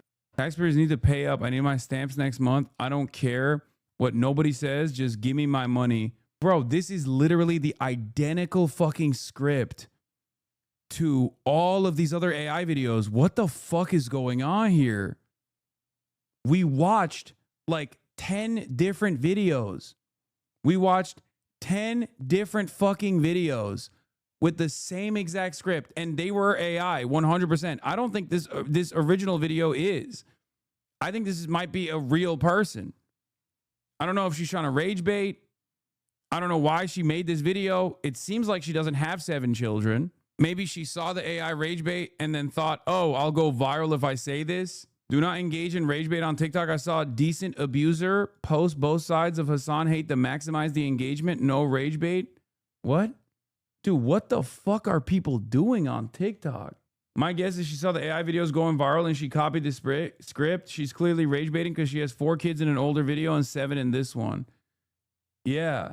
Don't act like you taxpayers' forgot. money. Please don't cut off my SNAP benefits. Bitch better have my money. I'm calling all you punk taxpayers to the front. I'm sick of y'all acting like we can't. Fuck y'all. Bitch better get my money. I don't fuck with my stamps, bitch. Dude, what the fuck is going on here? Why are you even doom scrolling on TikTok? Because this is something that I covered yesterday. I also tested generating Sora clips using the API and could not believe the outputs have no visible watermark or content credentials metadata. I still don't know if that's on purpose or an oversight because they don't answer my emails. Tech giants keep touting a system they built to label AI generated content, so I checked. They're not using it. I generated a video on Sora and confirmed it had the content credentials metadata, which marks it as AI generated. I posted across social media. Every site stripped the metadata off my video. Now, only YouTube displayed any indication that it was synthetic, hidden behind a menu. Okay, listen, I don't know how deep this fucking well goes, but I do know that there are a shit ton of fake videos out there, okay? There are a shit ton of fake videos out there. These are either directly fake videos, okay, created by random fucking AI generated videos from random AI generated channels, or potentially these are people who are seeing the AI videos and then saying the exact same thing within the AI videos, okay? Racist influencers using OpenAI Sora to make it look like poor people are selling food stamps for cash. Yeah, the U.S. government shutdown has officially reached a month in length, the second longest federal funding gap on record. The longest is 35 days, by the way, and we're slated to pass it. That makes it a perfect storm for chaos-fueled Trump administration, which now has a de facto kill switch that Elon Musk Doge couldn't even dream of. As the shutdown drags on, it's wreaking havoc on the nation, leaving millions of government workers without pay. As a consequence, the U.S. is suffering issues like sporadic airport closures, massive delays in small business loan processing, issues which surely have a negative impact on GDP growth. One of the most pressing issues, however, is the shutdown effect on the Supplemental Nutrition Assistance Program, SNAP, commonly referred to as food stamps. The U.S. Department of Agriculture, which oversees the program, had warned that the program's 42 million recipients would likely go without starting on November 1st. Though, as of October 31st, a judge blocked the White House from suspending the program. Where the fight goes next is anyone's guess. But the eruption of discourse about food stamps has been influenced by a disruptive new force, generative AI, and specifically OpenAI's Sora 2, the video generation engine responsible for filling social media with incredibly realistic fake clips. One clip, clearly labeled with a Sora watermark, nabbed nearly 500,000 views on TikTok alone. It shows a black woman explaining to a local news reporter how she sells, in air quotes, her government assistance for cash. I'm going to keep it real with you. I get over $2,500 a month in stamps. The AI-generated woman explains. I sell them $2,000 worth for about $1,200 to $1,500 cash. Here's the video. We saw it yesterday, but here, we'll watch it again. I get over $2,500 a month in stamps. I sell them $2,000 worth for about $1,200 to $1,500 cash. That's why everybody's upset. Folks say we're taking advantage, but that's how we get by. And that's the frustration we're hearing out here in downtown Atlanta. Most social media users replying in the comments appear oblivious to the fact that it's AI. This isn't about feeding their kids. This is about getting her hair and nails done. One top comment read. Even more troubling are those who realize it's AI but run with it anyway. That's AI, one commenter notes, under a version of the same clip uploaded to YouTube. But that is what is happening, another replies. Despite this fabrication, yeah, they go, oh, it's AI. And then the person goes, well, it's a real thing that's happening. Who cares if it's AI? Okay? But that is what is happening, another replies. Despite its fabrication, the clip highlights genuine Snap trafficking issues that have long been existing in our society. Another caption of the same reel claims on Facebook. On Elon Musk's X, formerly Twitter, the right-wing influencer Mila Joy shared the video uncritically to her 426,000 followers. What an absolute scam, Joy wrote. Though the video has since been removed, it managed to receive over 1.7 million views, boosted by fellow right-wing accounts, as well as X's own summary tab on today's news. In reality, data shows that food assistance fraud is incredibly rare. A 2024 analysis in Mississippi, for example, found that the state's 390,000 SNAP recipients, only 592 individuals were investigated for misuse of funds. And only a third of those probes uncovered evidence of actual fraud. It also bears mentioning that SNAP is dolled out via a plastic debit-like card, not literal stamps that can be easily bartered on the street. Unfortunately, the use of AI to generate egregious misinformation about the disadvantage doesn't end with manufactured SNAP fraud. For example, a YouTube account called Buffet Battle has a nearly endless feed of obviously AI-generated clips showing poor people, many of them black, demanding tomahawk steaks, stealing food, or rioting in Walmart after their government food benefits run out. Some AI clips only have a couple thousand views, but many do 5 or even 6-digit numbers boosted by noxious comments. These videos traffic in vicious stereotypes. Heavyset black people become violent thieves when benefits lapse, while poor whites have thick Appalachian accents, gnashing on deep-fried possum with rotting teeth. Each reel is a shot of espresso for anyone cheering on a lapse in a desperately needed food aid to the country's most needy. This slop apparatus does more than just generate clicks. Its despicable effect is to manufacture consent for undermining SNAP, a program that feeds roughly 42 million poor and working people across the United States. According to the Nonpartisan Center on Budget and Policy Priorities, over two-thirds of SNAP recipients are either children, elderly, or disabled. That is the reason why they keep saying, oh, I have 7 kids with 7 different baby daddies, by the way. Okay? Because the Supplemental Nutrition Assistance Program is supposed to be given to people when they have mouths to feed. Which, by the way, who gives a fuck if someone has 7 kids? Of course, they need to be fed. That's not what I'm saying at all. I'm just telling you what the common meta is and why there is why they are constantly acting as though this is a real thing that's happening all around the country. The reason why they're saying that, the reason why the AI script is saying that over and over again is the racist stereotype that is utterly ridiculous when you think about it. But the racist stereotype that black women are specifically having children out of wedlock. They're not actually having kids with, in a 2-parent household. And they're doing this just so they can get one on the taxpayer, specifically the taxpayer, to fuck over the taxpayer. That is the argument that racist Republicans advance in an effort to undermine these benefits programs, even though 37% or 36% of the beneficiaries of SNAP are white.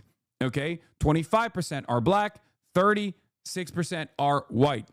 There are far more white people than there are black people in this country, and there are far more white people that take advantage of the SNAP benefits. Not that it fucking matters, because if you're poor and you need this assistance, you should get it. It is not even costly to the average taxpayer, as I explained to you earlier. $36 from your tax dollars go to fund SNAP. For the average American taxpayer, it's only $36.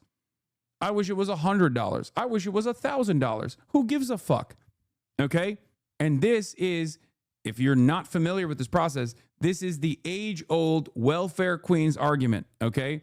This was a devastating point of propaganda that allowed Americans, or that justified the erosion of the American welfare state under Ronald Reagan, and then absolutely the final blow was under Bill Clinton, okay? I've lost count of the amount of Sora AI videos that are being made that continue using black women as the face of SNAP. I told you guys this last week, and Mila and her blue check has over 25K followers. The uphill battle we're going to be facing with how AI will be used. Yes, this is a way to try to use pre-existing white supremacist sentiment to get white Americans primarily on board, or just rich Americans in general on board with the notion of, get Americans on board with the idea of cutting SNAP. Okay? That's what this is. It originates from Ronald Reagan using the historic example, a very popular example from history, the idea of the welfare queen. Okay? Of those able-bodied workers with at least one child who receive SNAP, a whopping 89% of them have jobs. Put another way, AI has become a powerful tool in perpetuating the myth of the welfare queen, a harmful and unfair stereotype dating back to the days of Ronald Reagan. In the wake of the largest transfer of wealth from poor to rich in the country's history, this kind of misinformation helps blame the victims for the poverty it helped create. Incredible. There are no food banks near me, and there is a very real chance I might starve come next month. Oh, Jesus Christ. Here's one Facebook post reactions. We are so cooked. This woman says she has 7 kids from 7 different dads, and it's the taxpayer's responsibility to feed them. Yeah. Kimberly A. Thomas is probably a fucking whole-ass boomer that is now posting 4chan memes that she saved on her phone as a reaction image to a fucking AI TikTok video of a black woman screaming to the camera angrily and in an entitled manner, demanding that the taxpayer foot the bill for her having 7 children with 7 baby daddies that are not around. It is a completely, it's a ridiculous racist stereotype that is supposed to invoke anger out of the person that is completely and utterly oblivious to how this stuff works. It's unimaginably cruel. Yeah, this is the welfare this queen. Is another fascinating, controversial part of his rhetoric, is the welfare queen narrative that he popularized in his 1976 presidential campaign. Right. Yeah. While he never explicitly mentioned race, the story played on existing anxieties about welfare abuse. And contributed to a growing resentment towards social programs. It's a tactic that continues to be used in political discourse today. It's a powerful example of how he framed complex issues in ways that resonated with voters. Is this also AI? Jesus fucking Christ. This is a program. Yeah. And there is many different versions of this racist ass fucking lie. Rob Schmidt, people are using their SNAP benefits to get their nails done, to get their weaves in their hair. This is a really ugly program. You have Republic. I mean, this is a program that has exploded over the last 20 years, and we are just dumping $100 billion a year into a program that we all know is being so woefully corrupted and exploited. And people are selling their benefits. People are using them to get their nails done, to get their weaves in their hair. I mean, this is a really ugly program. It's weird to me to hear Josh Hawley screaming that we have to protect this, and that we're not talking about why is it so ridiculously expensive and exploited, and what can we do to make it better? I just provided my colleagues another one of my charts yesterday that showed from the inception in the 70s until President Obama, we would... Roach commented on this post. Didn't Asmongold literally use food stamps when he was growing up? There is no chance that he's anti-food stamps, bro. That's fucking crazy. I would be... Where is it? The way it works is that people who have food stamps trade their card for cash, usually at a rate of 50% to 80%. Many people do this. It's a common practice with people who have more balance than they need for food. I was on food stamps before. If you were, you would know this. Oh, my Lord. Somewhere between 6 and 10% of Americans on food stamps, right? Then Obama came in, dramatically increased flex of eligibility. Now it's between 10 and 15%. Right now you have 42 million Americans, 12.3% of our population on food stamps. That is not a metric of success. One of the craziest aspects of this is that every dollar spent on SNAP, regardless of how it's spent, even if it's on fucking nails, apparently, like these guys are claiming, every dollar spent on SNAP stimulates the economy by adding $1.8 back into the economy. Okay? Because every dollar you give to the working poor, rather than the dollar that you give to the capital owning class, ends up being spent. It ends up literally funding the grocery stores, for example. This is one of the most like pro-capitalist arguments you can make for it. One of the most pro-capitalist arguments you can make for any kind of stimulus package or any kind of subsidies given directly to the people rather than corporations. This is why I brought up the fact that even a right-wing think tank like the National Grocery Stores think tank still understands the importance of fucking SNAP benefits. What is so crazy about Asmongold's reply there is, and I'm sure he will say, well, you know, I wasn't saying we should cut it. I'm just saying that it's a thing that happens, right? But what he fails to mention here, like the argument here that they're presenting, is that if it means that like a hypothetical black person is potentially getting her nails done, if they have additional SNAP funds that they sell for 50% at the cost for cash so they can go get their fucking nails done potentially, a hypothetical black person misusing SNAP funds is unacceptable to the degree that I am willing to cut my own SNAP benefits that I'm using for food, because that's the argument. That's what this is. That's what the fuck is going on here. When we talk about welfare queens, that's what the argument is. Success. It's a metric of failure. And no, I mean, that program needs to be dramatically reformed. We are making way too many Americans dependent on government. That's what Obamacare did with the Medicaid expansion, which is really pushing out disabled children from care because of, you know, people, because they get paid more, would prefer providing medical services to single able-bodied, working-age childless adults. I mean, it's sick. I mean, the damage Democrats do with their supposedly well-intentioned programs, but completely poorly designed programs, is incalculable.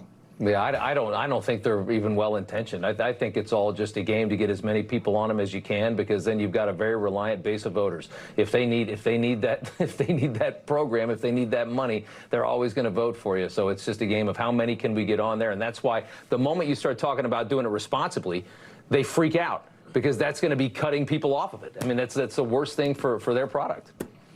I can't argue with, you know, the Democrats are all about growing government, which means making more Americans dependent on government. Yep. That's not the way to improve our society and really improve those people's lives. This is so fucking devastating, dude. This is... My dad actually used that argument about disabled people not getting the benefits. To me, a blind person, Jesus Christ. I watched the viral TikTok of the real person for the reality of how important food stamps are. Yeah, here's a non-AI, actual real person. Or not like a fucking rage bait account like the other account that we were looking at potentially. Here. About 2 months ago, I stopped eating dinner almost every night of the week so that my boyfriend and I could have enough food left over to have lunch the next day, because I personally need to eat more in the middle of the day to be able to accomplish all that I have to do during the day. By dinner time, nighttime, whatever. If I'm hungry, I can just fall asleep through it. It doesn't really matter. This was before we were about to lose our food stamps. Mind you, we both work. I've worked since I was 14 years old. I have a college degree. But because we have children and because aftercare and before care is too expensive, I've taken a job that's basically minimum wage so that I can be there to pick up my kids. I cannot fathom what we're going to do without that food stamp money. Because if I already couldn't eat dinner with that food stamp money. So yeah, I'm glad some of you are happy. About 2 months ago, I stopped eating dinner almost every night of the week so that my boyfriend and I could have enough food left over to have lunch the next day because It's been day 5 and I have not received no food stamps. My disability checks is on hold. My cash benefits is not coming no more. They're still pending. It is the taxpayer's job to pay for my kids to eat and for my kids to be taken care of. I have over 2,000 followers on TikTok and I can't get not one person to send me 50 cents. If you're watching a video and you can't send me nothing, I'm blocking you. Crazy freaking lady. It's insane. This is literally insane. You're telling me that it is my responsibility to make sure that your children are fed? That it is all of our responsibilities to make sure that you keep a roof over your head, that you are able to afford your life? Not with that attitude, ma'am. You whipping off your glasses. And she's so angry that she's not getting these benefits, and now she's turning to TikTok and she's demanding that the people who follow her, these 2,000 people, aren't sending her 50 cents. Ma'am, that's not their responsibility. That is not their job. You are not entitled to their money. I have not received. I can't even see what the original account is because she took that from Eric L. Daw, who is, I think, a right-wing Twitter poster. So I don't even know if this is rage bait, real, AI. I can't even fucking find the original video. Received no food stamps. My disability checks is on hold. That one was in the AI montage, though. Cash benefits is not coming no more. They're still pending. It is the taxpayer's job to pay for my kids to eat and for my kids to be taken care of. I have over 2,000 followers on TikTok. Clip her face and Google reverse image search it. One of the other parts of this conversation that is getting lost in the is this AI or not is that, yes, I'm totally on board with paying to make sure her children are fed. Okay. Yes. Like, that's the other side of the story, which we can't even get to. I don't give a shit if she comes across as entitled or angry in this moment. Even if this is not a real video, or even if this is a real video, sorry. Like, I don't give a fuck. It's $36 goddamn dollars out of the average American taxpayer's wallets that go to feed children. Okay. Yeah. I think, controversial opinion, children shouldn't starve. Like, I can't believe that that's the other side of this argument that we haven't even. Yeah, it's from Gunther Eagleman originally, and then posted by the other dipshit, and it's the compilation of like black women talking about food stamps being cut. Wait, she does the same exact thing in both of these videos? No food stamps. My disability checks is on hold. My cash benefits is not coming no more. They're still pending. Yeah, I think this is AI, by the way. I think this is AI. Look, she takes the glasses off. Hold. Look. My cash benefits is not coming no more. They're still pending. It is the taxpayer's job. Puts it down somewhere, and then instantly the glasses to pay are for gone. my kids to eat. No username, so we can't even fucking figure out. Yeah, reflection on glasses is strange. Earrings look kind of weird. The other thing is, like, AI videos also are like somewhat blurrier too. Dudes will get on here and be like, poor kids don't deserve to have a cookie and think they're the good guys. When I go to the store and see them advertising big tubs of chocolate chip cookies at EBT eligible, it makes me not care about things getting shut down. Oh my God. Exactly. Dug a bit deeper. The person from earlier seems real, but they didn't post the same taxpayer do something video to Facebook or Instagram. Everything else was cross-posted. Now they only post reels on each platform. Please stop reflecting on this as if there's any uncertainty. It is AI. We've already established this. No, the one video that we found, check his bio. Christian.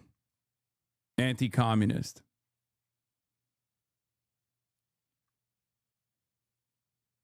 Many such examples. Dude, we are so fucking ruthless to the poor in this country. We have a genuine, we have this genuine inhumanity, this broad inhumanity that we demonstrate so freely when we are talking about poor people And especially if they're poor and black, oh my God. Especially if they're poor and like black or brown, holy moly, people go crazy mode, dude. Where's Kaya? I zapped her. I zapped her so hard. She died. She perished. She pee-pee poofed.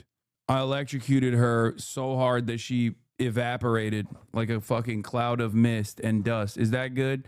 You want to fucking go clip that and post it and be like, Hasanabi? Yeah, there, you got me. That's what happened.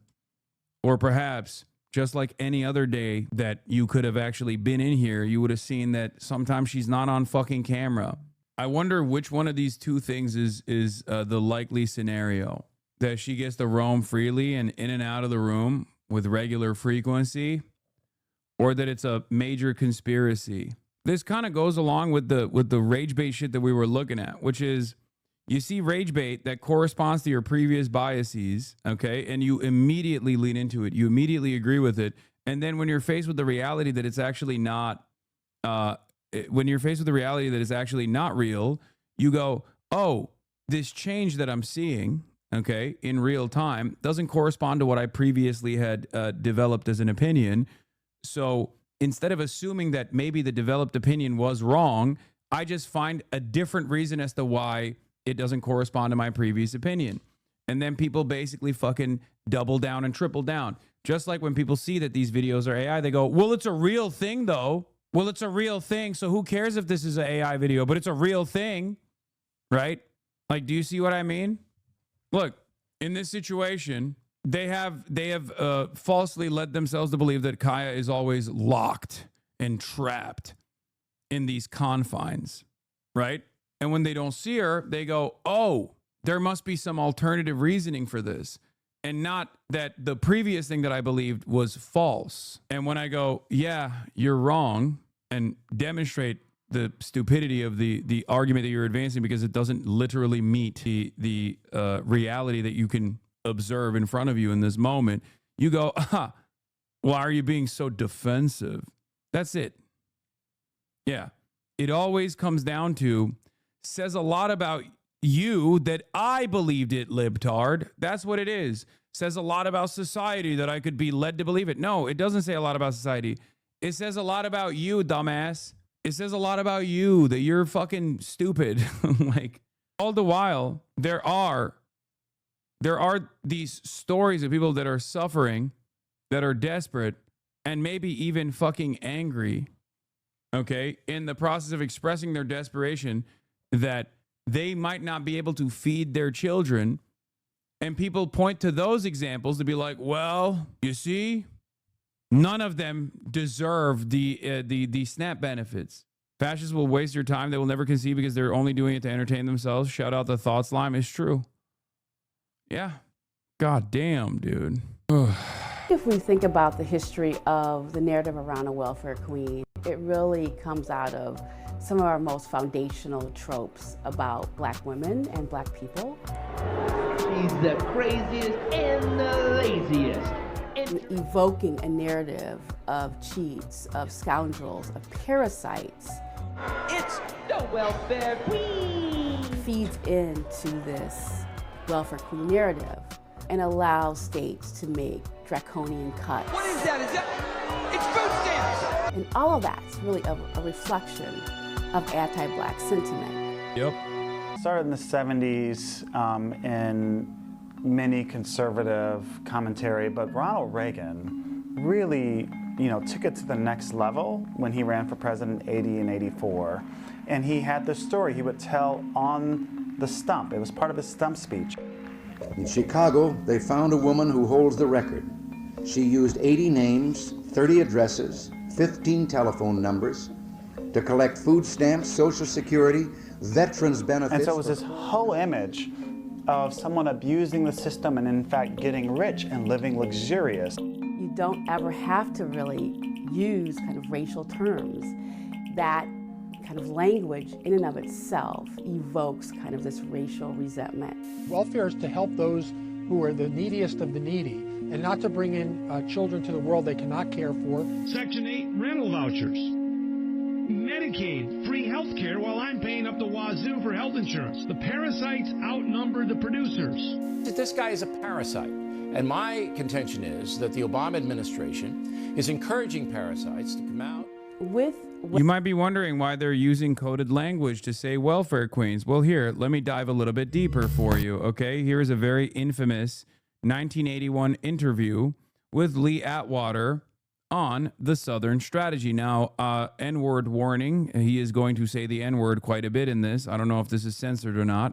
In 1981, the legendary brutal campaign consultant Lee Atwater was working in Ronald Reagan's White House when he was interviewed by Alexander Lemieux. In this audio, made public for the first time ever, Atwater lays out how Republicans can win the vote of racists without sounding racist themselves. Here's how I would approach that issue as a statistician or a political scientist, or no, as a psychologist, which I'm not, is how abstract you handle the race thing.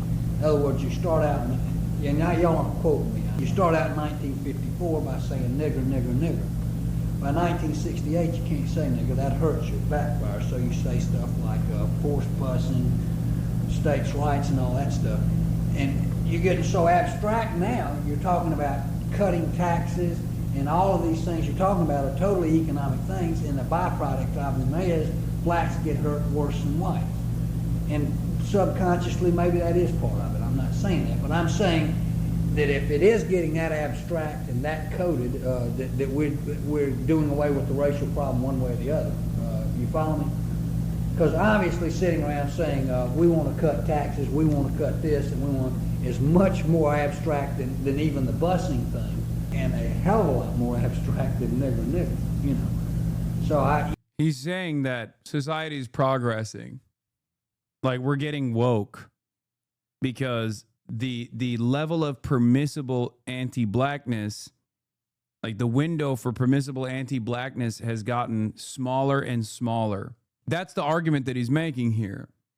But I think this is a very important thing to bring up, which I do with regular frequency, but newer Hasanabi heads might not have seen me bring this up before, because it basically exposes the racialized animus at the core of Republican policymaking.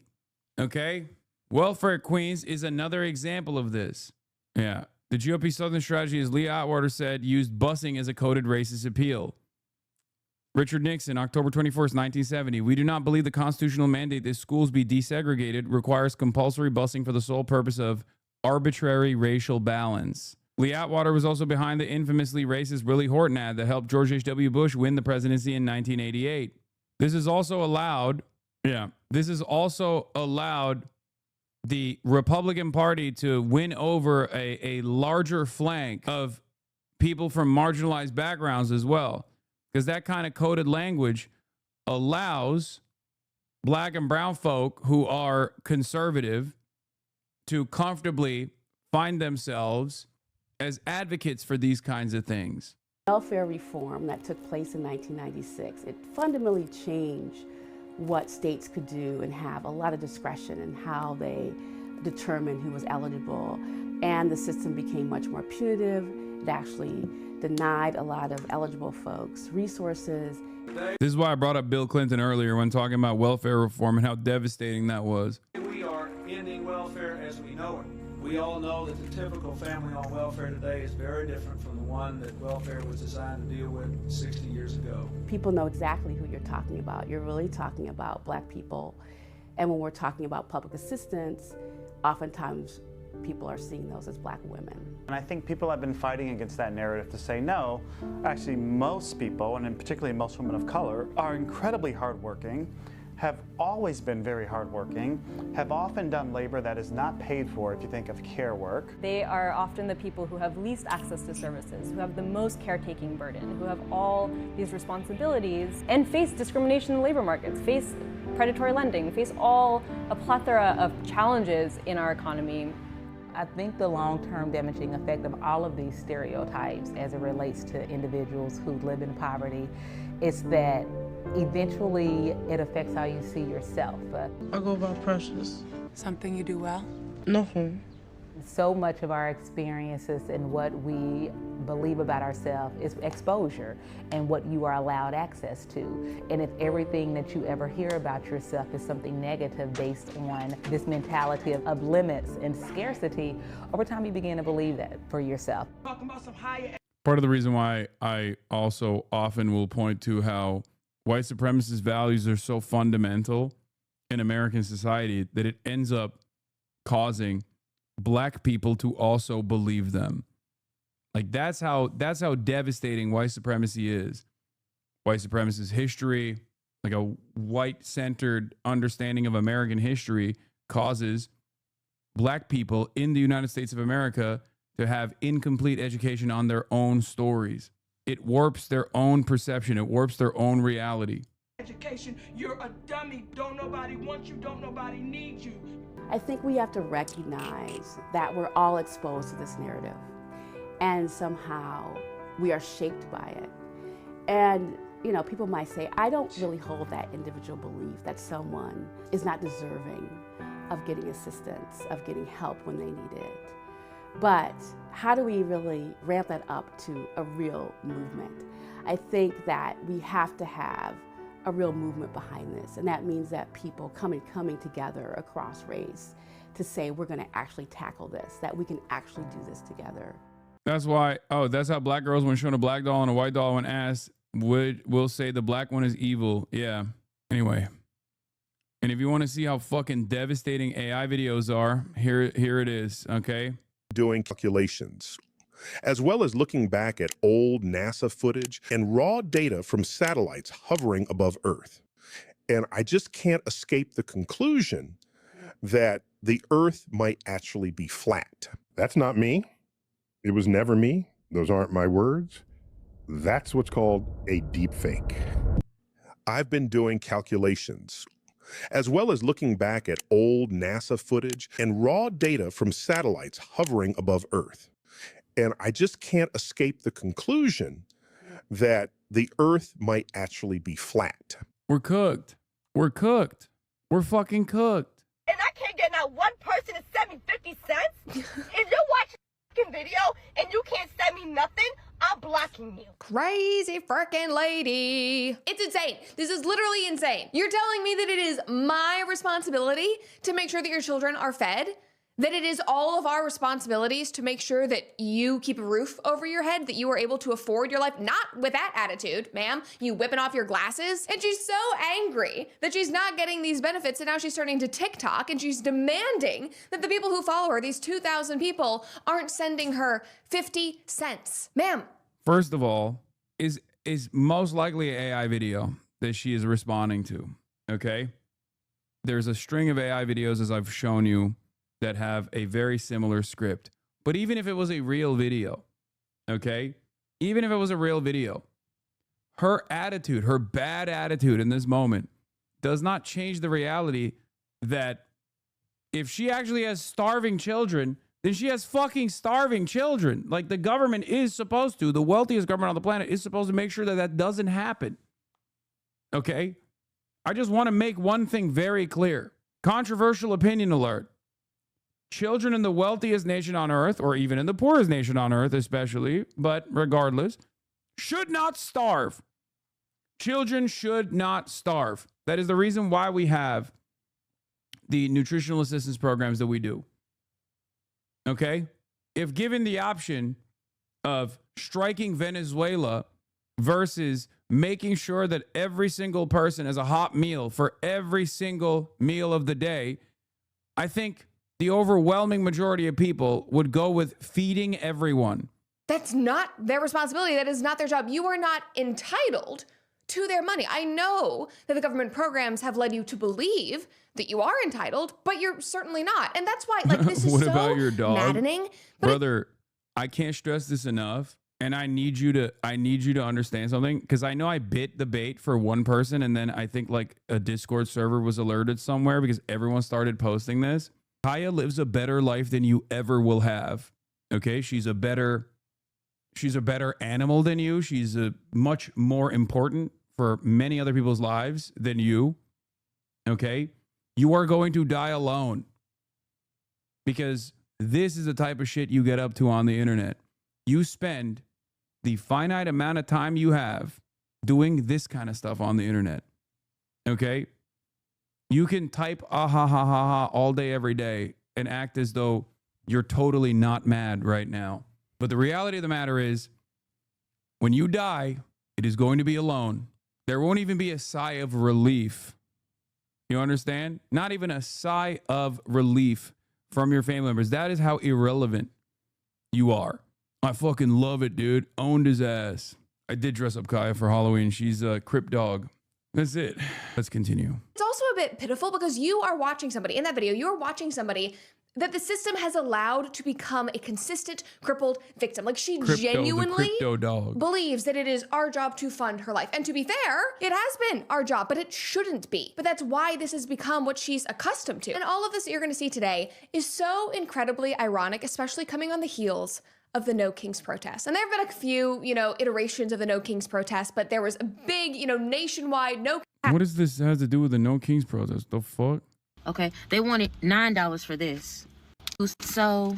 Okay, I don't think this one is fake. I think this is. So. Oh wait, maybe it is. They wanted $7 for this. Mind you, I don't have food stamps anymore. This account is called EBT of TikTok. There is a Twitter account dedicated to EBT of TikTok. Are you fucking serious? There is an entire verified account on Twitter with 35,000. Oh my God. October 2025 is when this account was created. It is a verified account with 35,000, almost 36,000 followers. And it is directly an anti-SNAP benefits, anti-EBT account. Oh my God. Yeah, and Brett Cooper, of course, follows the account. And also Center Stage and Talk News. Who the fuck is Center Stage and Talk News? I have no idea who this person is. It's automated account. I don't know what this account is, but whatever, it doesn't matter. Woman says, time to flip some fucking tables when SNAP benefits go away. Who receiving these SNAP benefits? TikTok creator reveals how people may be blessed by the cancellation of SNAP benefits. This program is keeping a lot of people unmarried and uneducated. It's time to step out. The government is not your friend. You're about to see a blessing in disguise. If you're currently on the SNAP program and you lose your benefits, it's going to be the best thing that you could have ever saw. People have been taking advantage of this program for years. And people... Bro, this is literally Thomas Sowell. This isn't AI, by the way. There is real people who fucking believe this shit, for the record. Oh my God. No, this isn't AI. Not all of these videos are AI. That's what makes it so fucking devastating. And this isn't even rage bait. Okay? This is a real mentality. This is a real person who sincerely fucking believes this. The account is compiling all of the TikToks it can, some of which are AI, some of which are real, some of which is just people joking, like yeah, it's time to fucking raid the Walmart. Like, those are jokes. They've been around on TikTok for a minute. Okay? People being like, oh, once the SNAP benefits go away, what are we going to do? We're going to go raid the local Walmart, right? Like stuff like that. Some of these are AI videos. Some of these are real people. Some of these are real people rage baiting. Some of these are real people joking, okay? But the account itself, say it to his face, be a bully to his guy's face. You guys make a lot of money, this garbage, huh? Bro, you can't even fucking write stuff, man. You can't even spell, you fucking illiterate donkey. This is the problem, okay? God damn. We're so fucking cooked. Say it to his face, bro. Fucking children left behind, or should have been left behind. Like, think about this. I'm over here trying to fucking be like, hey, man, I think cutting necessary, the necessary funds so that 42 million Americans don't suffer unnecessarily in the wealthiest country on earth. And half of the fucking spammers are like, where's your dog? Where's your dog? Okay? Your grandparents are going to fucking die, dumbass. Okay? Either because they can't pay for their fucking health care or because they can't pay for your food. Okay? Or their food.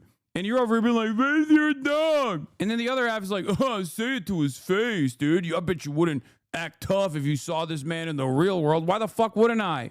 It just blows my mind how people are just like, I don't really care about what's going on in the world at all. You know? I don't really care about what the fuck's happening in the real world at all. Fuck it.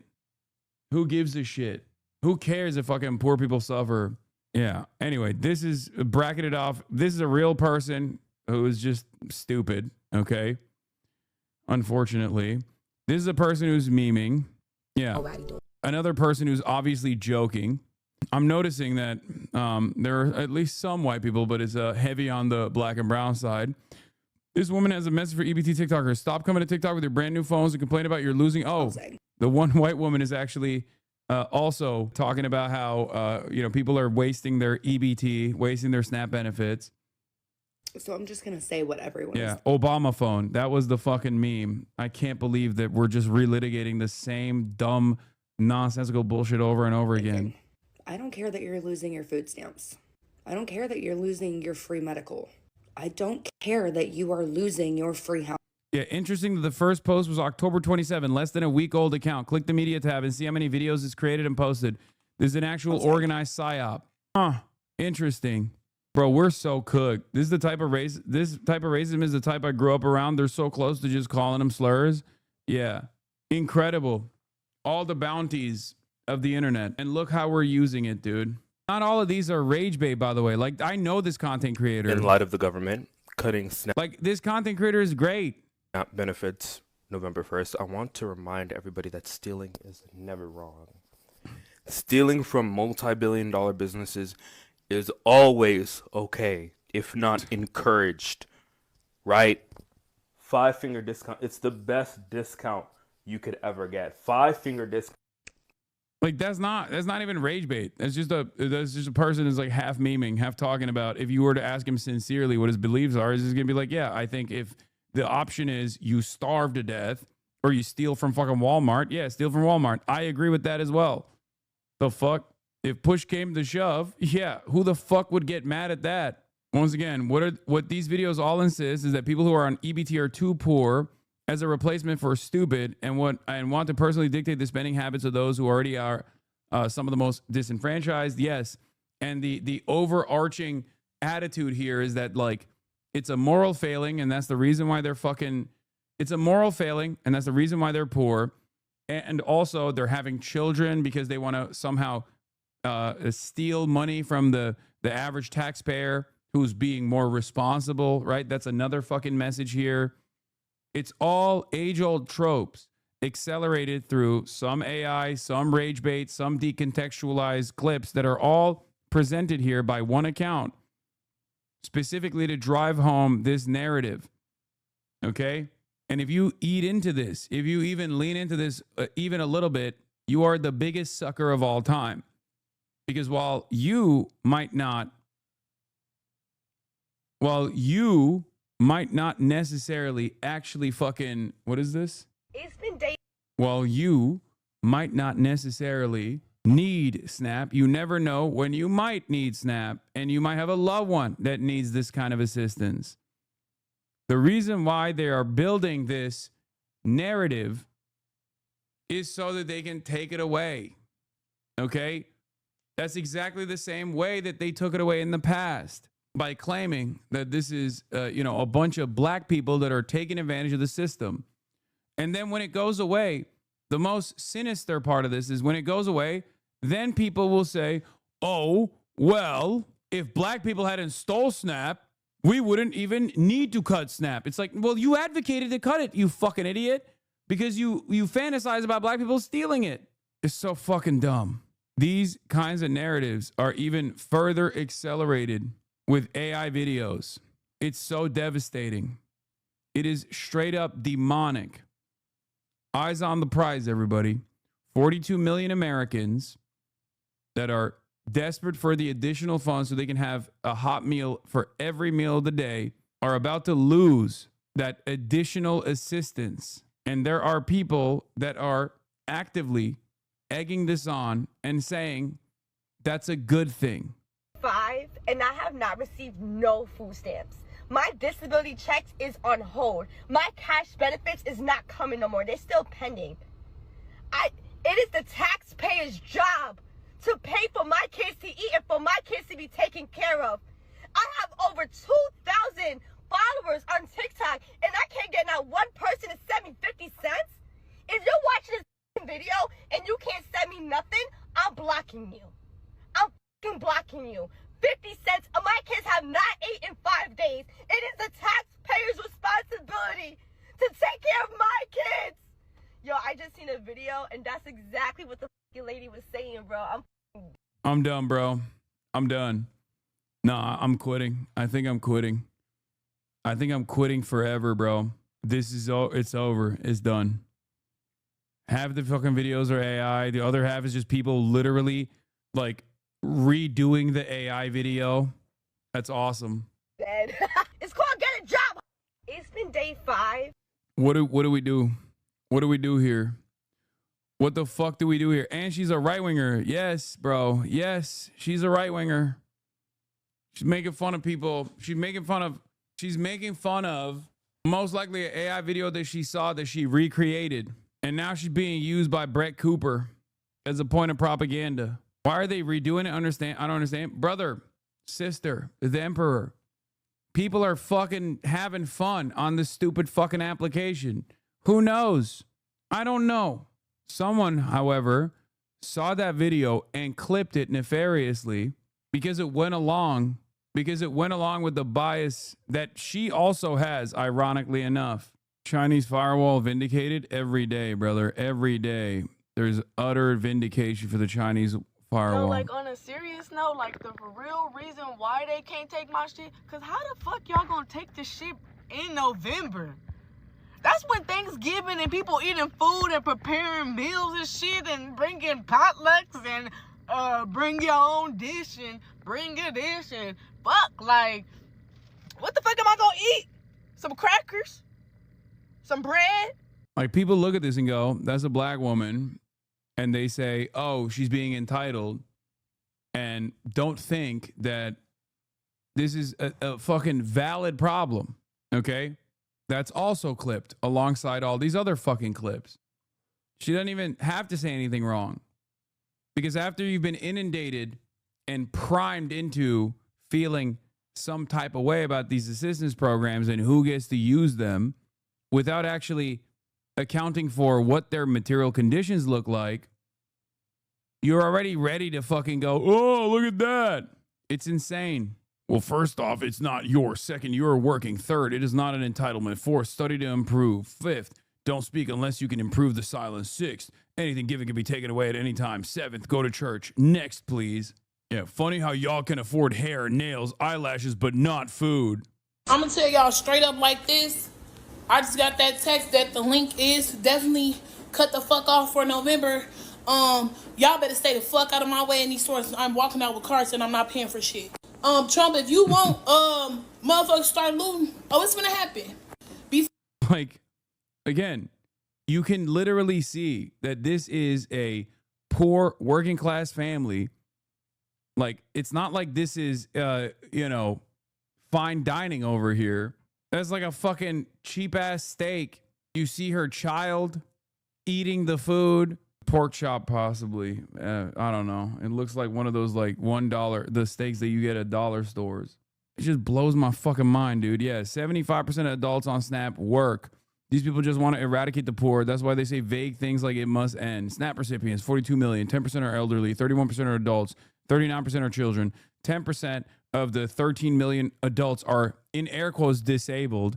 At least 11.7 million adults without a disability are on SNAP. This is a major problem. It must end. Bro, you need to see this? Yes, I saw, man. Oh my God. Haha, funny meme. 42 million Americans about to lose their fucking assistance for food.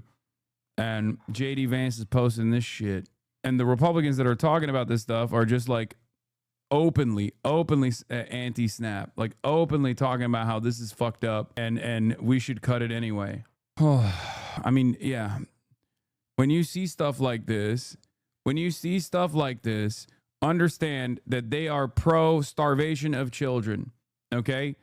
That's it. Just say it what it is. You are pro starving children. Good luck. Good luck to you. You're a fucking animal. Actually, even an animal wants to feed its children. You're something beyond. And Delta Airlines joining the calls for Congress to pass the Republican bill, saying Delta Airlines implores Congress to immediately pass a clean continuing resolution to reopen the government so that our air traffic controllers, TSA, and CBP officers charged with the safety and efficiency of our national airspace can collect the paychecks they deserve. They're going to have to go take. I'm noticing that the worse people's conditions get, the more vicious they get to one another too. Like, the more vicious they get, the people who want to like fix the problems, but they also get more and more vicious to those who have even less than them. As long as you have someone you can step on, you can feel superior, you know? That's good. A second job, and you're going to have mass issues throughout the airspace. People will not be able to go from one place to the other because of the government shutdown, and I hope Democrats don't take it to that point.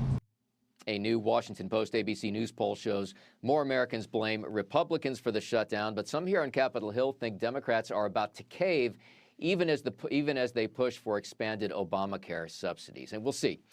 Here we are on day 31 of this shutdown. The record is 35 days, so this one could become the longest on record next week. Brian. Wow, and it's getting so close to Thanksgiving, too. Thanks so much, Doug. Hey, let's go over just even this past week what's taken place. And this is why tempers are flaring. The Senate rejected the House bill for the 13th time. And we only had, I think, 3 Democrats without Rand Paul by. Wouldn't it be the first time Democrats are party to keeping food from kids? Wait, what? Dude, this is the one fucking time, man. This is the one time the Democrats are on the right side. Jesus Christ. I mean, I fucking dagger them all day, every day, but give me a fucking break. This is entirely the responsibility of the Republicans, okay? Calm the fuck down. Jesus Christ. Sometimes y'all sound like you're how the fucking liberals present us as, okay? Jesus Christ. Republicans are in power. They're refusing to fucking concede. The Democrats are doing the right thing by refusing to fund the government until the Republicans come back to the fucking table and give written assurances that the Trump administration won't actually just overwrite whatever congressional budget allocation that takes place by way of legislation. That's another fucking point of contention in the shutdown, on top of the fact that they want to continue the fucking ACA subsidies so that tens of millions of Americans are not priced out of their fucking health care. And the Republicans are dangling the starvation of 42 million Americans, some of the lowest income Americans that actually rely on SNAP assistance, and dangling their starvation over this process to make people hurt even more, so that the Democrats will concede without getting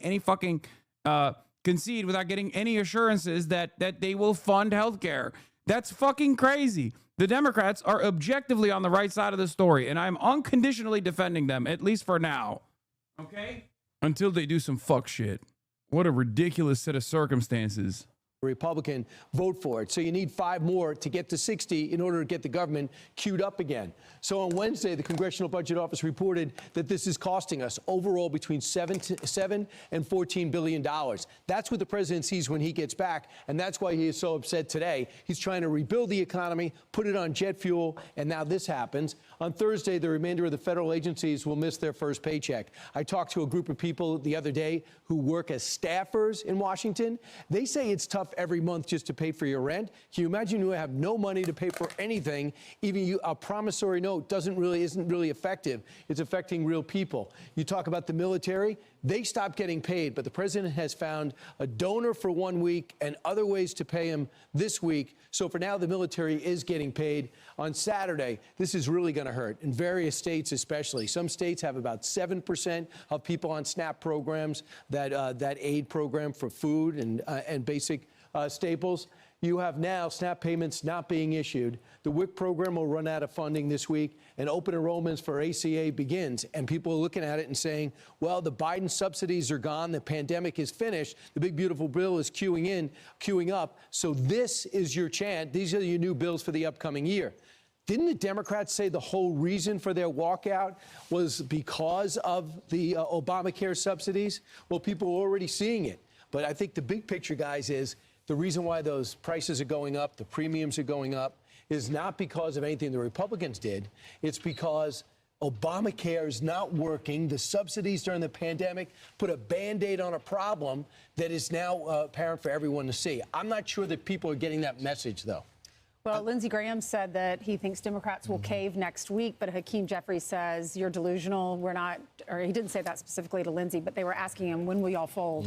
And he said that the Republicans are delusional for thinking that Democrats will fold. They call it a dirty deal, cold stone liars. But President Trump says this is all about the legendary Trump derangement syndrome. They just hate him, so they don't want to give him a win. Well, they're trying to hurt him in the process as well, but they're hurting the country right now. Right. And when you talk to people, we all know federal workers that we know and care about. It's tough for them already.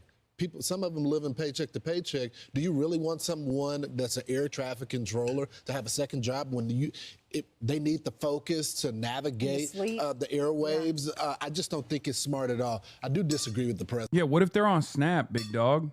What if they're on SNAP and the Republicans are refusing to fund it when there are contingency funds for it, and the Republicans are refusing to use the contingency funds, for example?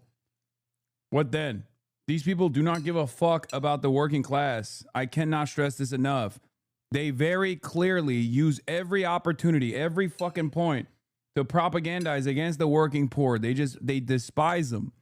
That is their job. Republicans used to be much more overt with the way that they communicated the disdain for the working poor. In the last couple of years under the Trump administration, there was like more of a populist wing of the party, or at least they like kind of they were changing the way that they communicate about the working class a little bit, because there was this exchange where the Republicans went from country club Republicans to the Tea Party Republicans, even though the Tea Party Republicans were still backed by the country club Republicans like the Koch brothers. But the messaging changed a little bit. But this is old school shit. This is old school conservatism, okay? This is the conservatism that I'm used to. This is what I saw when I was growing up. The open disdain for working class Americans. And of course, racism is the connective tissue there. They use racism and say, as black and brown people taking advantage of these fucking subsidies in a fake way, in a way in a fraudulent way. So white people who also take advantage of these fucking subsidies and these programs will be more pliant about fucking having them get taken away without realizing that they're actually advocating for their own demise. Other chatter is joking he's 46. Bitch, I'm 34. Fuck. I think it's a bad idea to eliminate the filibuster, but I understand his frustration. It looks like they're not willing to compromise or have some type of debate or anything like that. They just want to hurt him in the process. But I think that what he's saying is, hey, you did it for judges, but you kept the filibuster for legislation. Why don't we just do it for shutdowns? And that's where I think that Mitch McConnell's not going to go along with that. We know that for sure.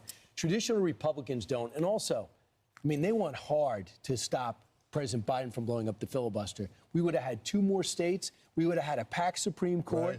Right. And Joe Manchin and Senator Sinema saved the day. So I understand the frustration, but I don't think that's necessarily a good move. I just think this. How about this?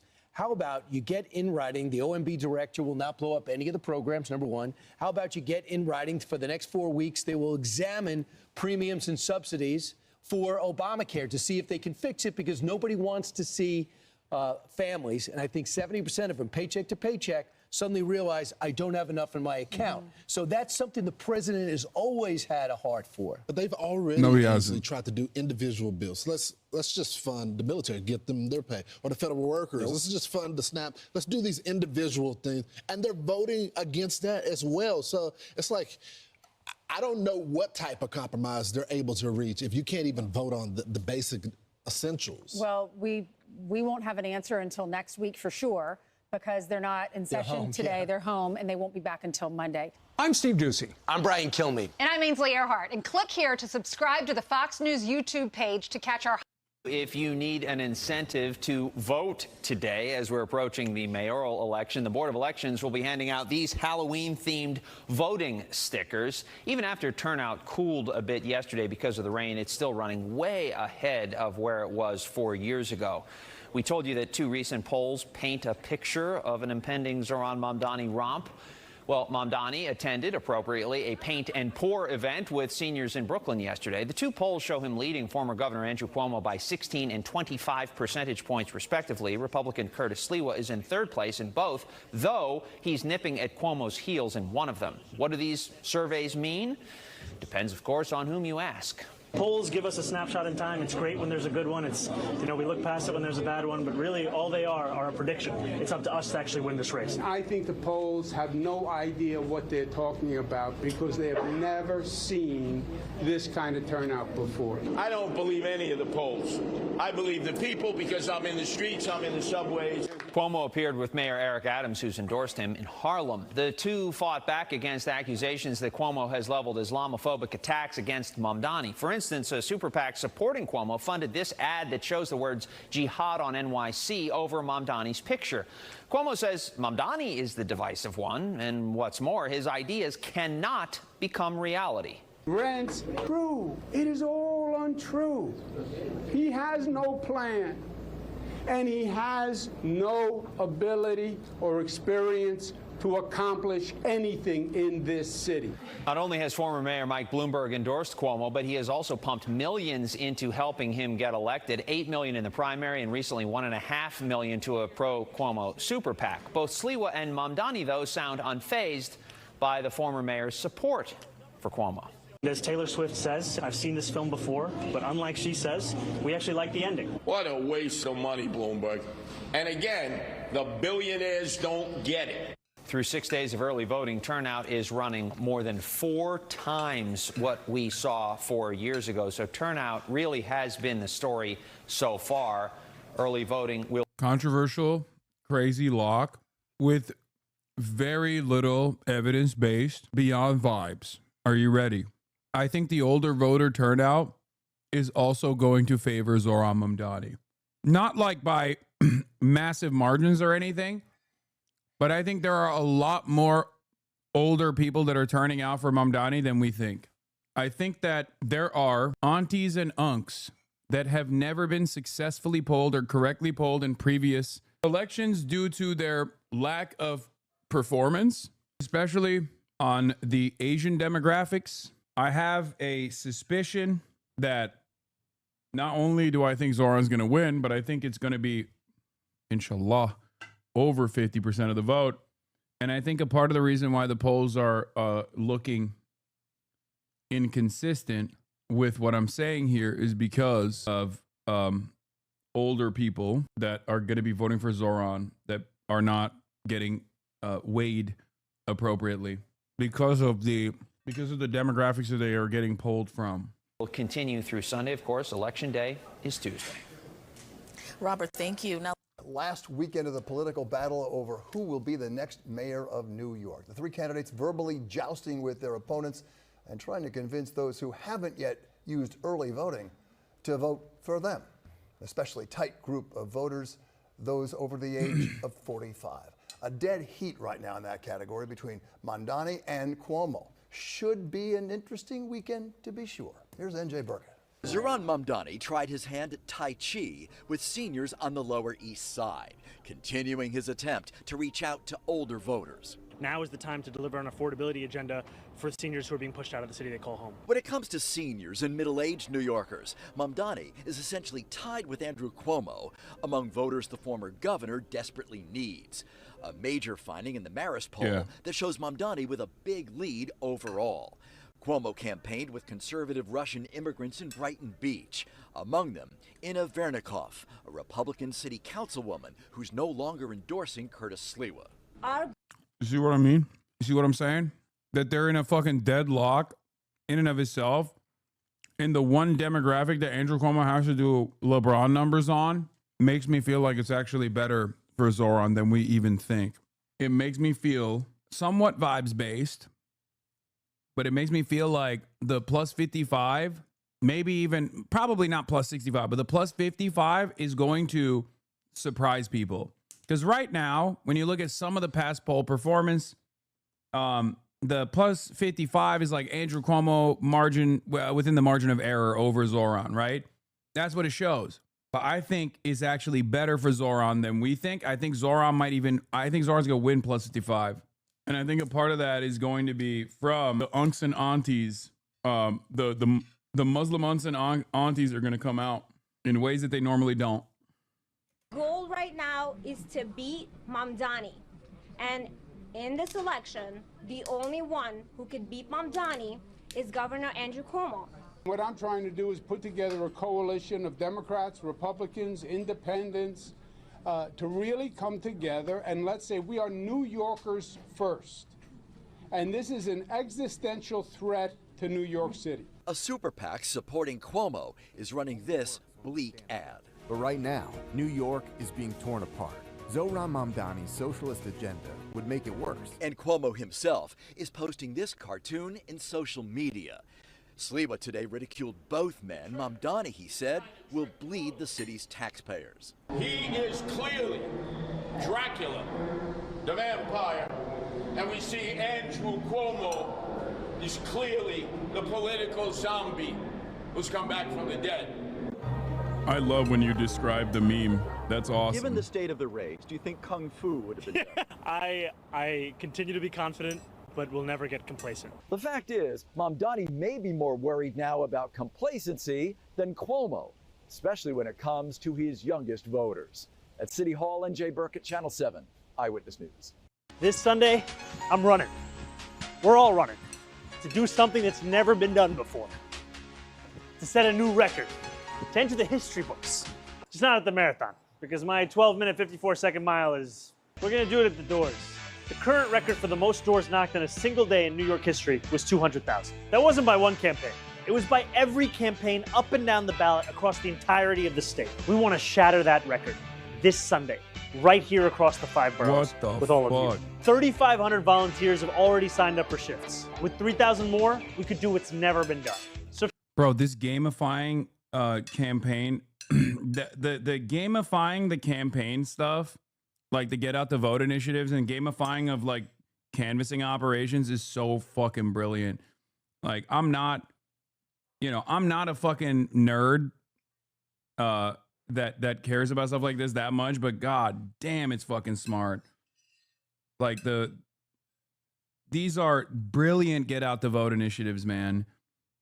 The team, I feel like that aspect of the team doesn't get as much recognition because like everyone focuses on the media side. And the media side is great. This is a real stars are aligning moment, honestly. Great fucking canvas operation, great social media, charismatic candidate. And all of it is centered around a phenomenal policy platform. I think people are going to try to redo this route, regardless of their ideological convictions, for campaigns all across the country. And you will see many hilarious failures from establishment Democrats that are like 854 years old that try to do similar things and fail spectacularly.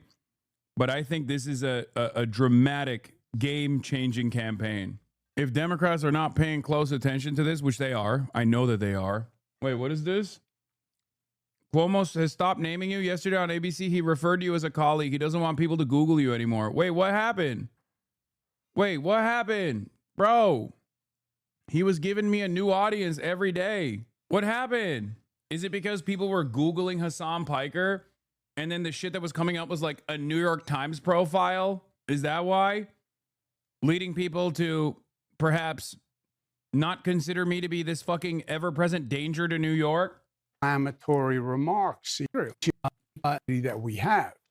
You have to be very careful as a leader not to inflame divisions. So he calls the NYPD, for example, racist and wicked and corrupt.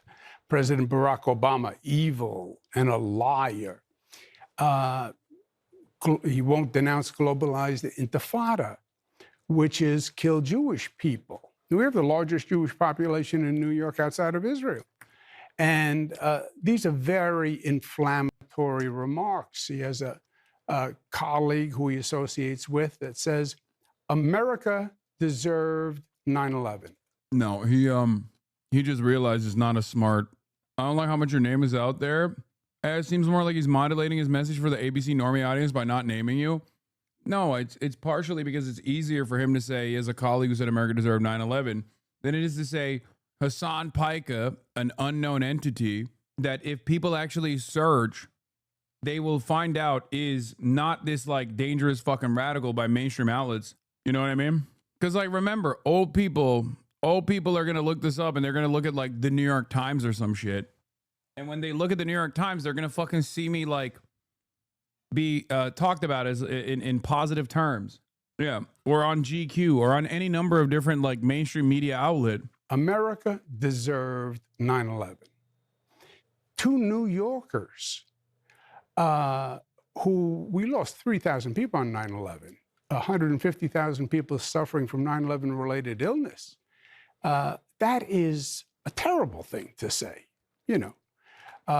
That's what I'm referring to when I say he doesn't get the New York value system. On a recent radio show, you brought up 9/11. What if another 9/11, God forbid, were to happen on Mamdani? Cooked. Michael from Pennsylvania says, dude, some billionaire is obsessed with you. You got to watch out, brother. It's not one. Elon Musk, Palmer Luckey, Bill A. Packman. Could be any number of different wealthy people. So anyway, what's funny about that was Eddie from Steak. Andrew Cuomo constantly hitting that line was so unimaginably dumb that he had to drop it. And I guess it's like better for him to just be like, oh, he has a colleague that said this. But even then, he cooked himself because he went on the conservative Sid Rosenberg's radio show like 2 weeks ago or 3 weeks ago, where he said Zoran is going to, or 2 weeks ago, where he says Zoran, like he agreed with the statement that his conservative show host said that Zoran would actually cheer on another 9/11. It's over. After that point, you can't bring up 9/11. It's over at that point. Like, you're cooked. Everyone in the media is going to be like, okay, you're bringing up 9/11, but like you're saying Zoran would cheer on 9/11. So then his argument is, oh, well, don't hold me responsible for what my host says. Okay, then why are you holding Zoran responsible for a media hit that he did when he was fucking polling at 5% with a progressive Twitch streamer that didn't bring up 9/11 at all? Cuomo created his own fucking dumbass 9/11 scandal, so it's just like cooked him even harder. Watch. The radio host then said he would cheer.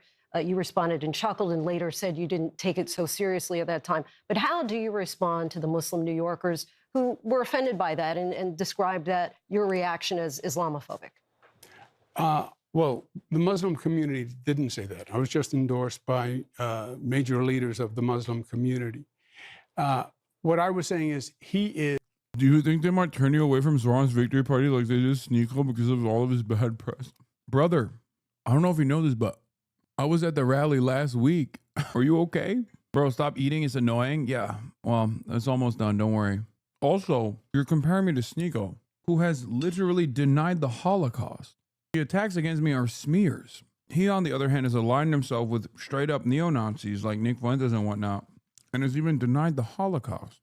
I think it's a little crazy to try and make a comparison like this one, especially considering that half of the fucking door knockers are from this community, and including Canvas leads. What do you mean? He is inexperienced, right? This is basically if he wins as mayor, it's basically his first job. He was a rapper, an assemblyman for 2 terms. He only passed 3 bills, and he was absent more than anyone else. So being mayor is a complicated job. It's 300,000 employees. It's a $115 billion budget. And it is a situation where on any given day, you can deal with any unknown crisis. There's a difference between an executive position and a legislative position. You know, if you're a state legislator, you vote. The question was, people say you're Islamophobic for saying Zoran would cheer on another 9/11. If you're not running the marathon, or you're not like me and you can finish the marathon without having to go to the medical tent, sign up for a shift at ZahranforNYC.com/GOTV. Let's make history, one door at a time. We're now 5 days from Election Day and the biggest mayoral. Didn't you say 2 days ago that you're not going to New York before China? I was planning on not going to New York before China because I have so many different fucking, I have so many days where I'm away from home and I hate that. But I reconsidered it because I feel like it's an important moment in history to be a part of. Like I literally was like, I was weighing it and I was thinking like, oh, if I stay home and I can watch the victory party here, it's fine. I can probably even do better content from home as opposed to being there, because if I'm there, then it's like there's an issue with like streaming and then IRL streaming, desktop. Like I'll still have a desktop stream on election day, make no mistake.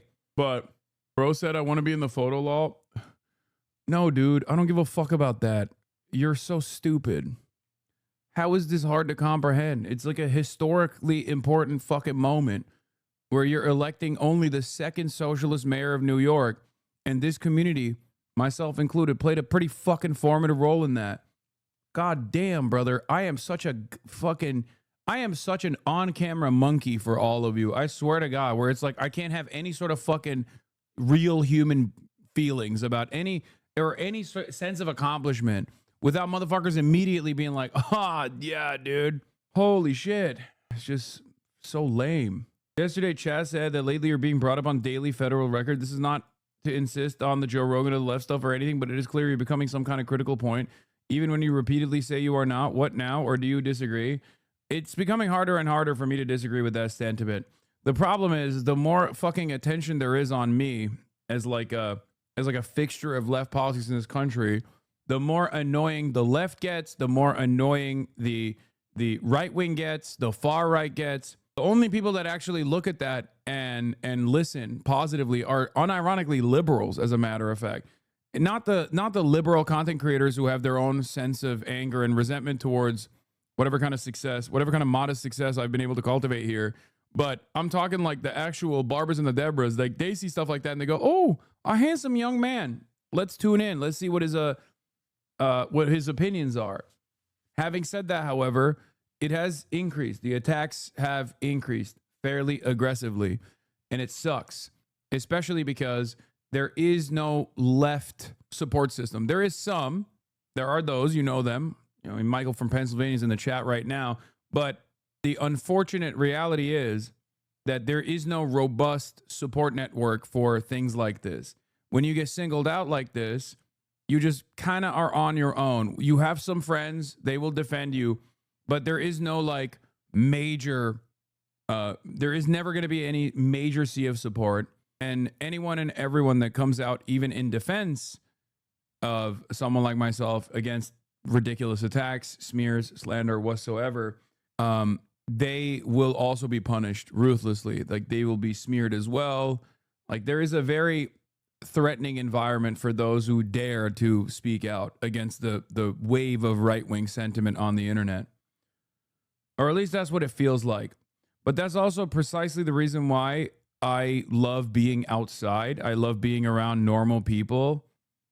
I love being around others who are not as extremely online, because I am reminded over and over again that in the real world, none of these considerations take place. Like it's not a real consideration at all. And that's precisely the reason why, or at least that's partially the reason why I chose to go to the Election Day event.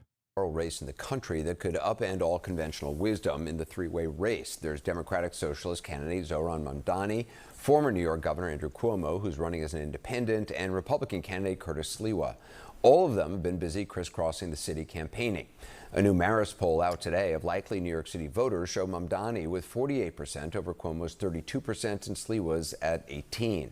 Now, the stakes are high if Mamdani is elected. President Trump has threatened to withhold federal funding for the city and deploy National Guard troops here, as he's done or pledged to do in other Democratic-led cities like Washington, D.C., Chicago, and Portland. For months, the president has often gone after Mamdani. We have a communist who's 33 years old, doesn't know a damn thing. Practically, he's never worked a day in his life. And he sort of caught on, right? And I'm not going to send a lot of money to New York.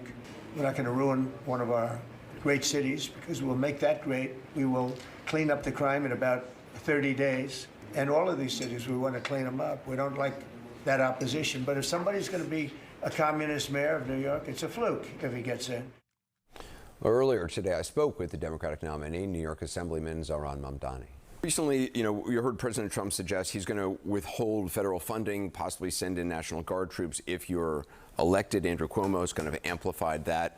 What do you say to New Yorkers who say, is this worth the hassle of losing perhaps? That's a crazy way to start this interview. That is okay, bro. I thought he didn't like take such a Vanderbilt ass position from the start. I thought he would have been somewhat woke. Nope. He just straight up said, hey, I know the president is doing something unprecedented by trying to change the outcome of a local election in the state of New York. But don't you think there's some validity? Let me advance the cynical pattern. Like, it's understandable that you bring that up, right? But that's not how you're supposed to bring that up. You would probably bring that up by being like, how much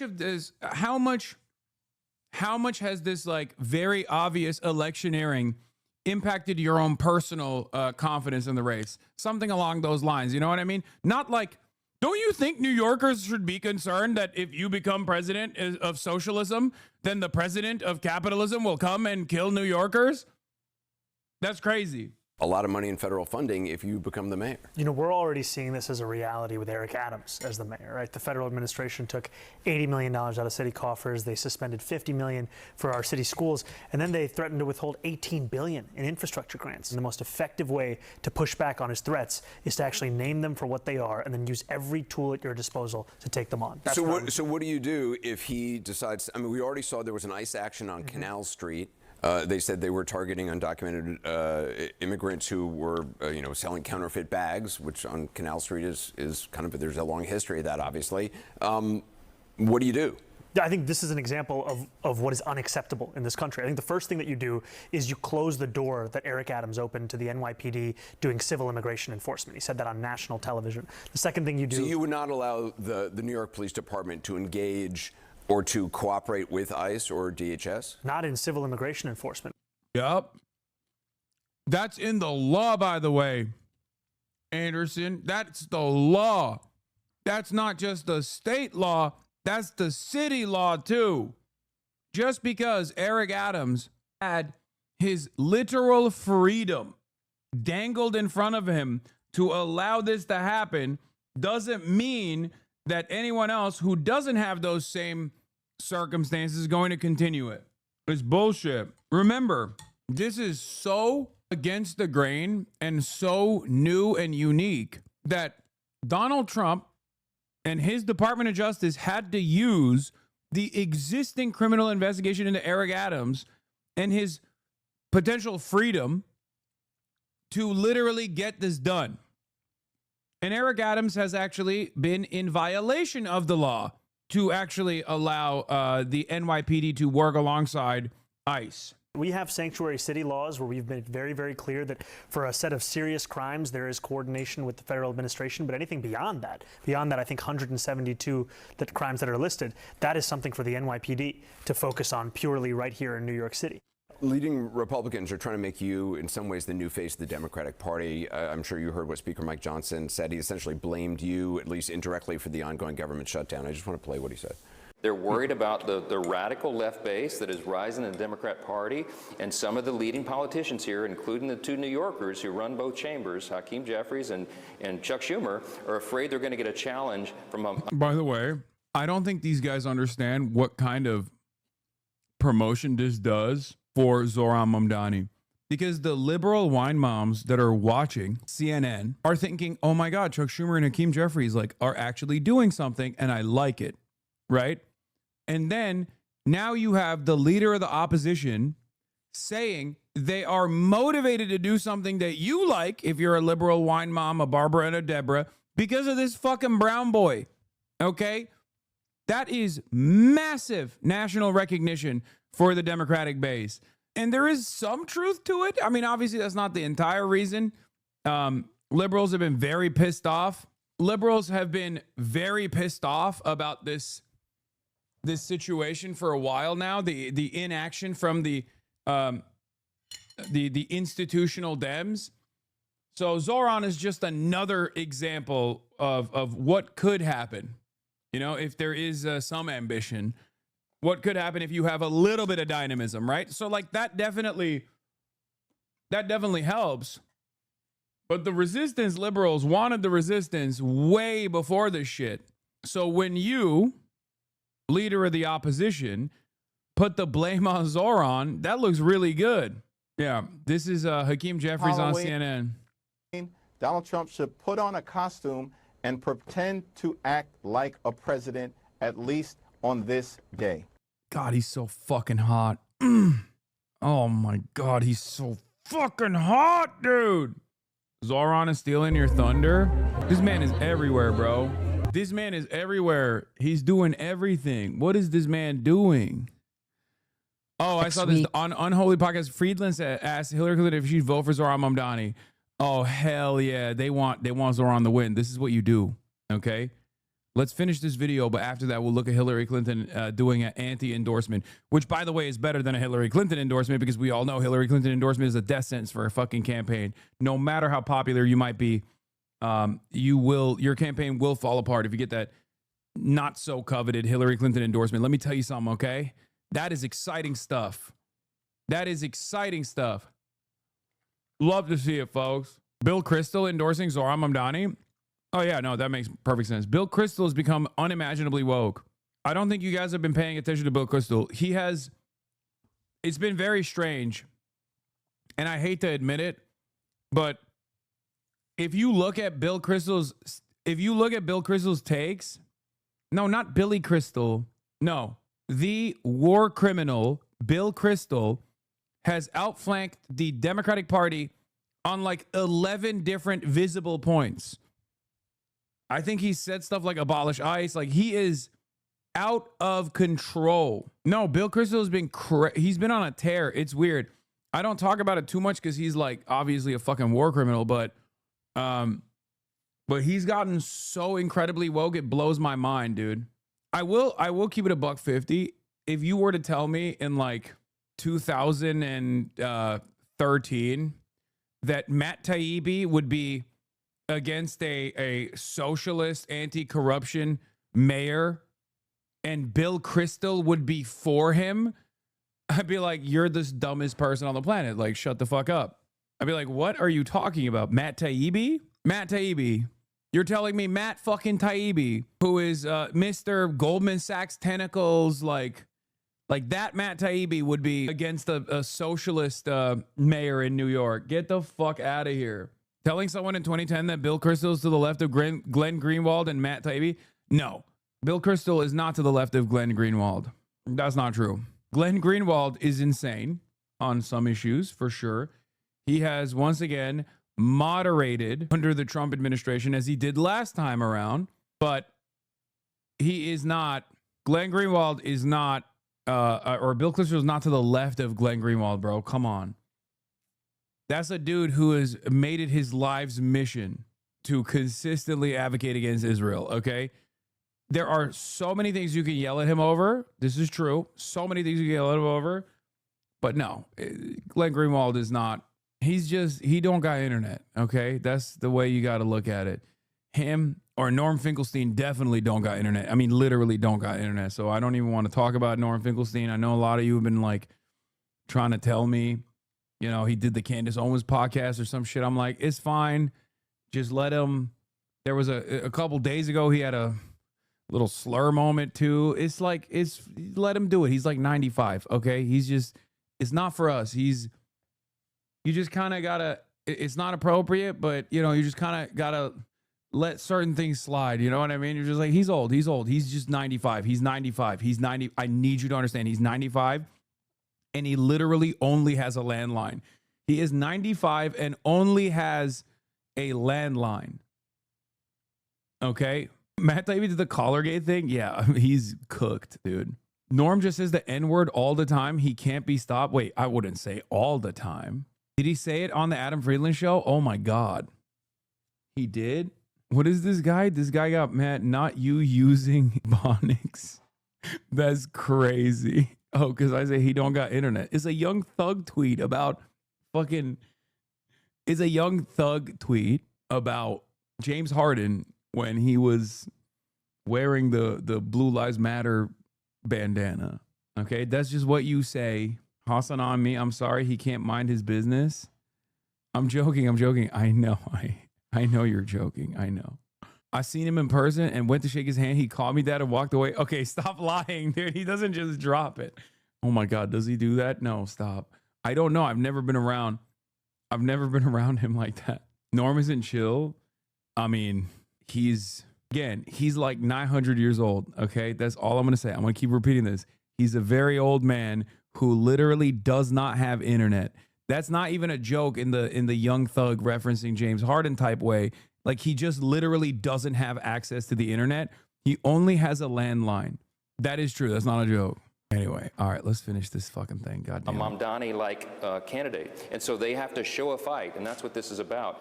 The only reason they did it right now is because they're afraid of the rise of the far-left Marxists in their party, and they have to show them that they're going to fight. And real people are hurting during this political game, this showmanship. Do you believe National Democrats are afraid of you, and Schumer has not endorsed you? I believe the National Democrats are holding the line right now to actually call the question on the Trump administration, which ran a presidential campaign on the premise of cheaper groceries and is now using the power that they won to make it even harder to afford those groceries. And to hear someone try and pin this on me when what we've actually seen is that Americans just want their health care. They just want to be able to afford their groceries, their day-to-day lives. It shows how out of touch the Republican Party is. There's a clip. Bro. Even daggers Anderson's throwing his way turned into fucking lobs for an alley-oop, okay? He's just, god damn, he's good. You that's gone viral from 2023, just 2 years ago. You were speaking to Democratic Socialists of America. You talked about the importance of international solidarity, and this is what you said. Oh, God. Oh, God. And I think that for anyone to care about these issues, we have to make them hyper-local. We have to make clear that when the boot of the NYPD is on your neck. Yeah. Only interviewed him for less than 4 minutes and still managed to shoehorn a question related to Israel. Lol. That interview was edited like Jeffrey Epstein's prison video, blaming the government shutdown on a New York City mayoral candidate. Lol. This interview is so short, it feels like CNN felt obligated to do it. Looks like Anderson Cooper is less interested in Mamdani's answers, more interested in labeling him in a certain way. CNN is promoting the billionaires and Andrew Cuomo's agenda. Mamdani's great. Horrible interview by Cooper. Anderson Cooper AIPAC is fascinating. Any form of leadership in the U.S. appears to require loyalty to Israel. Nice try, CNN. So you had him on for 30 seconds to try and humiliate him. It's over. And no one cares about this last-minute hit job. Props to Mamdani for standing his ground. Absolute trash journalism. God damn. Oh, this is the end of the interview that was uploaded as a short? Okay. It's been laced by the IDF. Right? We have to make, not specifically that example all the time, but just to say that for working class people who have very little time, who have so many stresses, who are under so many pressures, there isn't that much time for symbolism. We have to make it materially connected to their life. Because it's true. Because it's literally true, by the way. And everyone I've seen, I mean, this is always, as it pertains to Israel, this is the meta, this is the method. But everyone just goes, oh, this is anti-Semitism. This is anti-Semitic, sweetie. And it's like, why are you saying that? Why are you saying that it's anti-Semitic? It's an objectively true thing that he is talking about. Okay? It's just so funny that, like, everyone, when you want to defend Israel and you know Israel's done a lot of fuck shit, you just only have one option, okay? Anti-Semitism. That's it. What does that mean? I mean, that was just 2 years ago. What does that mean that the boots of the NYPD have been laced by the IDF? It was a reference to training exercises that have taken place between the NYPD and the IDF, and I've spoken. Yeah. And not only that, but also all local police departments, the ADL, an Israeli Knesset grant funded, well, the Canary mission is Israeli Knesset grant funded. I don't know if the ADL gets what kind of funding from Israel, but we do know it serves Israel. Okay, make no mistake. It is the Apartheid Defense League, has openly promoted that they have brought in a police chief from every single precinct in the United States of America to Israel to get counterterrorism and anti-Semitism, countering anti-Semitism training. Okay? Every single major precinct in this country has had a cop that has gone to Israel to get training. This is in the ADL's own fucking documents. They promote it. They talk about it. They say, look how awesome this is. Go back, go find it. ADL's 2016, promotional material openly says that. I'll take it one step further. Yes, Superman knows a lot about this stuff. Have you not seen the latest Superman movie?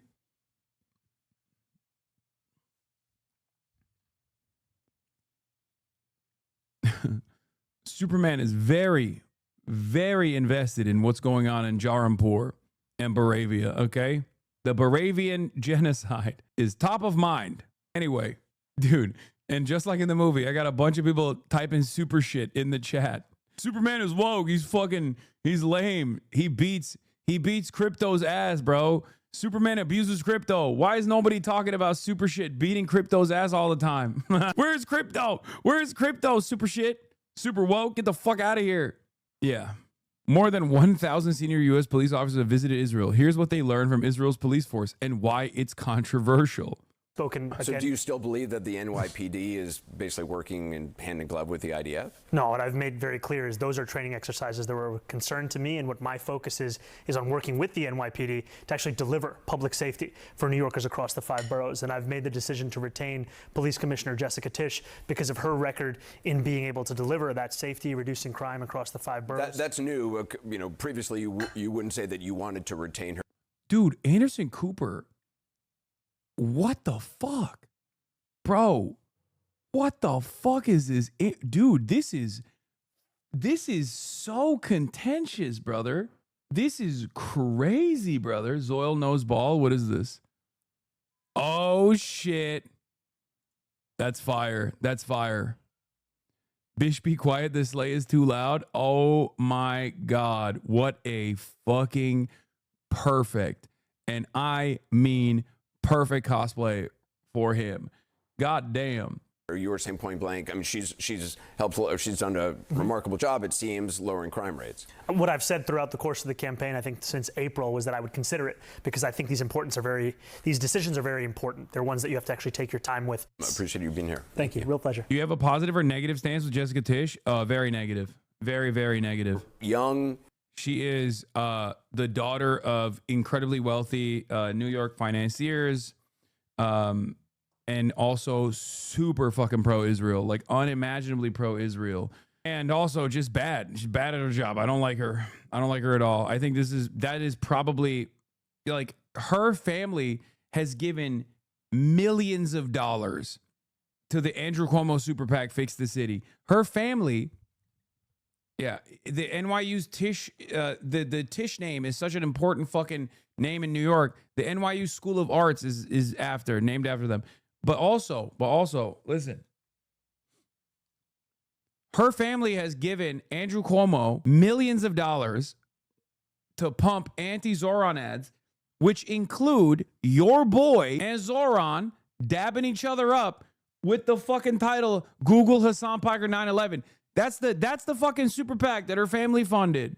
You have not run a government agency or run a city of, I mean, how many, there's what, 300 and something thousand employees in New York? Mm-hmm. What is your argument that this should all be handed over to you, that you know how to do this? Look, I've been a state assembly member representing more than 100,000 people in Northwest Queens, and in that time I've secured $500 million in debt relief for taxi drivers. I've won the first free buses in New York City history. I stopped a frat gas But power it's not plant. managing all these city agencies. I give you all of this as an example of my track record.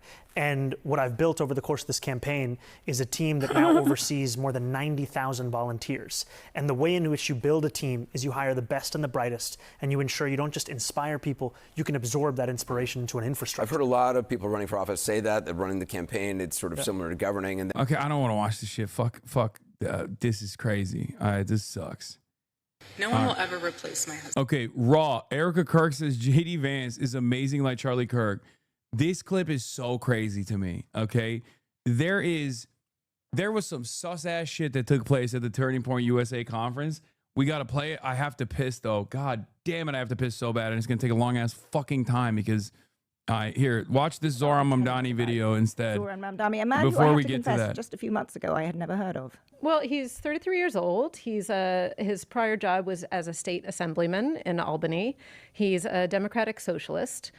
He is a really skilled politician. I mean, he comes out smiling all the time. He presents this very positive vision for New York. And I think it's worth, before we go into his policies, just laying the context. His main opponents in this race for mayor were people who were, to use the technical term, horrible, absolutely horrible candidates. So you had Eric Adams, who's the current mayor of New York, who has been the subject of an alleged corruption scandal. You have Andrew Cuomo, the former governor, aging former governor, who just hasn't gotten the memo that his political career is over and clinging on to the limelight. And you have a New York population that's deeply fed up for the reasons that we've been discussing. I love your polite but utterly devastating critiques of for the current mayor of New York and other contenders. It reminds me of the fantastic line in your cover leader this week, where you spoke very positively about Michael Bloomberg as the last good mayor the city had, but you said he has the charisma of a spreadsheet, which I thought was I'm a big fan of Michael Bloomberg, but charisma is not his just strong suit. Before we hear more from and about Zoran Mamdani, can you just, point of clarification, tell me what a democratic socialist actually is, John? Well, the Democratic Socialists of America are a very small group. Zoran Mamdani is one of their number. Alexandria Ocasio-Cortez is another. They, until pretty recently, had a platform that was really out there. You know, they wanted to defund the police, get rid of the Senate, nationalize a lot of industries. In the intervening time, in the past couple of years, they've actually updated their platform. It's a little more mainstream now than it was. They've ditched some of the crazier stuff. But I think what it is mainly is a signaling device to say, we're fed up with centrist Democrats. We don't like Republicans. We're fed up with the same old centrist Democrats, Chuck Schumer, whoever, and we really want to change things. So I think it's more a kind of expressive thing, in a sense, and a kind of identity badge. It's a way of being on the left and being an outsider in some, similar way politically to how Donald Trump was able to come to power, promising a whole bunch of stuff that people kind of knew he couldn't do. But the fact that he was so mad and was proposing such radical things demonstrated to the electorate that he really got it in a way that other people perhaps didn't. So Zoran Mamdani is a democratic socialist. He's young and he's an extraordinarily good campaigner. Let's just have a look at one of his many brilliant TikTok videos. I'm freezing. Your rent as the next mayor of New York City. Let's plunge into the details. More than 2 million New Yorkers live in rent-stabilized units, and their rents are set by the Rent Guidelines Board. The board is made up of 9 members, and the mayor appoints each one. Ed, you've watched a number of these Mamdani TikTok videos and Instagram videos. What do you take away from it? Are we all going to be doing this kind of thing soon? I tell you, I really like his energy and enthusiasm. I think it's a strong contrast with the kind of pessimism, America's a hellhole kind of version of change that Trump demands.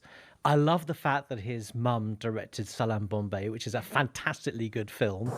So there's lots to like about him, but I worry about his incredible lack of experience. Why would you leave us with some centrist analysis of Zoran Mamdani?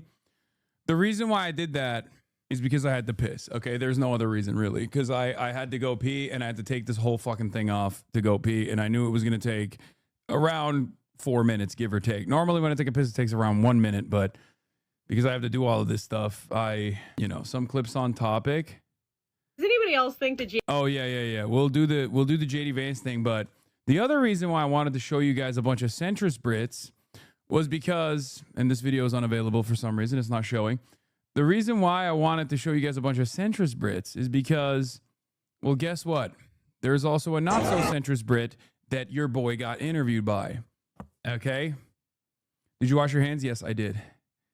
And that, of course, is Zach Polanski, leader of the Greens, and your boy having a convo. And I wanted to show you some bits and pieces of it, okay? Zach Polanski, for those of you who don't know, is the leader of the Greens, right? You've heard it said. And your boy had a 54-minute convo with him. Most globally influential UK politician, the guy who has a shock collar on his dog, no thanks. Countless times. Donald Trump sneezes, the UK catches a cold. So how worried should we be about a second Donald Trump presidency and everything that's happening in the United States right now? One of the leading voices on the left in the US has been Hassan Piker for years now. What's up, everybody? I'm Hassan Piker. I live in Los Angeles, California. I'm a socialist, Marxist, communist. And I'm delighted to be chatting to Hassan today. Hey, Zach. Chris Packham here. I just want to tell you about something. So, Hassan, one of the most surreal experiences I've had since I was elected as leader of the Green Party was seeing you talk about me on your stream. And that's because I've watched your stream for a long time. I've loved your work for a long time. And in fact, on election night, in terms of the US election night, I was watching various American channels before I got really, really sick of the coverage, and I put your coverage on. And it was great. One thing that really struck me, though, was you knew for a long time that Kamala Harris wasn't going to win and America was going to have a second Trump presidency. And it felt that evening like you were almost in like some sort of nihilism, like you were just like, this was the route we were down. Is there any hope? Like, can we come back from this place? There's always hope. I mean, if you're leftist, if you're socialist, Marxist, if you're an anti-imperialist, look around over the course of the past 2 years. And while there's so much chaos and commotion happening everywhere, a lot of people, especially Asana, only recently discovered your content. I know get bombarded by content against you. It's insane. These new algorithms are working overtime. Stay woke. At least you recognize it. Yes, it's Instagram voice, because I was getting interviewed at fucking like 7 a.m. with respect to the genocide that Israel is committing in Gaza. People's attitudes have changed dramatically. And as someone who has been an advocate for Palestinian emancipation for the past decade, I never would have imagined that the attitude shift would be so dramatic in only 2 years. Now, of course, the violence is untenable and it's unacceptable. It's horrifying. But to me, that is a constant reminder that things can change, that we can organize. And as long as we're steadfast and principled, we can eventually win back some power and then hopefully give people more liberties, more autonomy. And in the States, does that change come from within the Democratic Party? It's difficult to answer that question because this is the question that everybody talks about all the time, myself included. This is an ongoing issue right now. Entryism is not the end-all, be-all, but I do think my own personal assessment of it is that you cannot restructure the Democratic Party to be a socialist party. I don't think that's the case. But I do think that there are readily available tools and a willingness from self-identifying liberals to vote for self-identifying socialists within the Democratic Party. So in the absence of a third party ticket, in the absence of a third party viability, I think you just got to use whatever tools are readily available, exhaust all options. And I think one of the major problems in America is the lack of class consciousness, and also the adverse reaction to even the moniker of socialism. Most people don't know what socialism is, and those who have heard about it have been they've been educated against socialism. They hate it. They think it's a bad thing. So I think it's important for people to, at the very least, become more comfortable with the ideology as it's happening right now in America. I think it's like 65% of Democratic Party voters say that they sympathize with socialism. And I think even 16% is an even weirder number of Republican Party voters also sympathize with socialism. I guess those are the national socialists. I don't know what's going on there. And somewhere around, I think like 45% of independents. So that's what I think leftists could do, while not ever stopping their organizing. It's a multifaceted approach. This is just one of those. This is just one aspect of a multifaceted approach. That reflects a lot of what's going on in the UK right now. Bloomberg did a piece about me the other day that was meant to be, I think, a hit piece that compared me to Zoran Mamdani. And I spoke to the Washington Post yesterday, that famous leftist organization. And they're doing a piece this weekend, I think, about what's going on in the UK with me and what's going on in New York with Zoran. I don't think the Washington Post are necessarily coming from a place where they want to see a big left-wing transformation in the world. But nevertheless, do you think there is a moment right now, both in the States and around the world? And what sense do you get that if Zoran does win in November, and I think it's looking pretty good without being complacent, what ripples will that have around the world? I think it'll be pretty significant for the National Democratic Party and its outlook. I think socialists, democratic socialists, like people like Zohran Mamdani are basically saving the Democratic Party from itself.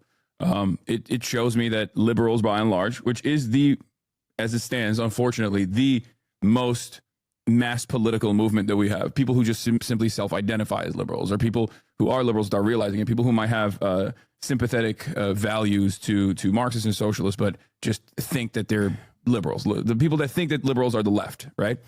I think it shows them that a charismatic, young, vibrant, dynamic candidate who is unafraid to call himself a socialist and is unafraid to call out Israel for doing a genocide, who is going to work tirelessly to solve some of the material harms that you're experiencing, that is a successful candidacy. And I think, by and large, liberals just don't want the Republicans to be in charge. They just don't want the Republicans to win.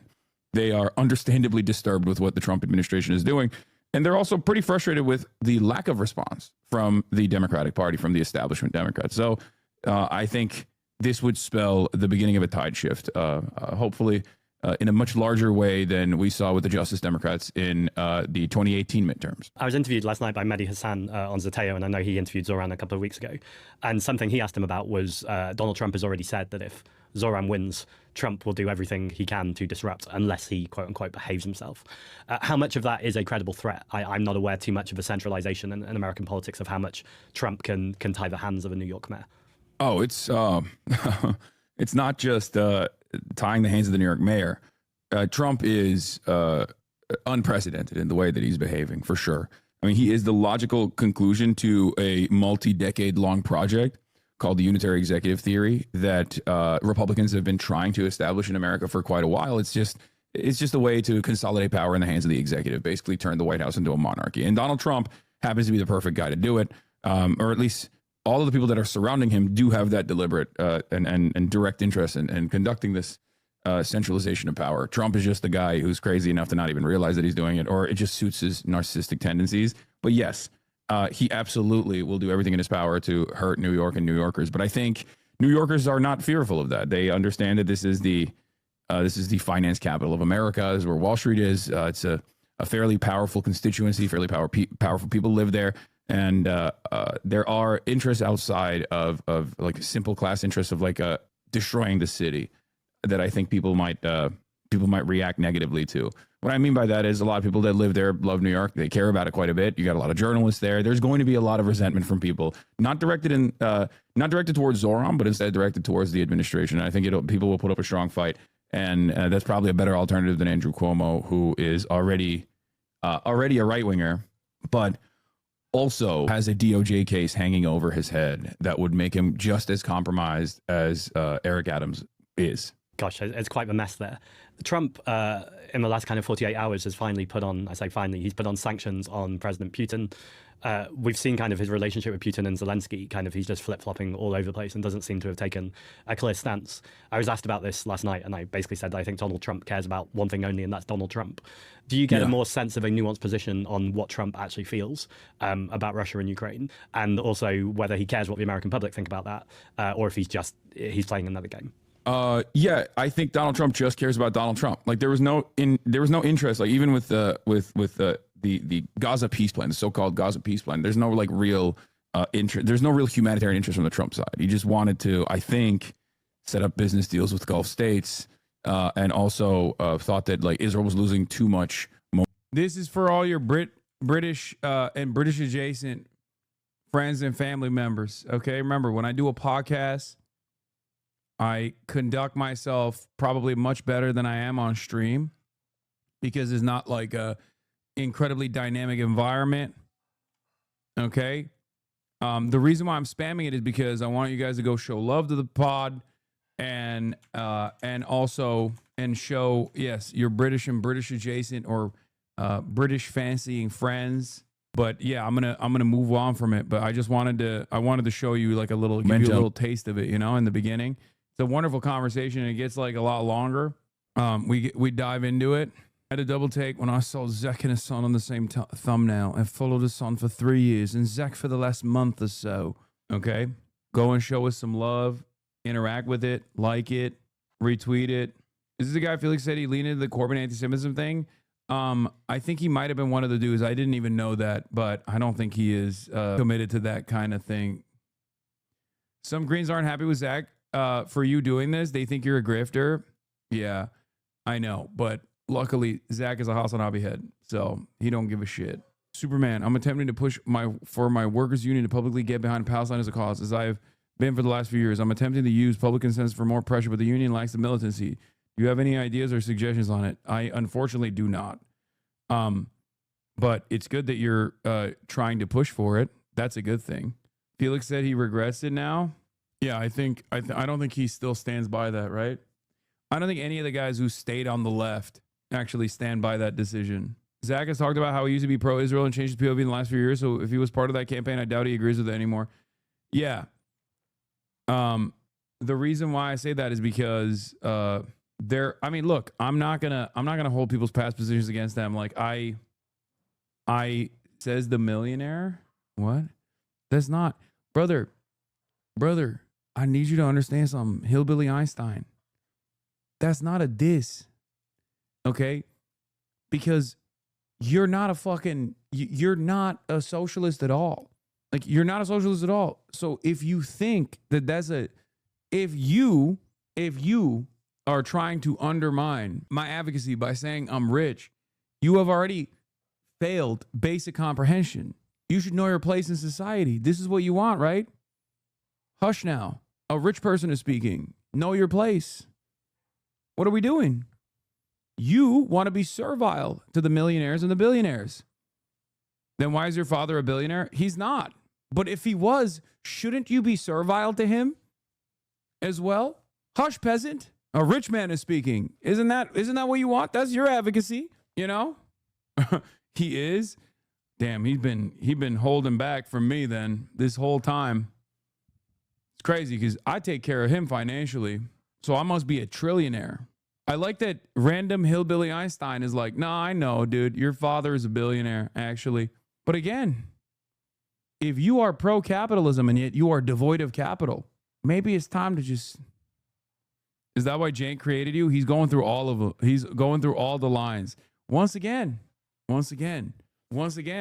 you like capitalism, yet here you are, devoid of capital. So if you think I am a millionaire, descendant of billionaires, shouldn't you fucking respect me? Shouldn't you kiss my feet as you do all of the other faceless billionaires and millionaires? Put some respect on it. The bigger number, the better the person, right? Says the dude who presides upon capitalism. Exactly. I'm dominating. You're saying it. You're saying it yourself. You're like, you are a domineering force of capital. You are a titan of industry. And yet here you are disrespecting me. What's that about? This doesn't make sense. You're slow. Okay. What does that say about the system that you are advocating for then? That a slow man that does not deserve the wealth that he has accumulated, a stupid person like myself, a rich, entitled nepotism recipient, was able to amass wealth beyond your comprehension. What does that say about the system that you're defending? Doesn't that kind of make you mad?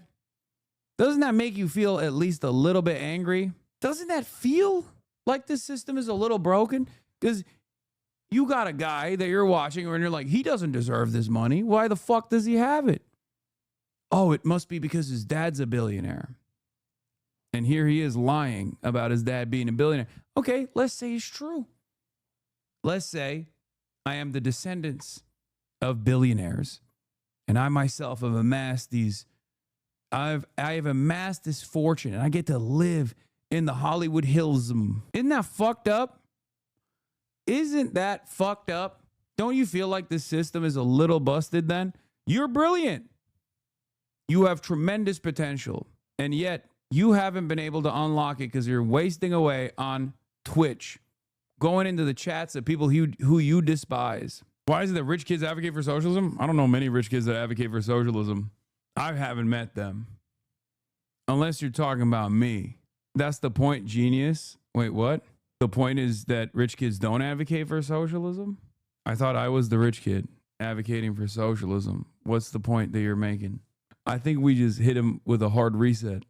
I think he's having an aneurysm right now. He was not expecting this response. He was going to go back to whatever fucking Reddit he came from to be like, yeah, I did it. I fucking owned this guy. He banned me.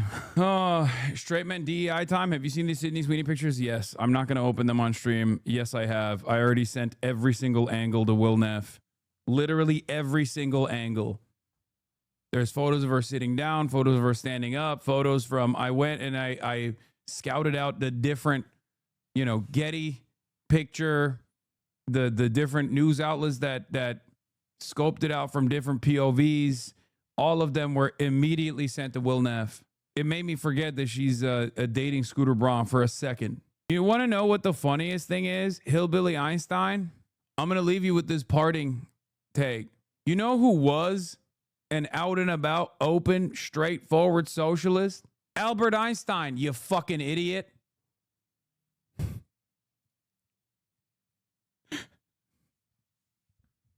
The guy who you obviously think is so brilliant that you put his name on your username.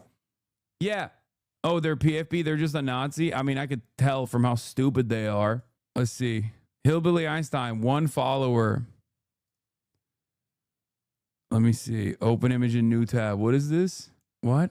My co-host Andy something is a Sephardic Jew pedophile? That's what your PFP is? Damn, brother. Maybe you do know that Einstein is a socialist if you're that invested in whatever the fuck that is. I feel dirty for even entertaining this fucking dipshit. Actually, you know what? I don't, because what did we learn today? We learned that Nazis are genuinely lacking in brain processing power. All right. Yeah, you know what else would make us feel dirtier? That's right. Erica Kirk, JD Vance conspiracies have hit the timeline, ladies and gentlemen. I seen it. I seen some crazy shit. Here's the clip. But I do see some similarities of my husband in JD and Vice President JD Vance. I do. And that's why I'm so blessed to be able to introduce him tonight, because he understands the fight that we're up against. And he can articulate that in a way that transcends race, that transcends. Bro, why are you smiling like that? Why are you smiling like that while talking about JD Vance doing debate? Hey, yo, that's crazy. Yeah, this one is not loading for me for some freaking reason. I don't know why. But demographic backgrounds. Maybe she just loves debate, bro. Have you guys ever thought about that? That really, actually, like, debate does do it for her, right? And the more you debate, the more it does it for her. JD got more game than you. This isn't even the craziest photo. The craziest photo is when she grabs him by the back of his head. I never seen nothing like that on camera. He's an amazing man. Bro, she straight up caressed this man. She straight up caressed this man's hair, bro. It was crazy. I ain't never seen nothing like that. I didn't even see it until it was popping on Twitter. It turns out it's on TikTok too. Let's take a look. JD Vance's first wife, Usha, has got to be looking for an exit plan after the last few days. As if it wasn't bad enough for the woman who was raised in a traditional Hindu home by Indian immigrant parents to have her husband go on national television and say that it's completely reasonable and acceptable for Americans to want to live next to people who are like them and speak their language. She then got to watch her husband put his hands all over the recently widowed Erica Kirk, who's clearly looking for another famous man in her life.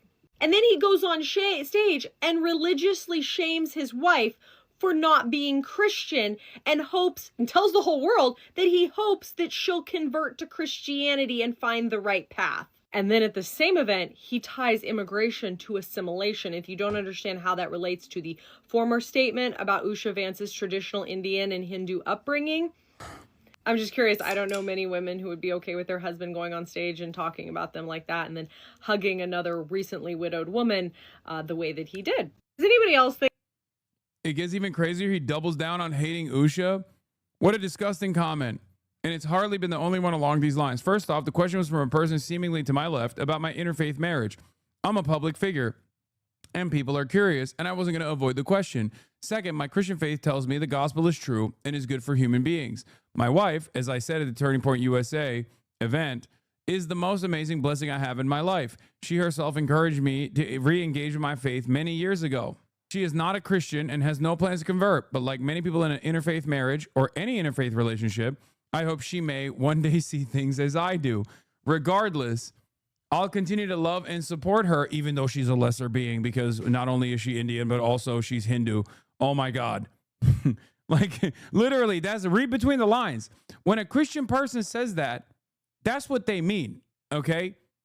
When a Christian person is like, oh, she's going to hell, that's what he's saying. And I don't think J.D. Vance believes that, for the record. But that is the value that he is reinforcing here, okay? If you are a real one, if you're a real Christian, like, that's what you believe. She's, yeah, bless your heart, bless her heart. You know, bless her heart. But the mother of my children is going to hell, right? Fuck. Oh, there it is. It's bothering me. This is the vice he is signaling. Oh, yeah. Oh, yeah. It's crazy. Anyway, I hope she may one day see things as I do, regardless, or else she's going to hell, okay? With the rest of the demons who do not convert to Christianity. Regardless, I'll continue to love and support her and talk to her about her faith and life and everything else because she's my wife. I'm going to keep debating her into converting into Christianity, okay? The fingers in his hair, Jesus. Yes. Yes.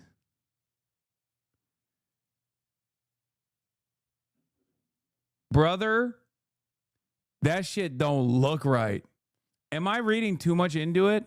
Am I crazy? Also, hand on the waist. Are we for fucking real right now? Hand on the waist? Hello? Hello? This is bad, brother. Tremendously. Yeah, and then she also said, no one will replace my husband except for J.D. Vance. Hey, yo, dude. I don't know.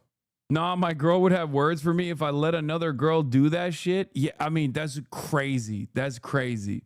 Okay? Anyway, third, posts like this reek of anti-Christian bigotry. Yes, Christians have beliefs. And yes, those beliefs have many consequences. One of which is that we want to share them with other people. That is a completely normal thing. And anyone who's telling you otherwise has an agenda. He got him to delete it. Zaid Shalani, I sympathize with your sentiments, but isn't it true Usha comes from a religious family? I don't think they're agnostic, as you said. Thanks for responding. I'm glad you're on guard against Christian bigotry for me, one of the most active Canadian advocates for Christians here and abroad. Have you been able to detect any anti-Christian bigotry from Tucker Carlson, like calling him a Christian Zionist? Like him calling Christian Zionists a virus? At TPUSA, you were asked about Judaism openly persecuting our religion. Oh, that's where, yeah. Ezra Levant is big mad, okay? Remember, Ezra Levant, I believe, is Jewish. He is also a Nazi, okay? Now, what's really interesting about Ezra Levant is that not only is he Jewish, but also a Nazi, he also has highlighted a lot of straight up Nazi sentiment in Canada. Many such cases, okay? What's really interesting about this is that right now, David Horowitz, rest in piss, he's dead already. If he was alive, and Ben Shapiro and Ezra Levant and the entire contingency of ultra-conservative, Nazi-aligned Jews are freaking the fuck out. Because for some weird reason, they thought that they could lean into the great replacement theories about how white people are being replaced by black and brown people, all this stuff, without the very same people that believe that inevitably tying it back to the Jews, as they did so historically, okay?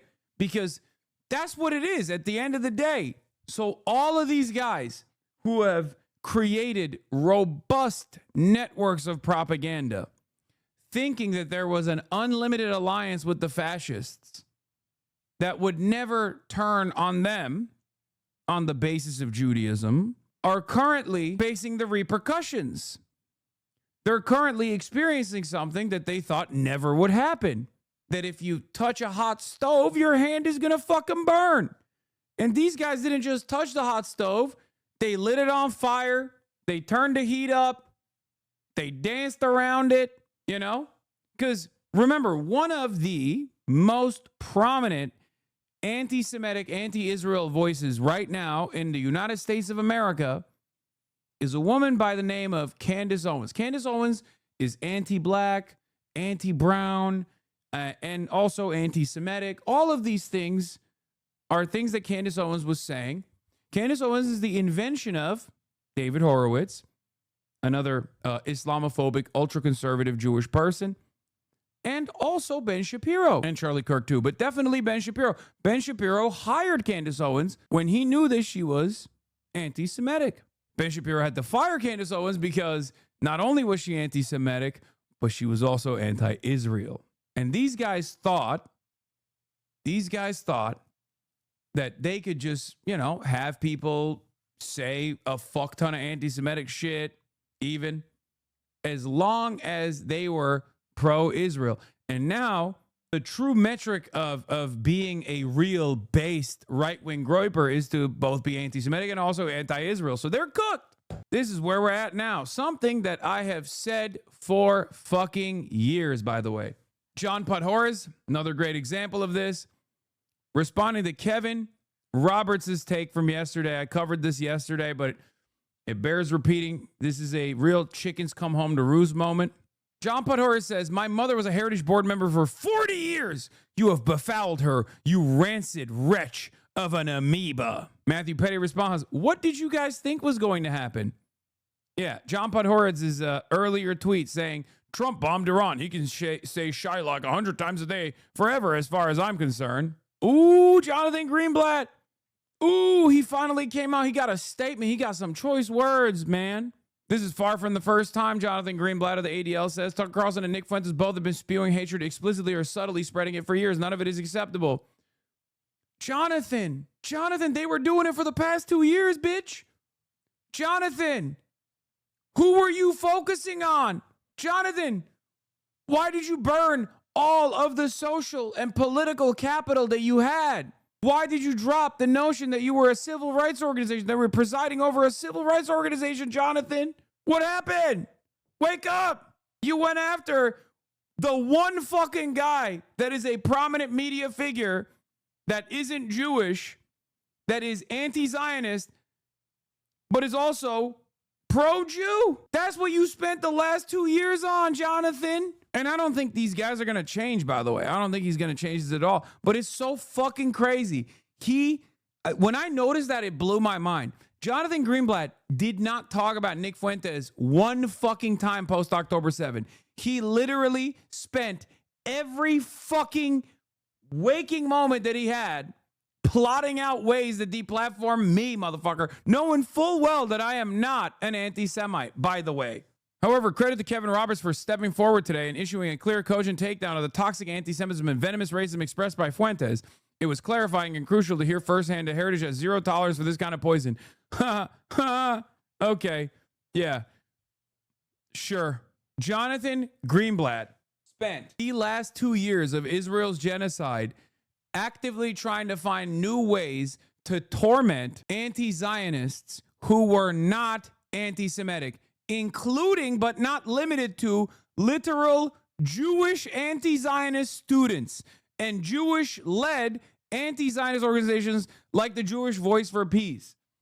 That's what he spent his entire time on. This motherfucker would run around at a time when there was unprecedented growth of unrestrained, unrestricted anti-Semitic sentiment coming from fucking Twitter. That dipshit, that bald fucking dipshit, not once was like, hey, Twitter's gotten a little out of control. Maybe we should turn down the heat. Not once. And he did it so brazenly. And he did it in such a fucked up way that the former president of the ADL had to step in and be like, what the fuck are you doing? He defended Elon Musk sig heiling. He defended Elon Musk sig heiling twice on the biggest stage on the fucking planet. At the day of the inauguration, Elon Musk dropped a double sig heil. Jonathan Greenblatt went out and, as a supposed quote unquote defender of Jews, said that was just an awkward gesture. He destroyed. So, I mean, I want to thank Jonathan Greenblatt for this, for the record. Not because he has let anti-Semitism manifest and go completely out of control. That is devastating. But at least he basically said the quiet part out loud so much that there are virtually no sincere people, no serious people whatsoever that thinks the ADL stands for anything but the Apartheid Defense League. The ADL exclusively stands with Israel, not with Jews, and certainly not with Jews in America, and it does not give a shit about anti-Semitism. But the ADL always served this purpose, at least after the invention of Israel. Okay? Because it predates the invention of Israel. It was actually a advocacy organization for Jews. It was actually a civil rights organization in its inception. But shortly after Israel's formation, it turned into a institution that defends Israel unconditionally. The ADL in the 90s spied on American citizens at the behest of apartheid South Africa, Israel's ally at the time. Okay? They spied on Jewish anti-apartheid activists. They spied on black student organizers for the apartheid regime in South Africa on U.S. soil.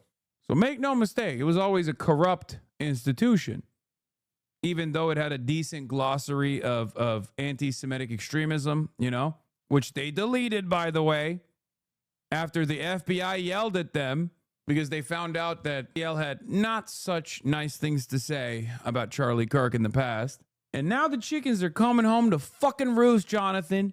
I know you got a fuck ton new donors since October 7th. This is true. While you simultaneously cut the entire research division that was actively trying to combat what remains of bigotry in this goddamn country.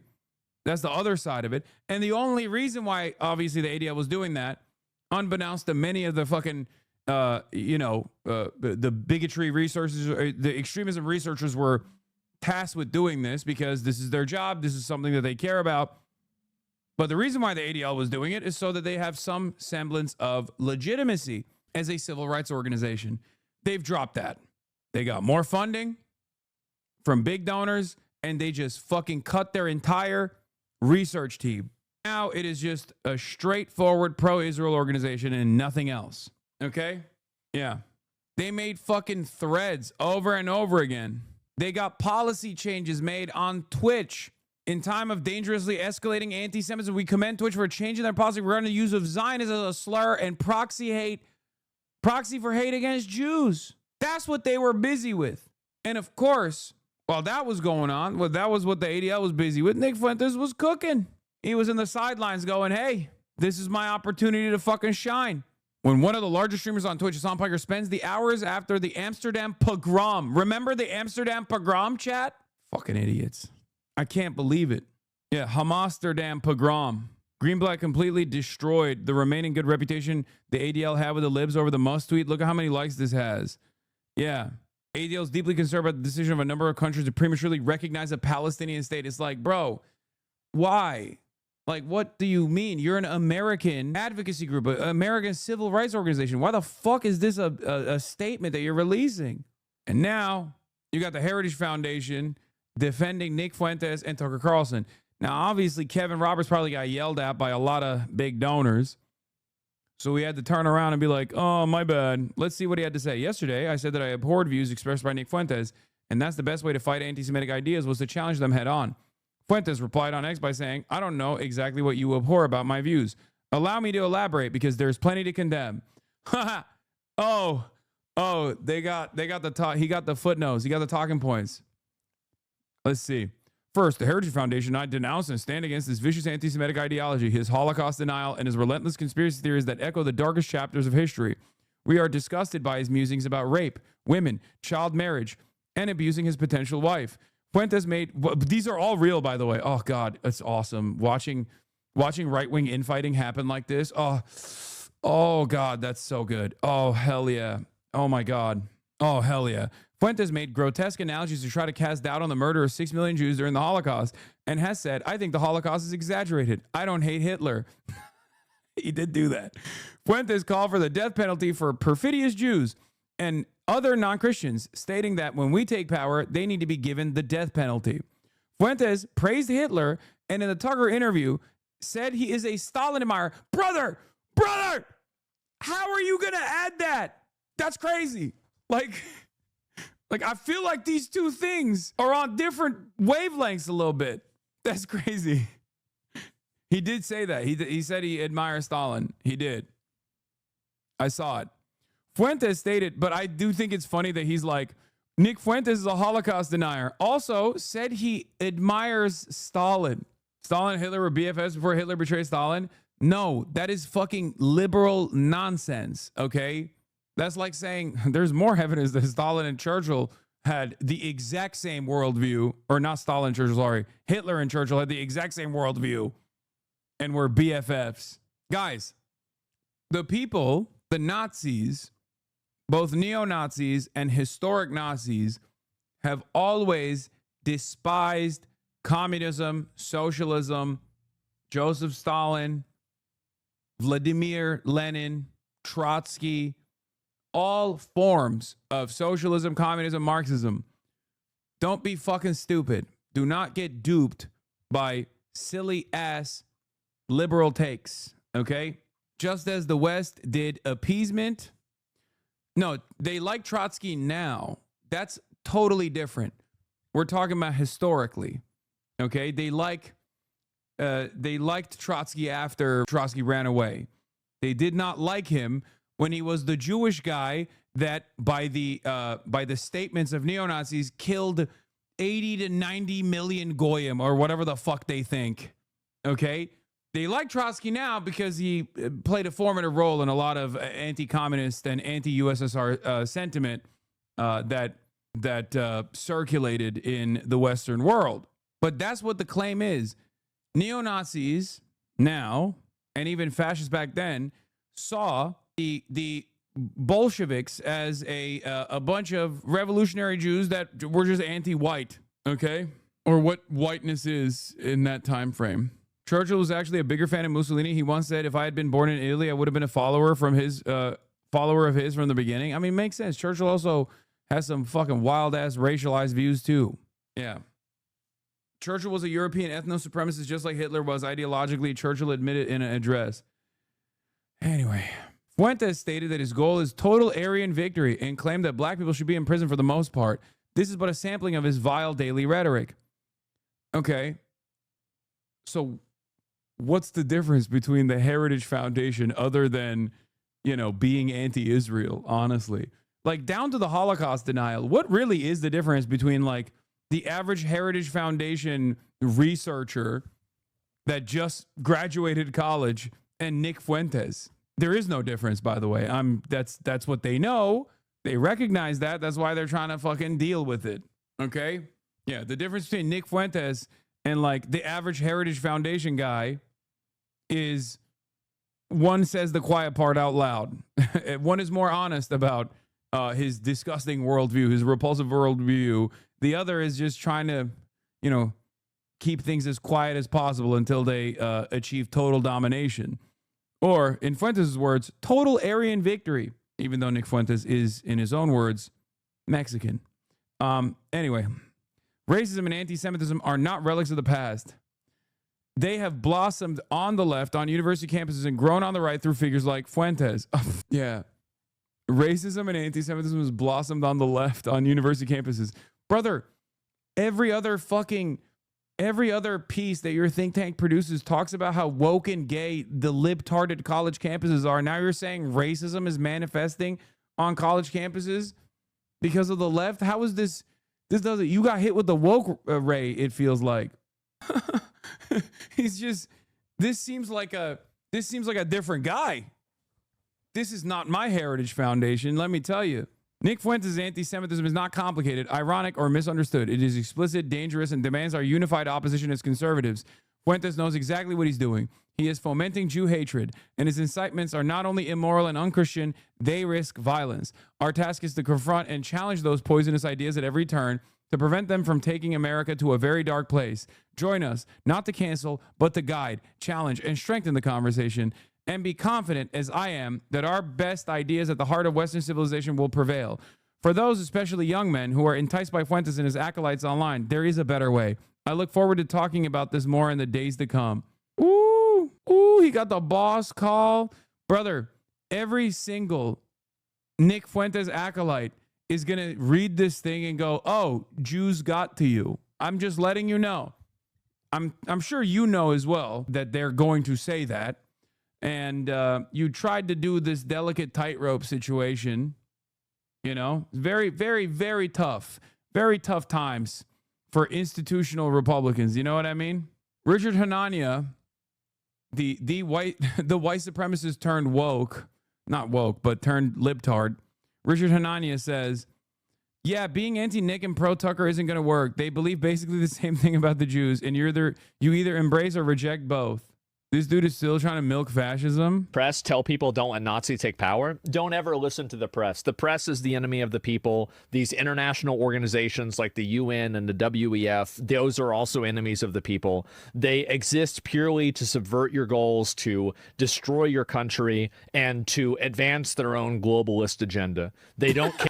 Yo, that's awesome. Oh, man. Oh, God, he hates the UN. Yeah. No, I'm sure he has a real... I'm sure if you asked him, he could spell out exactly why he hates the WEF and the UN and what the globalist agenda is. Okay. Yeah, no, this is a guy who's tweaked on fucking, I don't know, Alex Jones and Nick Fuentes video compilations that he sees on his TikTok, and he's just trying to do a shitty job regurgitating what he saw. Okay. He's just shittily repeating the same memes. It doesn't take much to be relatively successful on the right, obviously. And this is probably proof right there. Care about France. They don't care about your culture. They don't care about your religion. They don't care about your history. They don't care about anything about you. All they care about is using you as a vehicle to advance some worldview they have. Never listen to any of them. If it was up to me, they would all be defunded and probably just made illegal because they're effectively government organizations that are working against the people. That's it. I would never fund a single fucking cent. That's what I would do. These international organizations that want to complain about human rights have no... I mean, he ain't even wrong as far as the World Economic Forum goes. It's just not what he thinks is going on. You know what I mean? Or even with the United Nations in general. It's just funny that he's like, yeah, these guys suck. They're trying to advance a globalist agenda. Okay, what do you think that is? It's a global capitalist agenda. That's what it is. That's what it is. That's it.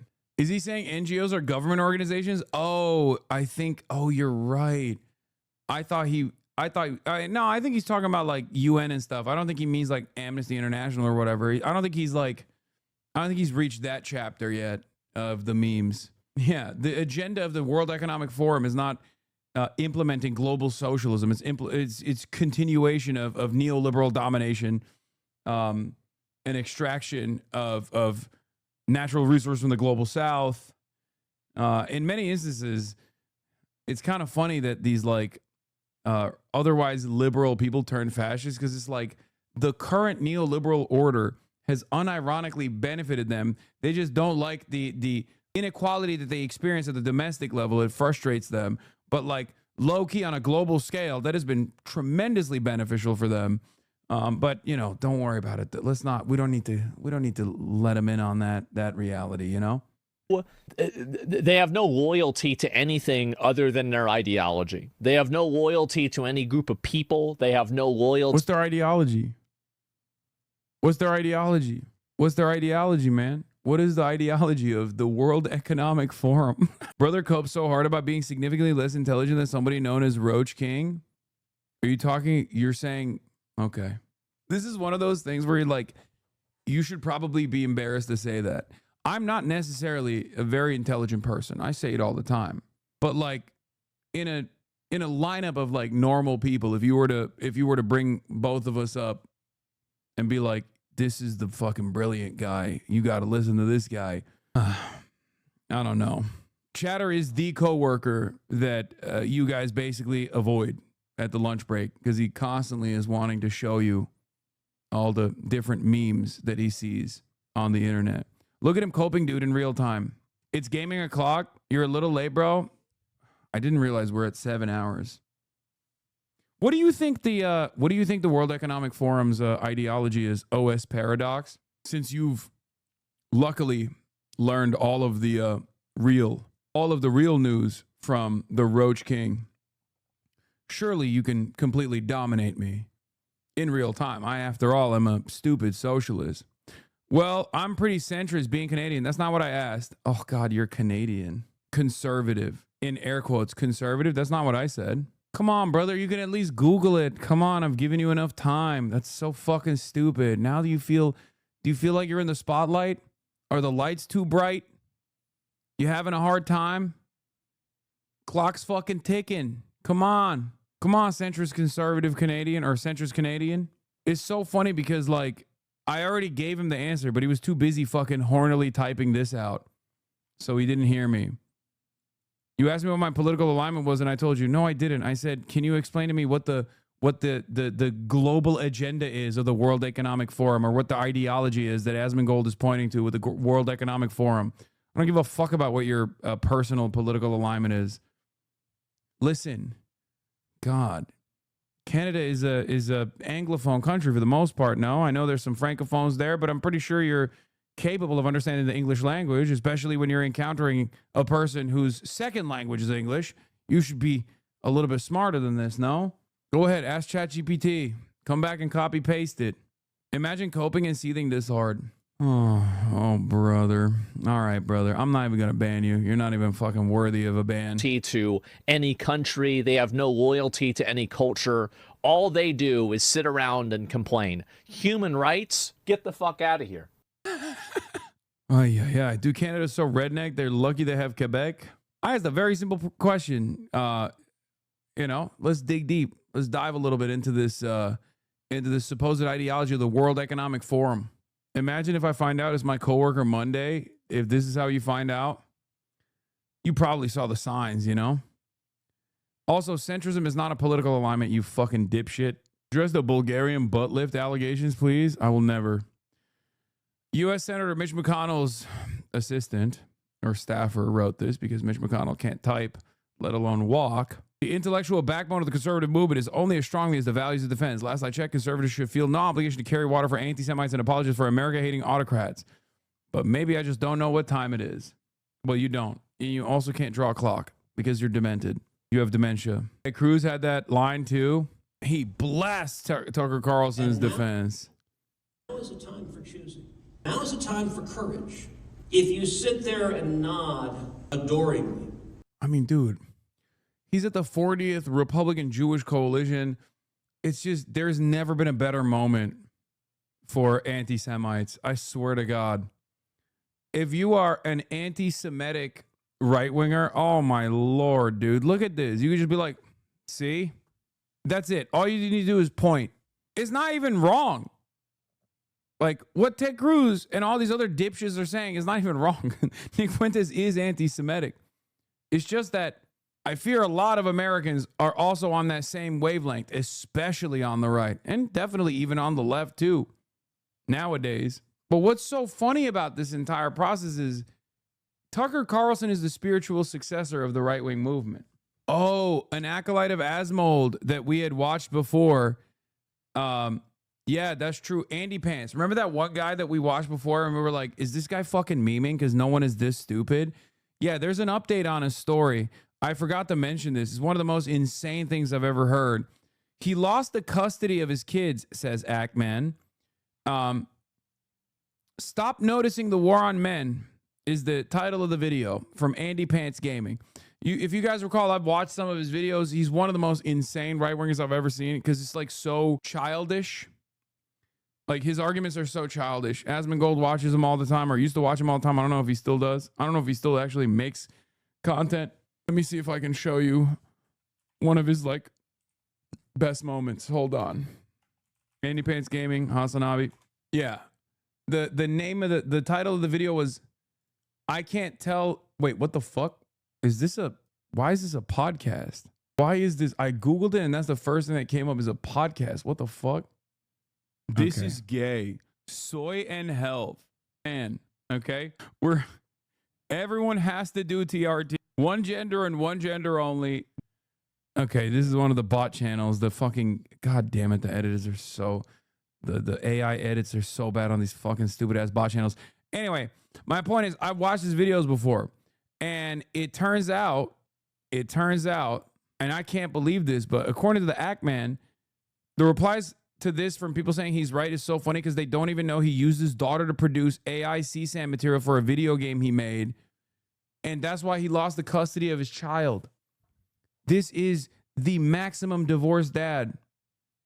Okay? Andy Pants Gaming. First of all, I was shocked that he even had a kid and was married, I guess. But yeah, isn't that fucking nuts?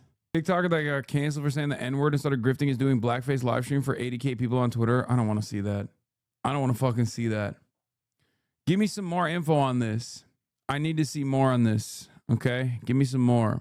Oh, so he was correct. My wife and child left me, but at least I was right. Men like you is why we keep getting ugly lesbian pro tags on every new game. Thank you for your advocacy, Act Man. It's true. Coming out as a gay woke communist featuring Andy Pants. To the people defending Andy Pants, he made porn of his child. That's a big reason he lost custody. Bro, you made a game with AI images of 10-year-old girls pole dancing. You can try pointing the blame elsewhere, but you made a game where little girls become sex workers and dedicated it to your daughter. Yes, because people like you are doing this stuff. Making CP. Making CSAM. Nah, fuck that shit! Making CSAM to own the fucking libs, man. Nope, here with my wife and daughter right now. Yeah, okay, dude. Yeah, he denies the allegations as recently as October 19th. What is this? Everything is just kind of getting worse and worse, isn't it? Oh my God. Guys, I don't need to see this, okay? You don't need to show me this. I don't want to see it. Why? Why do you feel the need to, God. Someone said H3 podcast. Yo, they did it first. That's true. I can't believe she's stealing from them. He should sue. Finally, a female content creator, Ethan Klein, could sue for actual copyright infringement. And maybe people wouldn't think he's a loser for doing that. Drop all the other lawsuits and then pursue this one. And I promise you, you will win the internet back. I promise you. People will finally say, sincerely, great moves, Ethan. Keep it up. They'll say it again. Oh, man. Revenge for us watching Israeli SNL lol. Okay, dude. You watched like 8 minutes of it. Calm down. It wasn't, I mean, it was that bad. It was really that bad. It was unironically the worst fucking thing of all time, but you should play Superhero Telltale today. It will retain 25K gaming viewers, multiple super chicks suck you off, and you have a superhero costume on. Wait, what? No, I want to finish the scary game. And we have the Why We Love Hasanabi video that I didn't even watch. But I do want to play Dispatch, though. Especially now, more than ever, now that you told me that superhero chicks suck you off. What the fuck? Is that for real? That sounds amazing. Dispatch has crazy good writing. I mean, yeah, I got that. Someone said superhero chicks suck you off. It doesn't get any better than that. Suck sideways into Tuesday. Oh my God, all the way until Tuesday. Actually, it's the other way around. You eat out superhero chicks. Oh my God. What the fuck? No, chatter is lying, but the game is fire, so it's about as good. Okay, well, that's crazy. You can't be selling me on something that good only to have it not be the case. What is this? Episode 4 opens with Invisigal having a sex dream about your character. Dispatch only has 4 eps right now. 2 more next Wednesday and 2 more next Wednesday. Okay, I like that. All right, we're doing it. We're watching this, and then I'm going into gaming. Like, it's appropriate. appropriate for the main episode. Oh. Because we may have to cut it. Okay. We'll Do you put it want in to Baywatch. tell it, and then if it's inappropriate, we can shift it and then buy some time back? Yeah, because I don't know. I wasn't. Just I don't tell know. it, just Okay, tell I'll tell. All right. So. Okay, I have a story. I'm gonna cut it. That's crazy. I'm cutting your story. That's crazy. I've never seen anything That was like mean. Can you point back and go like other way? This is my news. Yeah, what? Your grandparents are alive? No, they're all Okay, then dead. what are you My gonna- dad. What am I saying? On my mom's side, both of my grandparents. Mine are all alive. dead. Hold this L. Wait, that. Are your gays as like not house trained as Austin is? That's a Crazy question. Because let me Crazy tell question. you. Let me tell you. Wait, Hassan, was that the night that you Mark was showed there. up for my birthday for 3 minutes and left? Yeah, because but he had a Russia little bit was of a invading headache. Ukraine. Like, By the way, that's still happening. Yeah. So not pressing. Exactly, news. exactly. Yeah, see what happened? It's still going on. You the could have Abby stayed. didn't stand hard enough. Could you have stayed maybe in a Oh my God, Austin is. Oh my God, Austin is there. Cutie, you have literally had a total collective of 10 fries. If you have a heart attack, I'm punching you in the chest so hard for being a bitch. He just got stoked when he saw a train because he was there when they were invented. Okay. Classes in them, and I was always terrible at it. And in this recurring dream, I'm back in high school, and I have missed an entire semester of a class that I didn't write down. And I go into the last day, and I've failed that class. I have the same recurring dream. That was so Yeah. cute. Will they? Won't they? And then I like almost don't graduate, and it's like really fucking stressful. Yes, yes. that's a normal- And is then that I'm not like a normal sitting there dream? doing Tastes packets worse. like the day before to try to graduate, and then I wake up. What are you gonna do to him? I want Cutie back. Okay, I miss her. I miss her a lot. What do you want me to do? I literally flew out to see her. The fuck do you want? Go tell her to come back. I was gonna ask you guys how you feel your friendship has evolved over the years, especially as you've started like working together, making content together. Has it been pretty Will smooth and I's sailing? friendship has devolved through the years. Oh God. We had a lot of free time. Now neither of us have any free time. Well, I invite him to things, and he just doesn't come. Your invitation to things is like, hey, I have Smorgasbord is playing at Glorp Glorp, and we're just gonna fucking do the most. Smorgasbord is playing at Glorp Glorp. I invited him to Coachella. Is this guy for fucking real? No, where they put coffee in it. Put your fucking I'm being phones good. away! I'm being good. I'm being good. Get off your phone, slut. I'm looking for podcast topics. That was the first thing she said. You're on your phone. Put your phone down, son. Put your freaking phone freaking down. Yeah, she was telling us a story. Get off your phone, faggot. I'm trying to log my calories in. I am planning to move to Los Angeles. I'm proud of you. Thank you so He's much. on his phone again. Would you get off your phone? It's family time. I am getting. It's not that I'm a screenager. There's like when there's four hoes. I don't want to butt into the convo, and I'm often scrolling for a different news story that I want to bring up. That's what it is. I hope this helps with a temporary distraction. This was sped up 5x, by the way. Oh my God. Hair tie. I need it for my hair, bitch. No. Bitch, I need it for my hair, want a slut. We have a real do nothing and win strategy here at the Fear End podcast. And the yard keeps collapsing in and of itself. It's worse than a clan meeting. They look British. Losing my hair, I had these big scabs on my head. I was going to the doctor and Oh my God. I will be real though. I'm noticing that a 14-minute Cares compilation that normally heavily would be or exclusively would be Fear and clip compies mostly features my stream because clearly I'm not bringing my fucking A game on Fear and. Okay, I have to be on my screen so I don't interrupt people's the most iPad baby behavior. Okay, I am a fucking iPad baby. God damn it. Mitchy Skippy. Let's see where that chatter is today. Okay.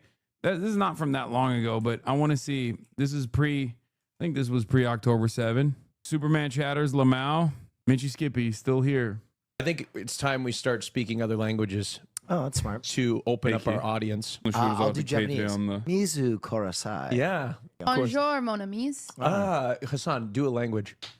Patreon'da Türkçe konuşuyoruz. No, not that one. Come on. That What one the hasn't- fuck? Okay, listen. I did a. What else you guys have going on? You guys got anything new? There is literally nothing that has happened in my life over the course of the past 7 days that is not directly related to Israel-Palestine. So light conversation. So that's all I've been doing. We've raised more than $600,000 in 2 days. That's for amazing. First I day. saw somebody respond, just brain dead, just being like, "Wow, millionaire raising money. Interesting." Better that than the classic, oh, you're funding Hamas. That's crazy. Hasanabi. Yeah. Is what I've been getting. Hamas. Yeah. That is crazy. Yeah, no. Why am I that's- laughing at that? That's Yeah. awful. We got to meet and interview so many influential queer people. Did you ask Jojo Siva to come on the podcast? No. No. What the hell are you doing? Oh, the ibis. They're so beautiful. Look at it. It's so funny that like people call them bin chickens and think that they're gross and disgusting when they're like literally an exotic bird. So you walked into the gas station, they were like, damn, that's a Dookie girl. They were like, that's Dookie Cinderella. Yes. Law enforcement can actually figure out exactly where you're at. Tesla's, you should be hung. I am hung. Oh, man. Yuck. If you were born British, would you have preferred to get aborted? Yes. The noise. You guys are objectifying me. I'm a political commentator. I was on CNN this week. Yeah, nobody gives a shit. Look at that cock. Super sick, bro. You want to plant trees? How about you plant bitches, okay? I could be a Dallas Cowboy cheerleader. Brilliant. I can't. You could I be. can't do that. Can you do the You splits? could. You look like No. it. Said You're to me. blonde and you look racist. That's what I would do to Joe Rogan's nipples, dude. How can one man be serving so hard while possibly overdosing?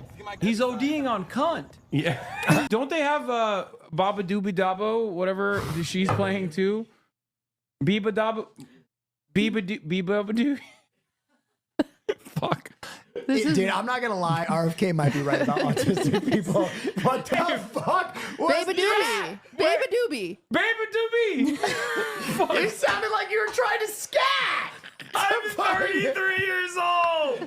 I don't know these fucking things. You just kept intensifying the scat. Yeah. If the more you yell it, doesn't make it more right. Baba Doobie. Baby Doobie. Baby doobie. Fuck. This is my first time ever trick-or-treating because I grew up in Turkey. We don't have Halloween. Oh. This is literally, I've never trick-or-treated before. Oh my God. This is... Holy moly. Thank you. Whoa. Was this last year or was this 2 years ago? That was last year, right? I'm kind of excited. Yeah, it's As a awesome. 33-year-old man. You do get weird TikToks. I don't f with TikTok. It's just not for me. Look at my For You page. Look how shit it is. I think this is completely washed. Okay, maybe Okay, that's. that was. I like Charlie.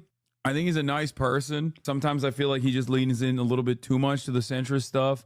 And a huge critique of me that I've always seen is Charlie's a fence sitter. He's just a fence sitting enlightened centrist cuck, this and that. Too moist from Haas. When you come over to Hassan's house, you'll just sit there like next to him like a hostage. Whenever I introduce people to him, I'm like, hey, now don't Expect a human interaction. I'm not autistic. He may not say hello. Wait, what? I do say hello. That's crazy. Okay, y'all are goofing. Or no, still. So true. Let me tell you something. Don't tell me library. Guys. Fiona is Batman. Or Batwoman, I guess, technically. But Batman. Come here, Fiona. Oh, her cape fell off, but she's Batman. Everybody is dressed up in the house. All the dogs are dressed up. Fiona, come here. Come here. Why are you looking at Fiona? Kaya, get over here. Look at that. They just went on a long ass walk. Why do you smell like cotton candy? What the fuck? Did you go trick or treating, Kaya? The U.S. government just closed the Venezuelan airspace? Are you fucking kidding me? God damn it. Oh my fucking God. If I want a human reaction from you, I need to bring a pupper. Yes, I love puppies. I love dogs. You missed the opportunity to dress her up as Shazam. Brother, we don't have an unlimited fucking costume pile to hit. Yeah, I would have liked to have actually been dressed up as I mean, Superman I had to do for you guys. It's fan service. But like, I would have loved to do Red Sun. I would have loved to do USSR Superman. I looked it up, but I couldn't get it on time. Dude, when did you do the Zach Polanski thing? He called me left field Zach as a Hasanabi head. Yep. Latin Times. U.S. restricts Puerto Rico airspace for security reasons, even as Trump denies he's decided to strike Venezuela. Wait, what the fuck?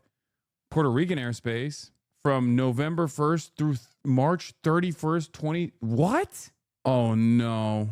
They issued a NOTAM off the coast of Puerto Rico from November 1st through March 31st, 2026. Who is Fiona? Fiona is my brother's dog. Oh, no. Oh, brother. Oh, he knows the arguments. He's like, die. You know what socialism is? Don't tell me libraries. It's Venezuela rat. Don't tell me that. That's bullshit. Venezuela. You want socialism? Define Venezuela. Pause the stream while I'm on my flight. You got it. The Pikachu and Eevee winter hat. Pikachu Eevee best friendship winter hat. Wait, you look really cute. Yeah, you look so cute and cozy. I am. Oh, was that good? People found during the off season her liking posts about defunding Planned Parenthood. And she's a child of God. Yes, she is a child. Look at that. Oh, wow. Incredible stuff. She don't need Planned Parenthood to get an abortion. She can just do that. That's fucking crazy. We caught that on 3 cameras. And I think it's just perfect. I love it. This is with my collection of most expensive Labubus of the world. Obviously, because they are top celebrities and they're probably the biggest YouTubers out there. You haven't seen this? No. From the side. No more. Hear me out.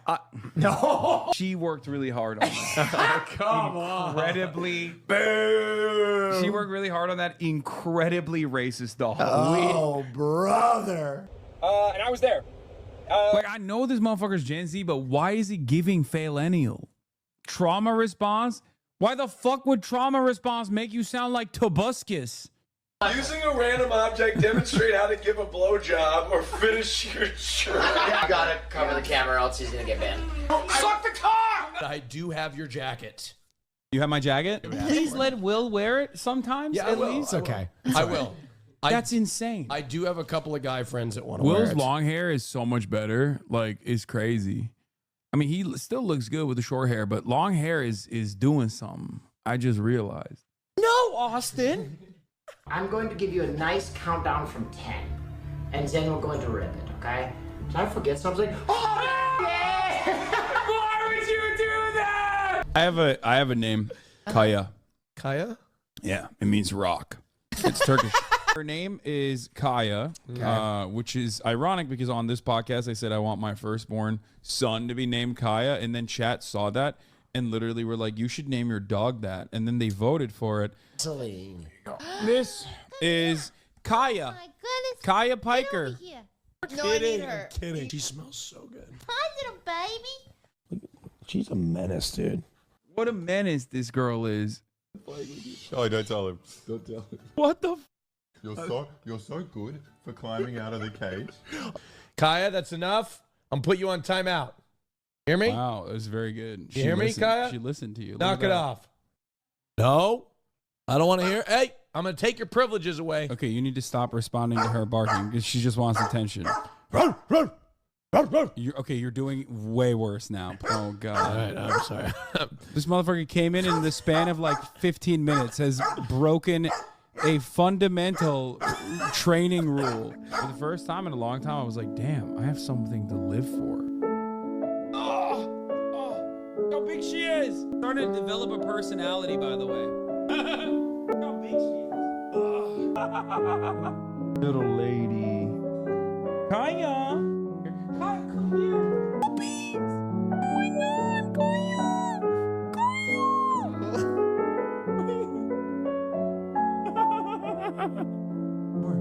Okay. It's so pretty, Kaya. I don't know how the fuck I got so goddamn lucky that I have the best dog. It's crazy. Thank you. Okay. No, don't come to me. Yeah, good lady. Now all you do is call her fat because she is. What is happening? I love her so much. You don't understand. Hello. She's I am the luckiest person on the planet. I love her so much.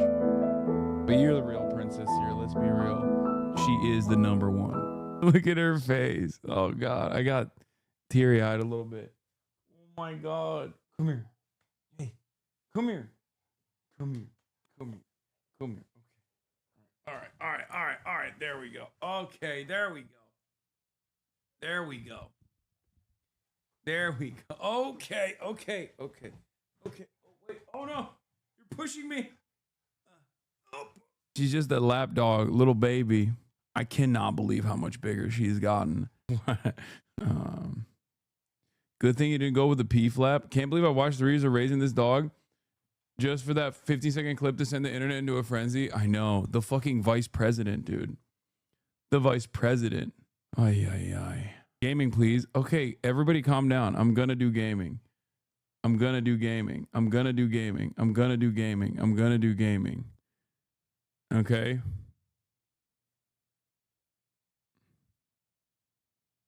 My 50-kilogram Great Dane turned 5 a couple days ago. I love my big dog.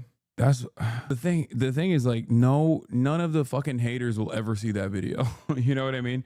Or even if they see it, they'll be like, oh, he made this compilation specifically so that he could avoid the accusations.